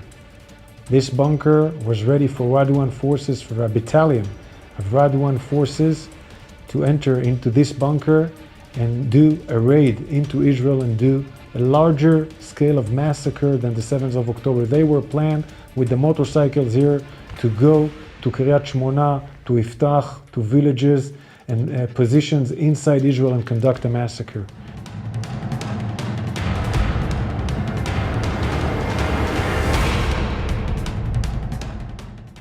And all our enemies should know, whether they are close or far away in Iran, they should know that we are determined. We are determined to supply security and safety to our citizens.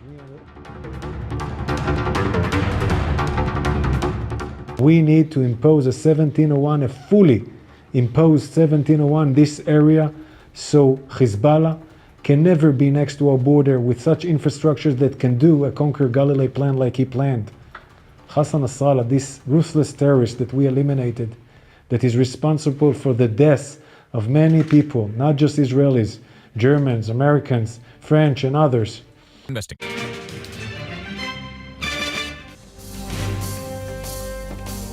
Welcome back. Well, signs of a bit of recovery from the low point of the day. So it's been that sort of a day. Those dips, those mild dips are getting bought into. For the time being, you have a couple of stocks. Ultratech Cement has moved to the high point of the day.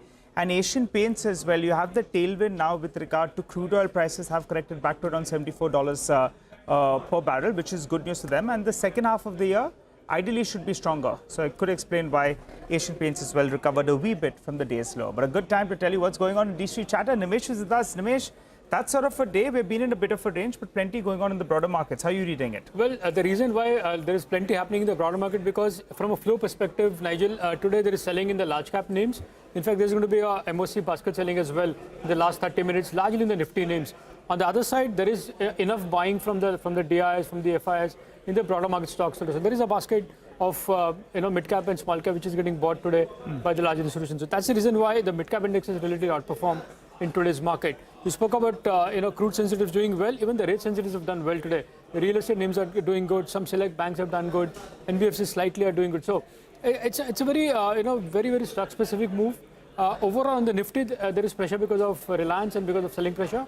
But the broader market seems to be in action largely on back of buy flow. So there is interest back in the mid cap and small cap names, and well bid as well by large institutions. Well, from a portfolio perspective, it could be the ideal thing, right? Because the headline index is not doing too much, but your portfolio will be feeling good. Yeah. That said, what about individual stocks? What are you picking up? Well, so in terms of individual names, the first stock is Mastech. Big recovery in that stock after a large block. Nearly 2% equity got changed hands. I understand the FI was a seller. It's a clean out trade from a long only fund, and some large HNIs and a mutual fund was a buyer in today's block deal. So maybe if there is a disclosure, that could be interesting to track in Mastech. The second name is JM Financial. It's been buzzing off late.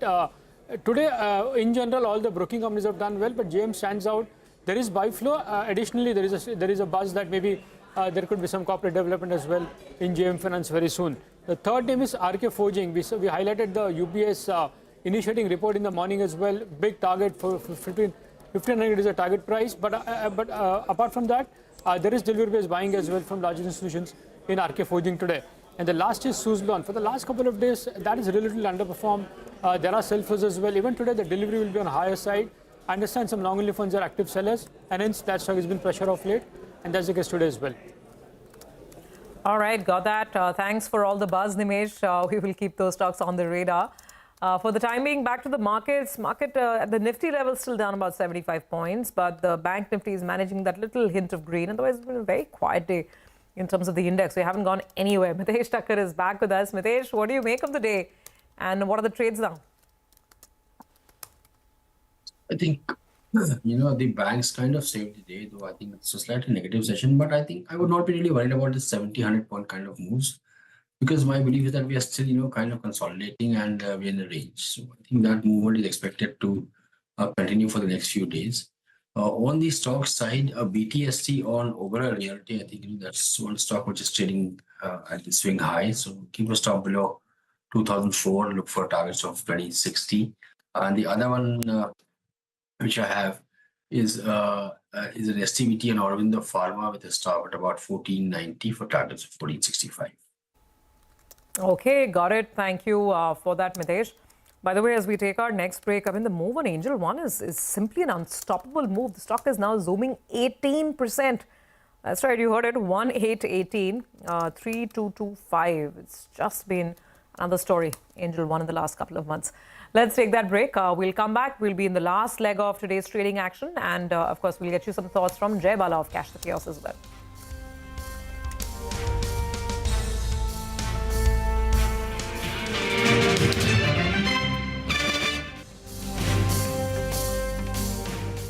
If you see, the EV space is where probably, we have a lot of headroom to grow. You would have seen in our RHP that we are going to launch the Creta EV in financial year 25 Q4, which is absolutely basically next quarter itself. Creta is a very strong brand. We believe this could be a very big game changer. And then going forward, 3 more EVs in the mass and premium segments will be introduced. And not only that, we are lining up these EVs along with a very strong localization plan. So as we speak, the battery packs are being localized. We have already announced a collaboration with the local Indian partner for the LFP cell manufacturing. We are looking at power electronics, drivetrain as well. So the entire EV ecosystem is being localized.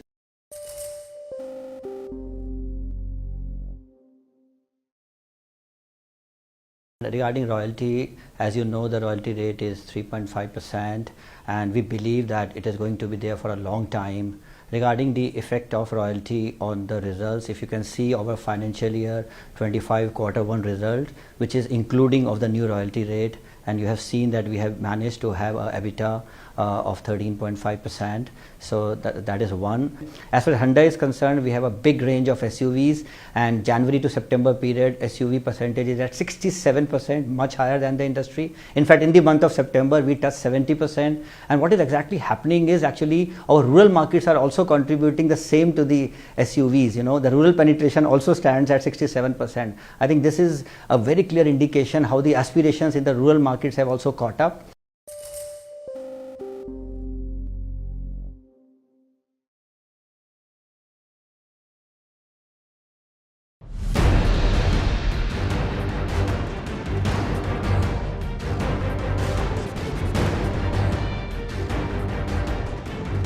Canada has provided credible, irrefutable evidence of ties between agents of the government of India and a murder of a Canadian citizen on Canadian soil.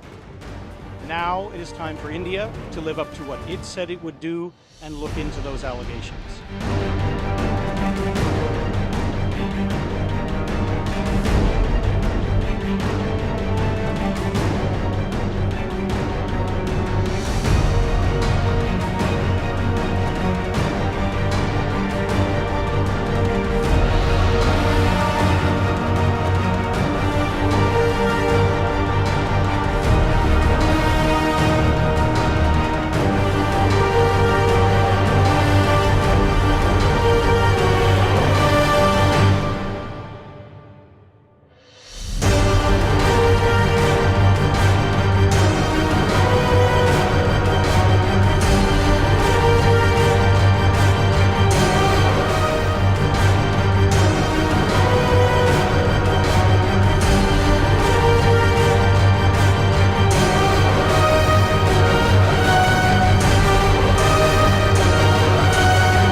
Investing.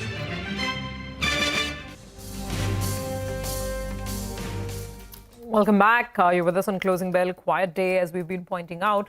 It's all about individual stock action. Jay Bala of Cash the Chaos is joining in. Jay, good to have you on the show today.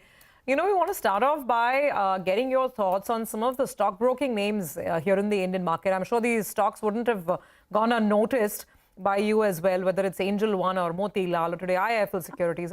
There's been a huge surge that we've seen over the past couple of months. There are also names like BSC. So basically, when you look at the whole capital markets play, do you think that these stocks have more legroom, more steam on the way up, or are they entering some sort of a final phase of the rally? When it comes to, it's a diverse space actually. Good to be here. See, Motilal Oswal, actually, that's probably on its finals leg of its stretch, at least for this leg of the move. But when it comes to Angel One, it's been an underperformer. Probably it's trying to play catch up with Motilal, but it's a bit of caution needed here. Because when I look at the overall markets, the frontline heavies, we discussed Reliance for several weeks since August now. And there are other stocks which are signaling the probability of correction, which could get deeper for the market as more probable. We spoke about TCS2 last week. I said that market's unlikely to like the results of it, and that's exactly what has happened. And Infosys is coming to an exhaustion point. If it were to reverse from here, it could be a severe, sharp correction. And ICICI has come down and signaling that there could be a larger move. ITC is signaling it's a reverse for the short to medium term. So the number of heavy stocks on the Nifty are signaling the probability of a sharper correction is increasing. And when it comes to the US markets, the sentiment has frothed up to a sufficient level where it warrants a reversal. And I have a time cycle coming up for the US markets around this Friday and Monday. So if we have a reversal either this Friday or Monday for the US markets, that will also add pressure to the overall equity markets in the world. All right. Hi, Jay. Good afternoon and good to see you. When I remember that call you made on TCS, but now there's another daring one coming out from you. I'm looking at the chart of DLF. At least for today, it's moving with a lot of strength. But you believe it's providing a shorting opportunity? DLF and I believe granules. Run us through levels and rationale for both those two. That's right, Neeraj. Sorry. See, the structure for most of the realty stocks is that it's in the last leg of the move, and the markets are likely to drop for the real estate sector. And I wanted people to be cautious over here. But DLF has got a very short-term upside to somewhere close to 885. So, and I want to see a reversal from that. If it does that, I think it's doing what I'm anticipating it to do. But it's not an easy shot. A stop loss at about 923 is very important. And if you're conservative, you might want to see that reversal that I'm anticipating come through from 885 and then act on it. But granules is a much simpler short. At least it looks like that. It's a rank underperformer. It's come down from its 52-week highs in a 5-step fashion. And the recent move from the lows looks like a corrective bounce. So if it were to drop below 590, that will confirm for me that it's starting a much sharper drop for the next leg, as it's been underperformed in the last few weeks. I'm expecting a price level of close to 480. A stop loss of about 623 is essential for it. Jay, you were watching for lower levels on Reliance Industries, and today it's fallen another 2%. Where does it go? See, there are two possibilities for me. I'm anticipating the stock to either bounce from somewhere around 2660 to 2592, or slightly below 2592, and then begin a move toward all-time high for the stock. But if it were to stay below 2550 or 20, and then just say meander around in a sideways fashion, then that will be bearish for the stock. But right now, I'm anticipating some support to come in from somewhere about 2660. If it doesn't happen, it's a negative for the stock. So I'm just neutral on the stock for the moment because I've been bearish since 3100. I want the stock to do certain things, and I want the market to tell me what it's doing, and then I will decide where it's going. I was Jay. Hi, I was thinking, how do you short granules? But then I checked. It's in the F&O segment. The one of your two trades. DLF also I checked. I mean, it's not done anything for 8 months now. So it's in that same range since February of this year. So it's it's kind of course, it's moving in a range, but hasn't really broken out or anything of that sort. But that's a trickier one, as you said.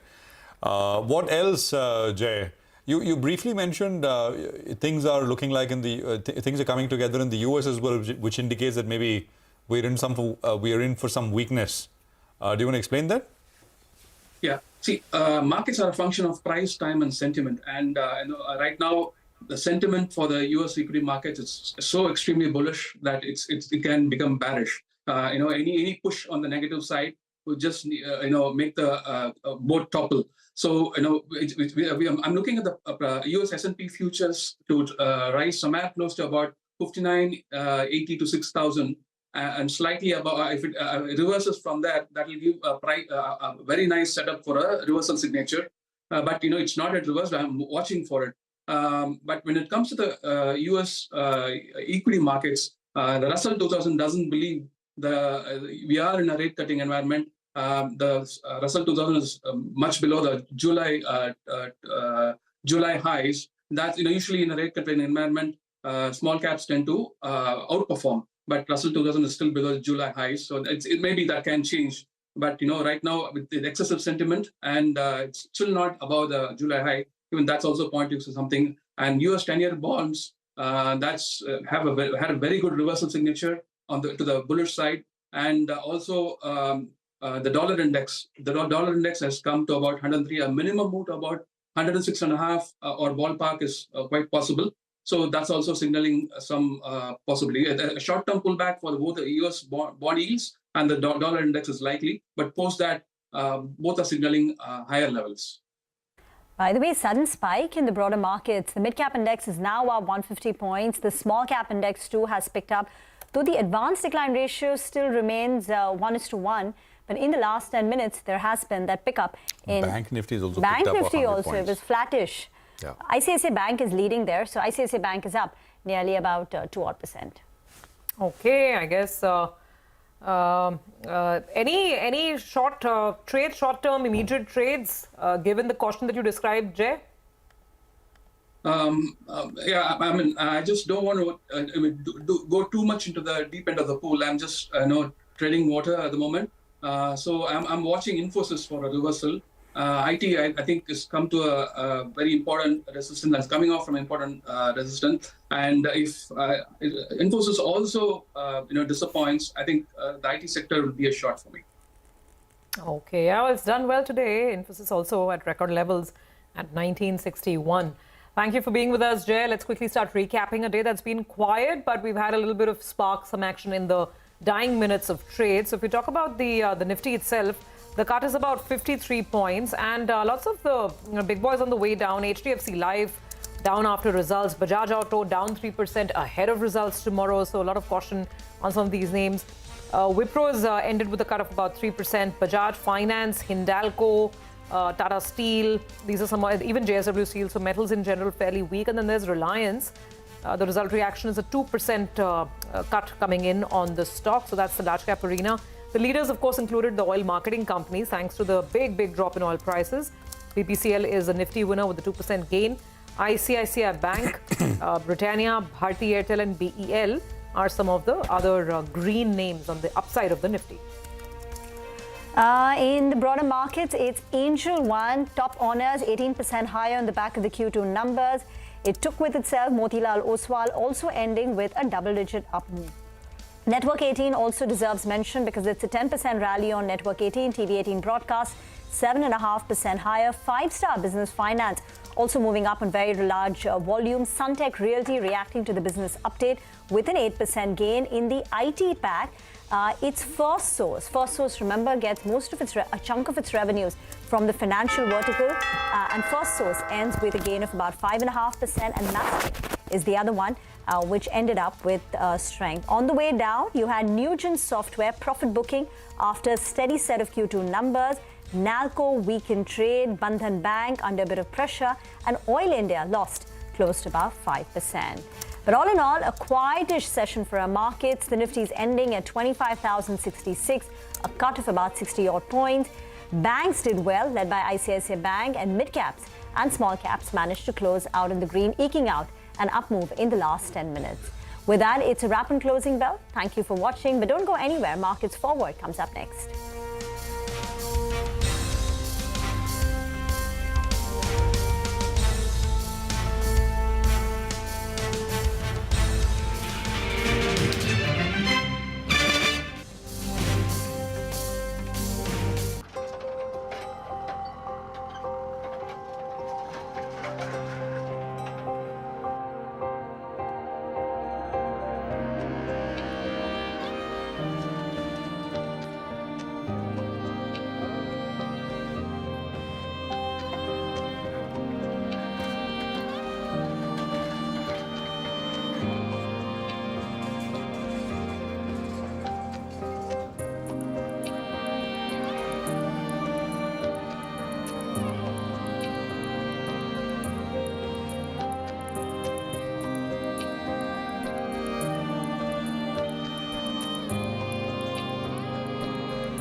We're now in the bunker that we found underneath a Lebanese house in a Shia village only a couple of kilometers from our border.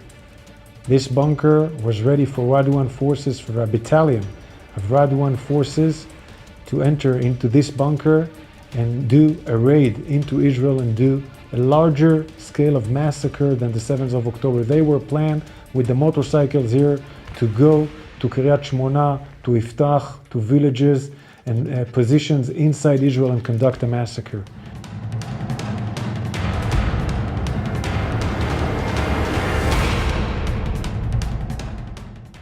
And all our enemies should know, whether they are close or far away in Iran, they should know that we are determined. We are determined to supply security and safety to our citizens.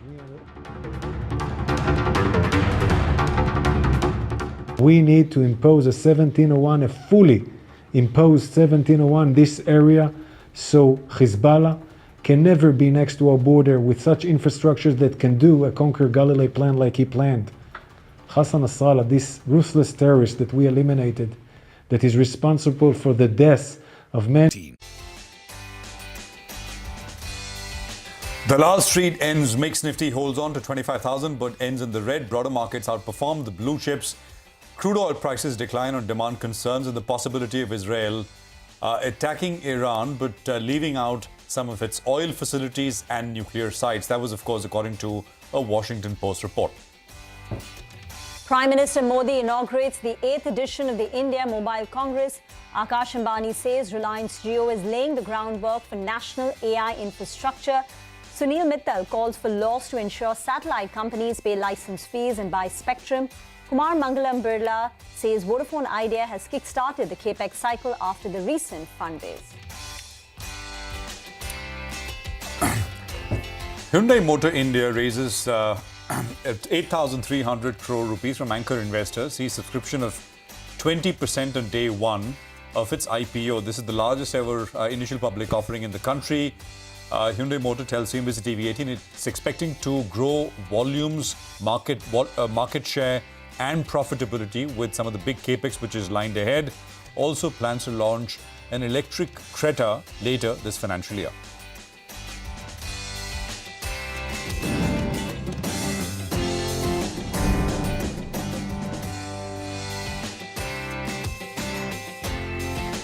Hello and welcome to Markets Forward, your go-to show where we aim to get you all the key data points to prepare you for the next trading session. I'm Reema Tendulkar and with me is my colleague Prashant Nair. Hi. Reema, hi. What a quite a kind of session, right? Yeah, but lots bubbling underneath the surface. Lots bubbling, and we will, of course, touch upon some of this stuff over the next 20 minutes or so. So we got the big news, of course, covered, the key developments on Dalal Street. And of course, some of the top corporate voices and events to watch ahead as well. So there is a fair bit which is lined up. All right, but first the market action, right? You started off saying it was quietish. It was quietish, and I think the markets, by the end of it, almost unchanged, right? At least on the Nifty. Broader market also, I mean, actually it was, couldn't really make out too much from today's price action, except maybe just pockets which stood out, right? I mean, so for example, real estate as a pack stood out. Names like DLF, there were a few others as well. Small caps did substantially better than the mid caps, so the Bank Nifty or the Nifty. Broking stocks, JM and some of the other names which Vivek will talk about in a bit from now, those did very well. Advanced decline was 1:1, so there was not very much to differentiate between the number of stocks up and down. The big cues ahead, oil prices are dropping even as we speak. And I think, can we see prices sustain at lower levels, closer to 70 than to 80? I think that's going to be a big one. And of course, dates for Maharashtra state elections. I think that is the other one which should be important. The dates, of course, which should come out from the Election Commission in a bit from now. Reema. As you said, a lot of segments did well. One was real estate, and the other one were all these brokerage-related capital market plays. It was led by Angel, which came out with their Q2 numbers. We'll talk more about them, but they lifted up Motilal Oswal, 5paisa, SMC Global. So that entire pocket was very, very active in trade. On the way down, Reliance Industries was under pressure. That was down nearly 2%. but it was offset to a great extent by the performance of ICICI Bank. So ICICI Bank held up the other end of the market with a gain of close to about 2%. But we'll talk all about the top stock movers of the day. Vivek is standing by. He's at the big wall. Vivek. Well, thank you so much for that. Quite a few movers in today's trading session. First up, the top Nifty gainer, that was BPCL. And in fact, today, all of the OMCs did very well. Crude oil prices, falling lower. That gives comfort as far as marketing margins are concerned. So all of the OMCs, BPCL, stood out over there. The second stock, one that you alluded to, Angel One. Very strong set of results. Management going ahead and retaining the EBITDA margin guidance of 45 to 50%.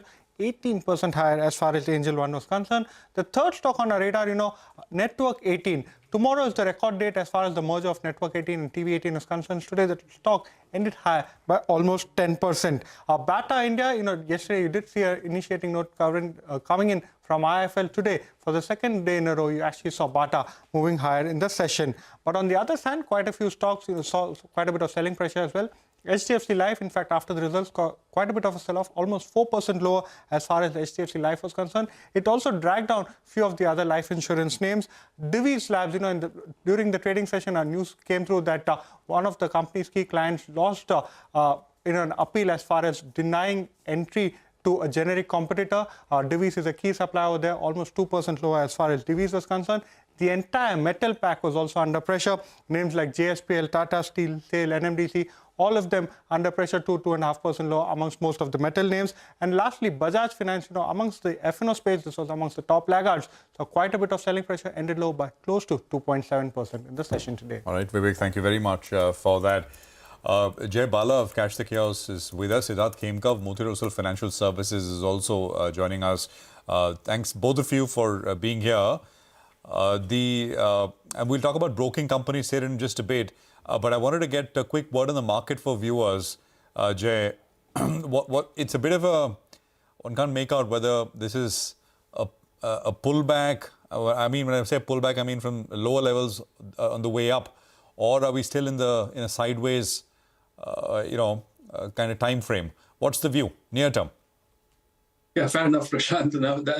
I'm still anticipating a bounce back, which is a counter-trend rally to somewhere close to 25,480 for the Nifty to 25,650, and likewise for the banking index to about 52,475 to 52,950. That's my preferred path. I don't expect the October low to get broken first. I would first see a furthermore bounce to come through, and then selling pressure pick up for the market. From a slightly higher time frame, I'm anticipating this correction to continue to somewhere close to the post-election low of about 21,800 and change, like I said last week. There's no change in that view. But if 24,694 on the Nifty were to break first, that will be an short-term unexpected move, or a very short-term unexpected move.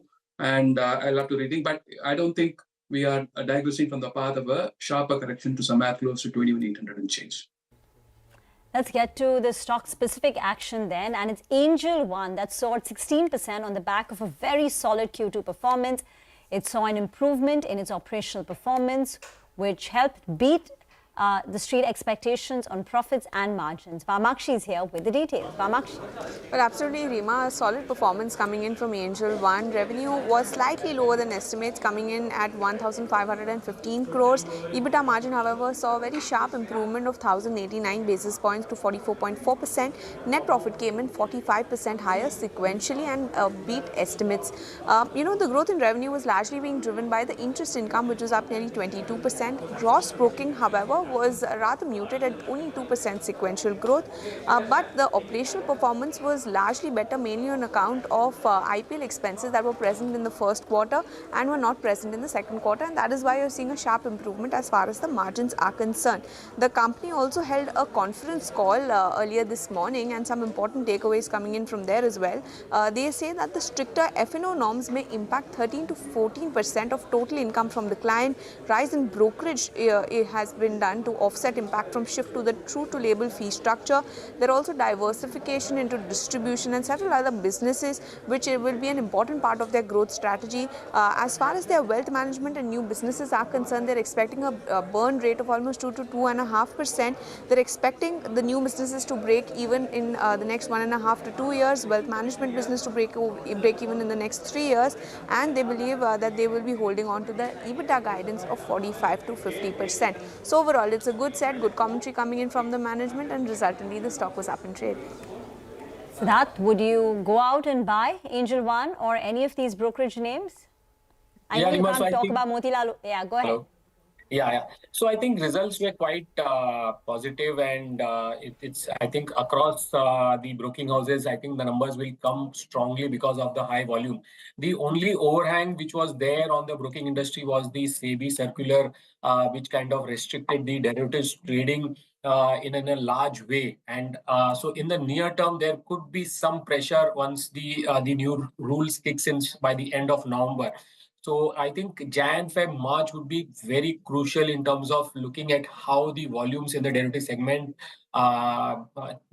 adapts to the newer rules with the higher ticket size, just 1 weekly expiry per exchange.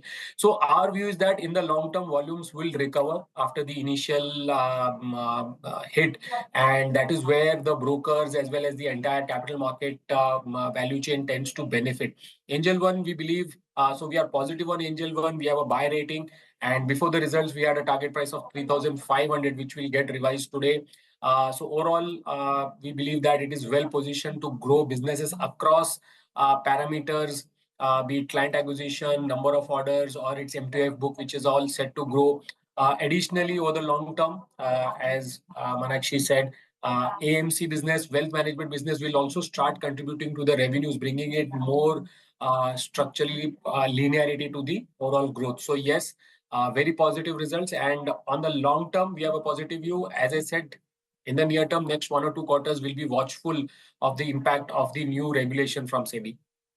That will only show up mid-November onwards. Jay, do you like any of these names? The broking stocks, you mean, right? Broking, yeah. Broking, yeah, even I think, BSC. Even BSC Limited. Okay. I like, Angel One at current levels. Motilal Oswal on a very short-term basis, it's looking stretched and probably on a last stretch. And, Angel One has been an underperformer for the whole of 2024. And I think it could go back and test the all-time highs. The price structure is such that it's an incomplete move that we saw at the highs of early 2024 for Angel One. But, the risk rewards, rather the rewards might be good, but the risk that you need to take for holding on to the record highs, I don't know if it will get choppy or go straight up, one way up.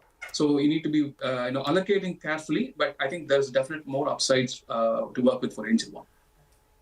Let's talk about HDFC Life that fell nearly 4% after the growth came in at the cost of margins.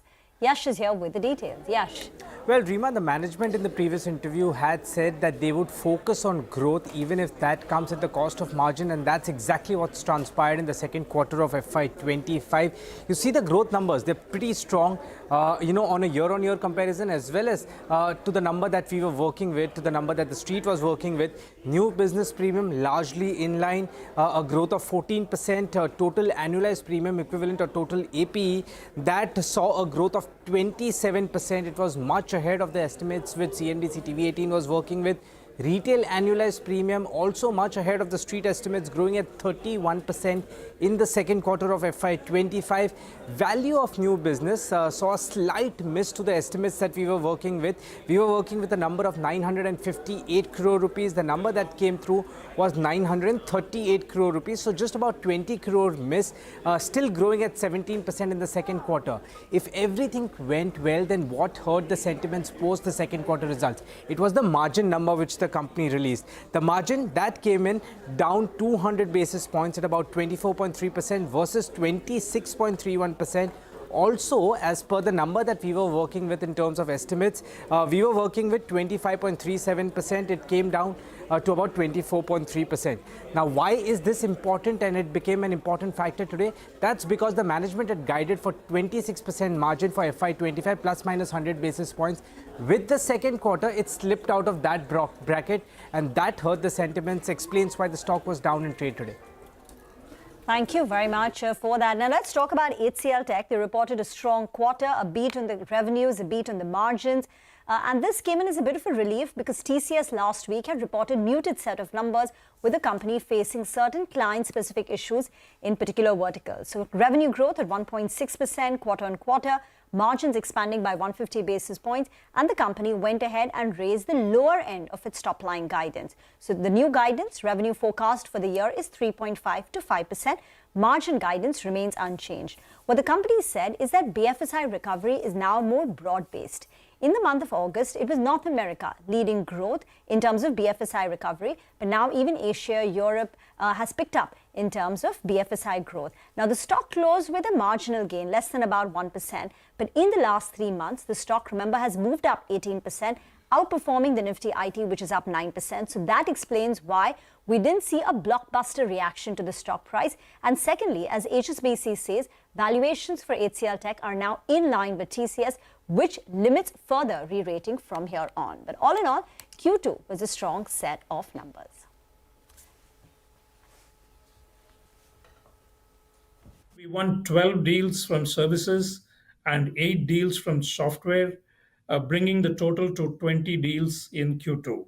Our total booking TCV for Q2 stands at $2.229 billion. Looking ahead, our pipeline continues to grow robustly, demonstrating a strong and well-distributed presence across business segments, verticals, and geographies. GenAI presents a particularly exciting opportunity, growing at a commendable pace. Okay, well, that's ICICI Tech. Hyundai's IPO, of course, opened today. It's the biggest ever in the country so far. Sudarshan is here with details about what you should know about the IPO. And Sudarshan, how much done already on day one? So that's correct. So the first, talking about details about the IPO, it's the biggest ever of the Indian market, and Hyundai Motor India for rupees 28,000 crore IPO has raised more than rupees 8,300 crore from anchor investors at the upper end of the price range of 1865 to rupees 1960 per share. And some of the major anchor investors include Government of Singapore, Fidelity, ICICI Prudential Mutual Fund, HDFC Trustee Company, SBI Mutual Fund, Vanguard, BlackRock, and others. And for public, IPO has opened today and will run till October 17. Now, today, as of 3:30 p.m. on the first day of the issue, total subscription is 0.2 times, or say 20%. Retail again at 0.2 times, employees at 0.7 times, and NIs at 0.1 times. Listing on the stock exchange is expected on 22nd of October. The IPO is a fully OFS issue, and through this, promoters are looking to offload 17.5% stake, totaling 14.2 crore shares. And following the issue, promoters' stake will reduce to 82.5% from current holding of almost 100%. Now, talking about the book details, IPO allocation includes 50% for qualified institutional buyers, 15% for non-institutional investors, and 35% for retail investors. And for employees, company has announced a discount of rupees 186 per share to apply in the IPO. Now, shifting to the internals, the earnings per share at the issue price stand at rupees 62.56 with a price to earnings ratio just above 26 times. So, where do financials of the company are in comparison to the peers? On revenue front, in FY24, the revenue of Hyundai India was rupees 70,000 crore against Maruti's rupees 1.41 lakh crore and against M&M's revenue of rupees 1 lakh crore. And on margin, it's almost at the similar level of Maruti, that is at 13%, while M&M is leading the pack at 15%. The valuation metrics suggest that both Hyundai and Maruti have a PE of around 26 times, while M&M is slightly higher at 27.4 times for FY25. So what do brokerages say for the IPO? Most brokerages recommend subscribing to the IPO for long-term gains, noting that while the issue appears fully priced, they anticipate healthy double-digit returns over medium to long term. Lastly, if you can talk about the grey market premium, we understand that premium currently stands around rupees 65 against a premium of more than rupees 550 that it saw in the last week of September. Siddharth, a quick word on Hyundai. What are you telling all your clients? Subscribe or avoid? Siddharth? Okay, that line is a bit frozen. Jay, in the auto pack, which is a stock that you like, because it just appears that now that there is an option for investors to play the Indian automotive industry story with Hyundai, some of the froth or some correction has played out in names like a Maruti Suzuki, etc. What are the charts telling you? The Nifty Auto Index is one a green point for me, and it's holding up quite well. And except for Tata Motors, most of the names are either good or at least just middling.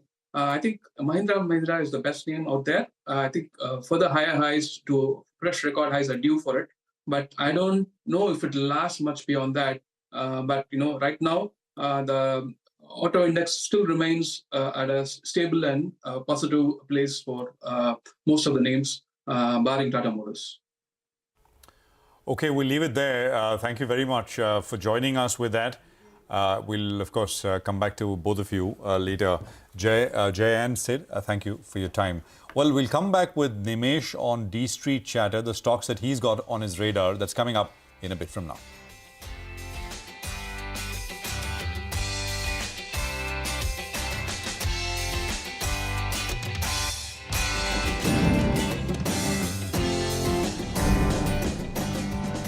Israelis, Germans, Americans, French and others. The world is a better place without Hezbollah. The world is a better place without Nasrallah.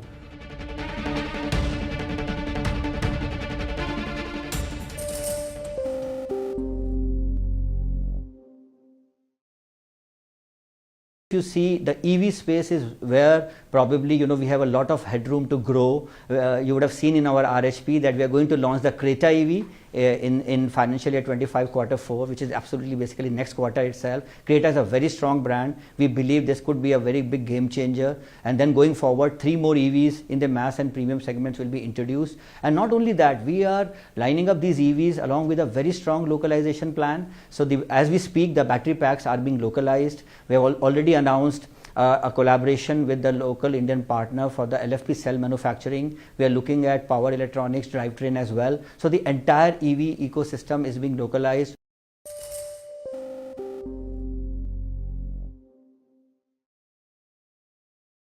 Regarding royalty, as you know, the royalty rate is 3.5%, and we believe that it is going to be there for a long time. Regarding the effect of royalty on the results, if you can see our financial year 25 Q1 result, which is including of the new royalty rate, and you have seen that we have managed to have a EBITDA of 13.5%. So that is one. As far as Hyundai is concerned, we have a big range of SUVs, and January to September period SUV percentage is at 67%, much higher than the industry. In fact, in the month.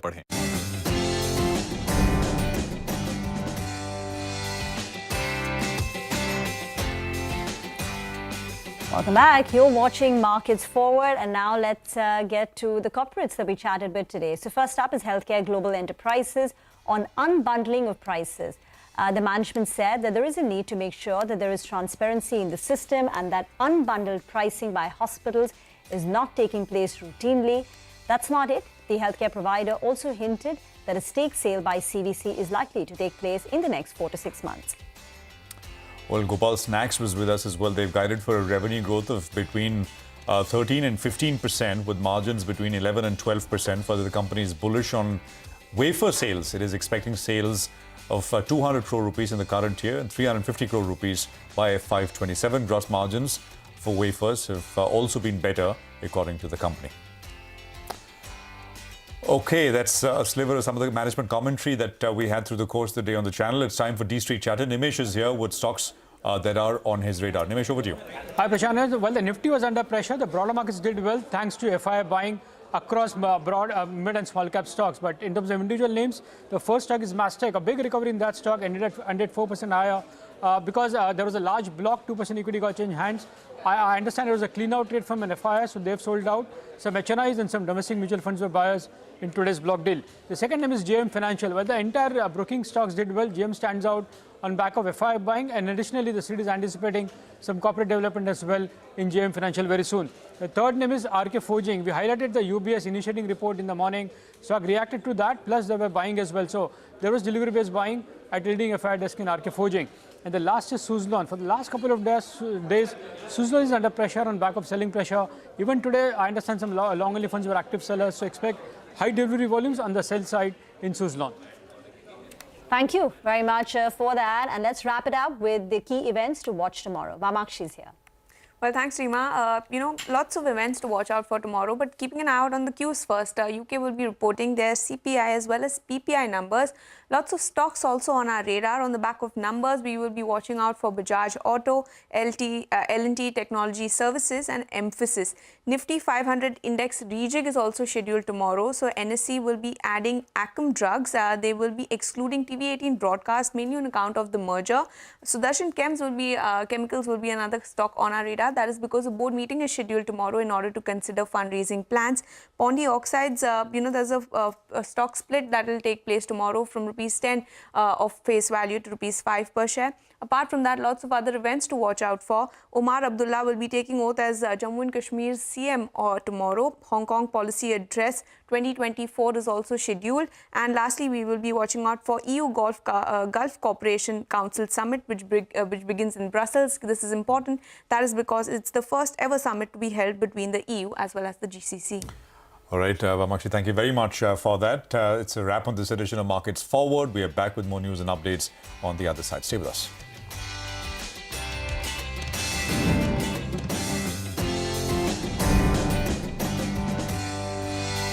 70%. And what is exactly happening is actually our rural markets are also contributing the same to the SUVs. You know, the rural penetration also stands at 67%. I think this is a very clear indication how the aspirations in the rural markets have also caught up.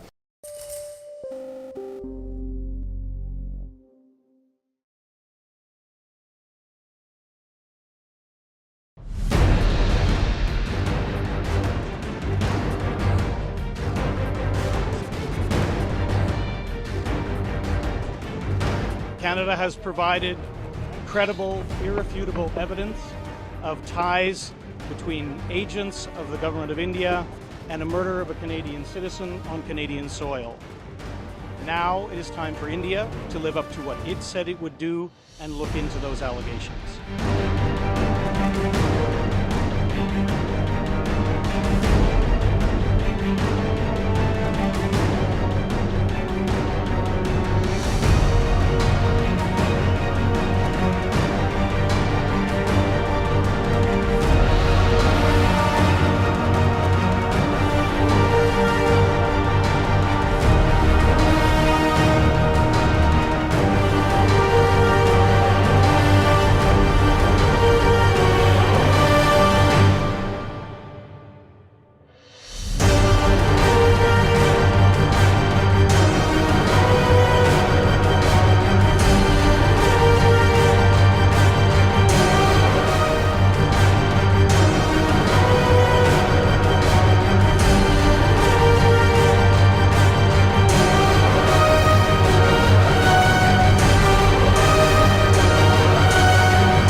The Parsi legacy is a testament to how a small community has made a massive impact on India's industrial, scientific and cultural development despite representing just a tiny fraction of the population.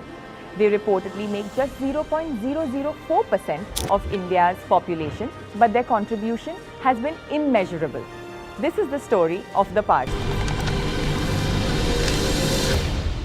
From Jamshedji Tata, who laid the foundation of India's industrial revolution, to Dr. Homi Bhabha, the father of India's nuclear program.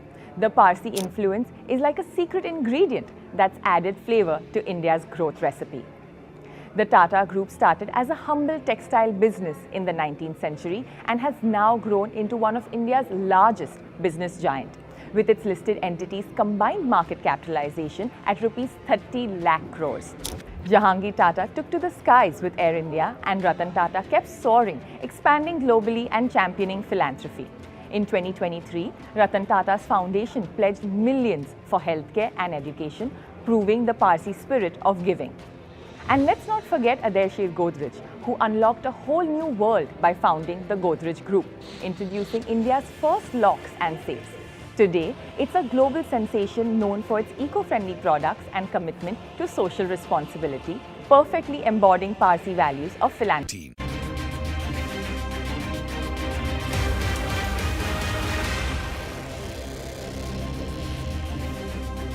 Hello and welcome to Business 360. I'm Shireen Bhan. The headlines that we're tracking for you this evening: the Sensex and the Nifty end with minor cuts after a range-bound session. Mid-caps and financial stocks outperform. More than 70 people killed in Gaza and Lebanon in the last 24 hours after a fresh wave of Israeli attacks. UN peacekeepers remain in Lebanon, defying Israel's warning to withdraw. Netanyahu reportedly assured US officials that Israel will not target nuclear and crude oil facilities in Iran. Crude oil prices decline on demand concerns and the possibility of Israel attacking Iran. Brent dropping below $75 a barrel after top oil-producing nations lowered the demand outlook. The 28,000 crore rupee Hyundai IPO is open for subscription. Around 20% of the proposed offer has been subscribed on day one. If successful, this will be India's largest IPO yet. A sharp escalation in the diplomatic row between India and Canada. Both countries expel each other's ambassadors after the Canadian police accuse India of working with criminal organizations to kill 6 separatists. India's External Affairs Ministry dismisses the charges, terming them preposterous. Election Commission announces Assembly election dates for Maharashtra and Jharkhand. All 288 Maharashtra seats will vote in a single phase on the 20th of November. Jharkhand will see two-phase voting on the 13th and 20th of November. Results for both Assembly elections to be announced on the 23rd of November. Prime Minister Modi inaugurates the 8th edition of the India Mobile Congress. Akash Ambani says Reliance Jio is laying the groundwork for national AI infra. Sunil Mittal calls for laws to ensure satellite companies pay license fee and buy spectrum. Kumar Birla says Vodafone Idea has kick-started the capex cycle after a recent fundraise. The US dollar will not be dislodged as the international currency, says Augustin Carstens, the head of the Bank of International Settlements, the central bank to all global central banks, played down the threat of a recession or financial instability. That's an exclusive. India's Department of Consumer Affairs notifies new guidelines to prevent claims of greenwashing by companies. Companies using terms like eco-friendly or organic in ads will need to substantiate those claims with evidence. Well, let's start with the market action for the day. The Sensex and the Nifty ending with minor cuts. This after a range-bound session. The Sensex lost over 150 points and the Nifty was down by about 70 points. Mid-caps and financial stocks did fare slightly better than the blue chips, but that was the market snapshot for the day. But the big global story that we continue to track: more than 70 people have been killed in Gaza and Lebanon in the last 24 hours. This after a fresh wave of Israeli attacks. At least 45 Palestinians were killed in northern Gaza as Israel sieged a refugee camp, and that entered day 11. The UN peacekeepers remain in Lebanon, defying a warning from Israel to withdraw. According to reports in the Washington Post and Wall Street Journal, Israel's Prime Minister Netanyahu has reportedly assured US officials that Israeli forces will not target nuclear and crude oil facilities in Iran. Israel has promised to retaliate after Iran launched a barrage of missiles at Tel Aviv earlier this month. Oil prices slip as OPEC has lowered its outlook for global oil demand growth in 2024 and 2025. This is the producer group's third consecutive downward revision of the world's oil demand estimate. Now, reports say that Israel is looking to strike only Iranian military bases and not nuclear or oil targets. That has eased some supply concerns as well. The price of Bitcoin surging now above the $65,000 mark after the disappointment over China's stimulus measures drove investments into cryptocurrency markets again. The liquidation of short positions in the past 24 hours has also driven the crypto's price higher. Demand for Bitcoin among traders has steadily risen since April. It's now 12% from an all-time high. The US dollar will prevail as the main currency in the international financial system, and that's the word coming in from Augustine Carstens. He's the head of the Bank of International Settlements, which is the central bank to all global central banks. He feels there is no currency that is more reliable than the dollar. In an exclusive conversation with CNBC-TV18, Carstens also played down the threat of a recession or financial instability. Take a look. At the end of the day, the dollar has developed the main avenues. At the end of the day, financial transactions depend on the credibility of the currency. And at the international level, there is no more credible and reliable currency than the US dollar. And my strong feeling or belief is that the dollar will prevail as the main payment, main currency in the international financial system. Well, moving to aviation now, regulator DGCA has removed SpiceJet from the enhanced surveillance regime. This after the airline successfully raised 3,000 crore rupees through a qualified institutional placement. The regulator will continue to conduct random spot checks of SpiceJet's operational aircraft to ensure safety. The DGCA said that the airline has also rectified deficiencies flagged during the 266 spot checks conducted as part of the enhanced surveillance. So good news coming in there for SpiceJet. Prime Minister Modi inaugurated the 8th edition of the India Mobile Congress. The event has seen telecom service providers and top communications companies in attendance. Akash Ambani said Reliance Jio is laying the groundwork for national AI infra. Bharti Airtel Sunil Mittal called for laws to ensure satellite companies pay license fee and buy spectrum. Ashmit joins us now with the key takeaways from the Mobile World Congress. Well, I'm coming to you from India Mobile Congress 2024. Here are the numbers. There are over 3,000 delegates from over 160 countries. We're talking about 400 exhibitions, over 900 startups. The reason that we have these big numbers is that the IMC is being combined with the WTSA. WTSA, of course, being the prime governance body for establishing standards. This moment was marked by none other than the Prime Minister himself. He talked about India is quote-unquote the most happening place as far as telecom is concerned. Went on to say that as far as standard setting is concerned, as far as growth of technology is concerned, it cannot be the baby of any one country. All countries need to work together. And speaking of working together, Jyotiraditya Scindia, the telecom minister, speaking of about how India is well on its path as far as 4G is concerned. 5G rollout has been the fastest, and that it will lead the world when it comes to the rollout of 6G technology. 2 साल पहले mobile Congress में ही हमने 5G launch किया था। आज भारत का करीब करीब हर जिला 5G सर्विस से जुड़ चुका है। आज भारत दुनिया का दूसरा बड़ा 5G मार्केट बन चुका है और अब हम 6G टेक्नोलॉजी पर भी तेजी से काम कर रहे हैं। AI is absolutely critical for realizing our dream of a Viksit Bharat by 2047. At Jio, we have begun our efforts to bring benefits of AI to every Indian, just as we did with mobile broadband. We are committed to democratizing AI, offering powerful AI models and services to everyone in India at affordable prices. Towards this end, we are laying the groundwork for a national AI infrastructure. Telecom companies around the globe have done a seminal work in connecting the world. They will take the satellite services into the remotest parts of their nations through the USO program and directly through themselves.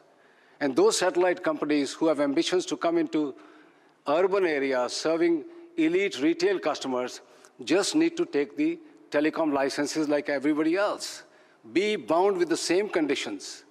They need to buy the spectrum as the telecom companies buy. They need to pay the license fee as the telecom companies do, and also secure the networks like telecom companies do. This is a simple solution which can be done on a global scale, and India can again show the way in this particular regard. Company's 18,000 crore FPO, marking the largest of its kind in India, was met with overwhelming enthusiasm. It was oversubscribed 7 times overall and an astonishing 19 times amongst institutional investors. The surge in demand culminated in a total bid for approximately 93,500 crores, across various investor categories. The fundraise has enabled the company to kickstart again its capex cycle. Vodafone Idea has already announced the next phase of capex detail worth $3.6 billion with 3 global partners, Nokia, Ericsson, and Samsung. Well, the action there from the Mobile India Congress. Now, Hyundai Motor India's initial public offer opened for subscription today. The auto major has raised 8,315 crore rupees from anchor investors, with total subscription reaching 20% on day one as of 4 p.m. Sudarshan is here with more on the mega IPO. Sud. So it's the biggest ever initial public offering of Indian market that Indian market has ever seen. Hyundai Motor India's rupees 28,000 crore IPO has opened for subscription today and will close on October 17. Listing on stock exchanges is expected on 22nd of October, and from anchor investors, company has raised more than rupees 8,300 crore, and that came at the upper end of the price range of rupees 1865 to rupees 1960 per share. Some of the major anchor investors participated include Government of Singapore, Fidelity, ICICI Prudential Mutual Fund, HDFC Trustee Company, SBI Mutual Fund, Vanguard, BlackRock and others. This IPO is a fully OFS issue, and through this, promoters are looking to offload 17.5% stake totaling 14.2 crore shares. And following this issue, promoter stake will reduce to 82.5% from current holding of 100%. And talking about the book details, IPO allocation includes 50% for qualified institutional buyers, 15% for non-institutional investors, and 35% for retail investors. For employees, company has announced a discount of rupees 186 per share to apply in the IPO. Now shifting to the internals, the earnings per share at the issue price stand at rupees 62.56 with a price to earnings ratio just above 26 times. So where do financials of the company stand in comparison to peers? On revenue front, in FY24, Hyundai India had a top line of rupees 70,000 crore against rupees 1.41 lakh crore of Maruti and rupees 1 lakh crore of M&M. On margin, it's almost at the similar level with Maruti at 13%, while M&M is leading the pack with 15%. The valuation metrics suggest that both Hyundai and Maruti have a PE of around 26 times, while M&M is slightly higher at 27.4 times for FY25. So what do brokerages say on the IPO? Most brokerages recommend subscribing to the IPO for long-term gains, noting that while the issue appears fully priced, they anticipate healthy double-digit returns over medium to long term. Lastly, if we can talk about grey market premium, we understand that the premium currently is around rupees 65 against a premium of more than rupees 550 that it saw in the last week of September. All right, Sid, many thanks for joining us. That's Hyundai Motor, India's largest IPO. We will head into a break, but up next, a sharp escalation in the diplomatic row between India and Canada. Both countries expel each other's ambassadors after Canadian police accuse India of working with criminal organizations to kill Sikh separatists. Details when we return.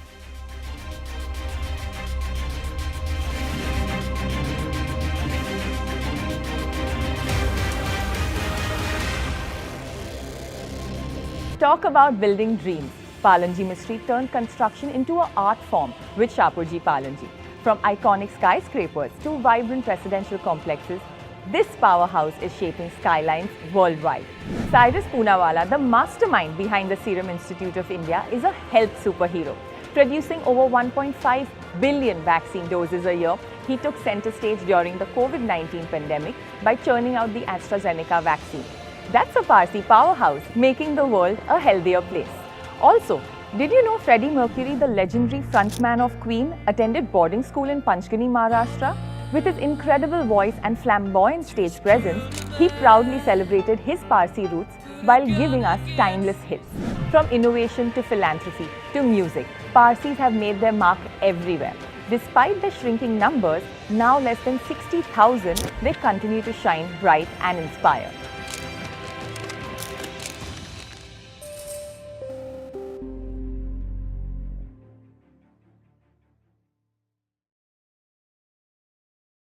Baba Siddiqui actually had police protection. It was non-categorized police protection, but still he had 2+1 constables with him. That means that during the day, 2 constables were deployed for his protection, and in the night, 1 constable. This makes this matter even worse. Remember, Baba Siddiqui, who was a loyal Congress political leader, in February, he shifted sides and he joined NCP Ajit Pawar. This means that he was a political leader of a party which is in the government, is a part of ruling alliance. And despite police security, he was shot dead on Dussehra night, a night when police security, police deployment is anyway at its peak in Mumbai. The clarity on motive is yet to come, but what has been established by Mumbai police that this is a case of contract killing. These 3 accused, one Gurmail Singh, hailed from Haryana. He's a 23-year-old person who actually has a record, a criminal background. He has extortion and murder cases against him, and it is believed that when he was in the jail, at that time he established a contact with some members of the notorious Lawrence Vishnoi gang. There are 2 more other shooters, and both of them are from UP. One is Shiv Kumar Gautam and one is Dharmraj Kashyap. Now, Dharmraj Kashyap was arrested by the police along with Gurmail Singh, but Shiv Kumar Gautam managed to flee away. He's still absconding. It was yesterday, on Sunday, a Facebook post went viral. The Facebook post was uploaded by a person called Shubham Lonkar. In that person, now this person is allegedly a member of Lawrence Vishnoi gang, and in that social media post, he hinted that it was Lawrence Vishnoi gang which was responsible for this shootout, and Baba Siddiqui was attacked, was killed due to his proximity to Bollywood star Salman Khan. And it's known fact that Salman Khan is on Lawrence Vishnoi gang's radar for a very long time now. And the reason cited by the Vishnoi gang is the black bug case. Now, after that, Mumbai police said that they are looking into this post. They are trying to verify its authenticity and the whole context. Later in the night, that was yesterday night, a person called Praveen Lonkar was arrested by Mumbai police. Now, this person, Praveen Lonkar, is said to be Shubham Lonkar, the person who uploaded that Facebook post, his real brother. Now, Mumbai police said that both the Lonkar brothers, they were the ones who, orchestrated this whole conspiracy and the killing. Now, there are 3 more accused who are wanted by Mumbai police. There is another angle which is panning out, that is a disputed SRA slum rehabilitation project.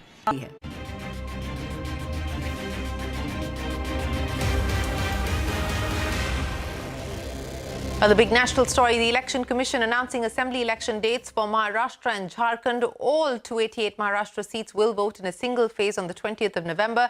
Jharkhand will see a 2-phase vote on the 13th and 20th of November. Results for both assembly elections will be announced on the 23rd of November. This is going to be the big battle. Santya Gora joins us now with more. Santya, just over 30 days to go for the crucial polls. Who holds the edge in the battle for Maharashtra, and what will be the key issues that will dominate the campaign?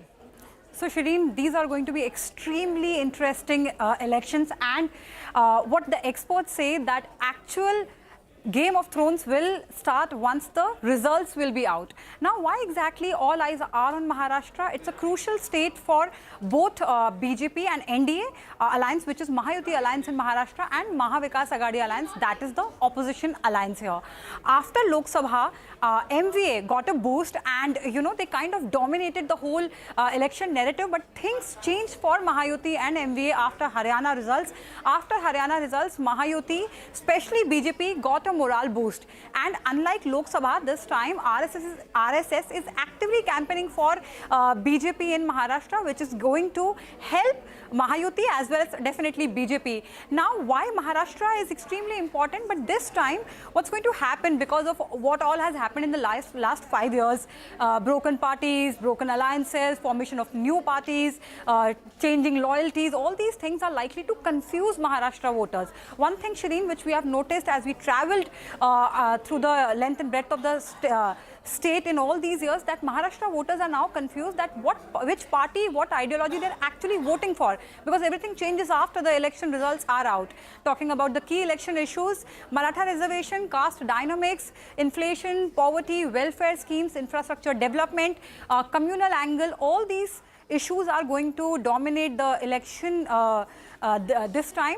But the fact is that Maharashtra voters continue to remain confused because of the changing alliances and all the absolutely unusual partners coming together and forming an alliance. All right, Sante, yes, there is that confusion that prevails on the ground given the many permutations and combinations that the voters have had to contend with. But thanks very much for joining us. Election dates out for Maharashtra and Jharkhand. India's Department of Consumer Affairs has notified new guidelines to prevent claims of greenwashing by companies. Companies using terms like eco-friendly or organic in ads will need to substantiate those claims with evidence. Abhimanyu standing by with more details. Abhimanyu, take us through what the department intends to do. Clean, green, natural, pure, organic, any such adjective which is usually affixed as far as products are concerned, be it online or offline sales, can now only be affixed if adequate reason is provided by the manufacturer or advertiser. The Department of Consumer Affairs has come out with a set of guidelines to define greenwashing, which essentially has been defined as deceptive or misleading practice which involves concealing, omitting or hiding relevant information by exaggerating or making false or vague claims. Now, greenwashing is something which is now being opposed as per the guidelines which have come out in the public domain, in which any such terms like natural, pure, organic, sustainable, eco-friendly, cruelty-free, good for the planet or regenerative cannot be used without adequate reason being affixed as far as the advertisement is concerned. If at all companies making or selling such products fail to comply with the guidelines, they would be liable for prosecution under the Consumer Protection Act. Also, class action as well as individual action by the CCPA is also possible if the violations are found beyond such guidelines along with other rules and the Consumer Protection Act. The advertisers making such claims will have to disclose reasons behind the advertisement. It remains to be seen how early any further clarifications would be issued by the government as far as the ambit of the newly notified rules is concerned and which all companies would be covered under its domain. Abhimanyu, many thanks. Now, the ongoing diplomatic tussle between India and Canada over the murder of a Khalistani activist in June last year has seen a sharp escalation in the last 24 hours. Both countries have expelled each other's top ambassadors. The Canadian police has accused the Indian government's diplomats of working with the criminal organisation to kill Sikh separatists. India's External Affairs Ministry has dismissed charges as preposterous and called it a political agenda of the Trudeau government. The External Affairs Ministry had even summoned top Canadian diplomat to South Block last evening. Pariksha joins us now with more. Pariksha, diplomatic tensions between Canada and New Delhi escalating, a lot happening in the last 24 hours, swift and fast developments taking place. India-Canada ties have hit an all-time low. Canada has said that the Indian High Commissioner Sanjay Kumar Verma and 5 other diplomats were actually involved in the killing of Khalistani activist Hardeep Singh Nijjar. India has called this charge preposterous. The Canadian police claims to have uncovered clear and compelling evidence that Indian agents threatened the safety of Canadian nationals. India's MEA, in response, has said that all of this is being done to serve the political agenda, vote bank politics of the Trudeau government. India has lodged a strong protest by withdrawing its High Commissioner and 5 other diplomats. The MEA also announced that 6 top Canadian diplomats have been asked to leave the country by Saturday. The Royal Canadian Mounted Police has said that it has shared evidence of the involvement of Indian government agents in serious criminal activity and that significant amount of information about the breadth and depth of criminal activity orchestrated by the Indian government agents was recently given to Indian officials. They have said that Indian diplomats clandestinely collected information to target South Asian communities, including Sikh nationals of Canada.